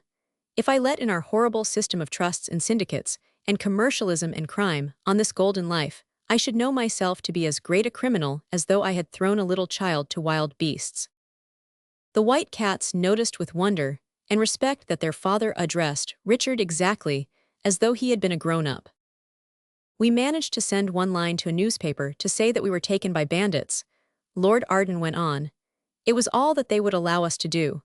But except that we have not been free, we have had everything: food, clothes, kindness, justice, affection. We must escape, if we can, because of my sister and the children, but it is like going out of Eden into the Black Country. That's so, said Uncle Jim. And if we're not to see you again, Lord Arden went on, tell me why you have come. At great risk it must be to help us. I owe a debt, said Richard, in a low voice, to all who bear the name of Arden. His voice sank so low that the two cats could only hear the words head of the house. And now, Richard went on, you see that black chink over there? He pointed to the crevice in the cliff. Be there, both of you, at moonrise, and you shall get away safely to Arden Castle. You must come with us, of course, said Lord Arden. I might be of service to you. We have quite a respectable little fortune in a bank at Lima, not in our own names, but we can get it out if you can get us out. You've brought us luck, I'm certain of it. Won't you go with us and share it? I can't, said Richard. I must go back to my own time, my own place, I mean. Now I'll go, come on, cats. The cats looked imploringly at their father, but they went and stood by Richard. I suppose we may go, he asked. Everyone is perfectly free here, said Lord Arden. The only thing you may not do is to leave the Golden Plain. It is very strange. There are hardly any laws. We are all free to do as we like, and no one seems to like to do anything that hurts anyone else. Only if anyone is caught trying to get into the outer world, or to let the outer world in, he is killed, without pain, and not as vengeance but as necessity. The white cats looked at each other rather ruefully. This was not at all the way in which they remembered their daddy's talking to them. But, said Lord Arden, for the children and my sister we must risk it. I trust you completely, and we will be at the crevice when the moon rises. So Richard and his 3 white animals went out down steps cut in the solid rock, and the townspeople crowded round them with fruits and maize cakes for Richard, and milk in golden platters for the cats. And later Richard made signs of being sleepy, and they let him go away among the fields, followed by the 3 white creatures. And at the appointed hour, they all met under the vast cliff that was the natural wall and guardian of the Golden Plain. And the Mouldiwarp carried Uncle Jim up to the top, and then came back for Lord Arden and Richard. But before there was time to do more, a shout went up, and 1,000 torches sprang to life in the city they had left, and they knew that their flight had been discovered. There's no time. The white bear Mouldiwarp, to the utter astonishment of Lord Arden, opened its long mouth and spoke. And the white cats also opened their mouths and cried, Oh, Daddy, how awful! What shall we do? Hold your silly tongues, said the Mouldiwarp crossly. You was told not to go gossiping. Here, scratch away out with them white paws of yours. It set the example, scratching at the enormous cliff with those strong, blunt, curved front feet of it. And the cats scratched too, with their white, padded gloves that had tiger claws to them. And the rock yielded. There was a white crack, wider, and the swaying, swirling torches came nearer and nearer across the plain. In with you, cried the Mouldiwarp, in with you. Jim, said Lord Arden, I'll not go without Jim. He's halfway there already, said the Mouldiwarp, pushing Lord Arden with its great white shoulder. Come, I say, come. It pushed them all into the crack of the rock, and the cliff closed firm and fast behind them, an unanswerable no set up in the face of their pursuers.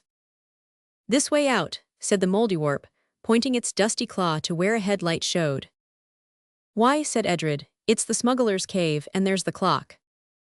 Next moment there it wasn't, for Richard had leapt on it, and he and it had vanished together, the Mouldiwarp clinging to the hour hand at the last moment. The white cats, which were Edred and Elfrida, drew back from the whirl of the hands that was the first step towards vanishment. They saw their father and Uncle Jim go up the steps that led to the rude wooden door whose key was like a church key, the door that led to the opening among the firs that they had never been able to find again. When the vanishing of the clock allowed them to follow, and they regained the sunny outer air where the skylarks were singing as usual, they were just in time to see two figures going towards the castle and very near it. They turned to look at each other. "Why," said Edred, "you're not a cat anymore." "No more are you, if it comes to that," said Elfrida. "Oh, Edred, they're going in at the big gate. Do you think it's really real, or have we just dreamed it this time? It was much more dreamish than any of the other things." "I feel," said Edred, sitting down abruptly, "as if I'd been a cat all my life, and been swung round by my tail every day of my life. I think I'll sit here till I'm quite sure whether I'm a white cat or Edred Arden." "I know which I am," said Elfrida, but she too was not sorry to sit down. "That's easy, you aren't either of them," said Edred. When half an hour later, they slowly went down to the castle, still doubtful whether anything magic had ever really happened, or whether all the magic things that had seemed to happen had really been only a sort of double, or twin, dream. They were met at the door by Aunt Edith, pale as the pearl and ivory of the white clock, and with eyes that shone like the dewdrops on the wild flowers that Elfrida had given to the queen. "Oh, kitties," she cried, "oh dear darling kitties." And she went down on her knees, so that she should be nearer their own height, and could embrace them on more equal terms. "Something lovely-s happened," she said, "something so beautiful that you won't be able to believe it." They kissed her heartily, partly out of affection, and partly to conceal their want of surprise. "Darlings, it's the loveliest thing that could possibly happen. What do you think?" "Daddy's come home," said Elfrida, feeling dreadfully deceitful. "Yes," said Aunt Edith. "How clever of you, my pet, and Uncle Jim. They've been kept prisoners in South America, and an English boy with a performing bear helped them to escape." No mention of cats. The children felt hurt. "And they had the most dreadful time, months and months and months, coming across the interior, no water and Indians and all sorts of adventures. And Daddy had fever, and would insist that the bear was the Mouldiwarp, our crest, you know, come to life and talking just like you or me, and that there were white cats that had your voices and called him Daddy. But he's all right now, only very weak. That's why I'm telling you all this. You must be very quiet and gentle. Oh, my dears, it's too good to be true, too good to be true." Now, was it the father of Edred and Elfrida who had brain fever and fancied things? Or did they, blameless of fever and not too guilty of brains, imagine it all? Uncle Jim can tell you exactly how it all happened. There is no magic in his story. Father, I mean Lord Arden, does not talk of what he dreamed when he had brain fever. And Edred and Elfrida do not talk of what happened when they hadn't. At least they do, but only to me. It is all very wonderful and mysterious, as all life is apt to be if you go a little below the crust, and are not content just to read newspapers and go by the tube railway, and buy your clothes ready-made, and think nothing can be true unless it is uninteresting. "I've found the most wonderful photographs of pictures of Arden Castle," said Aunt Edith, later on. "We can restore the castle perfectly from them. I do wish I knew where the original pictures were." "I'm afraid we can't restore the castle," said Lord Arden, laughing. "Our little fortune's enough to keep us going quite comfortably, but it won't rebuild Norman masonry." "I do wish we could have found the buried treasure," said Edred. "We've got treasure enough," said Aunt Edith, looking at Uncle Jim.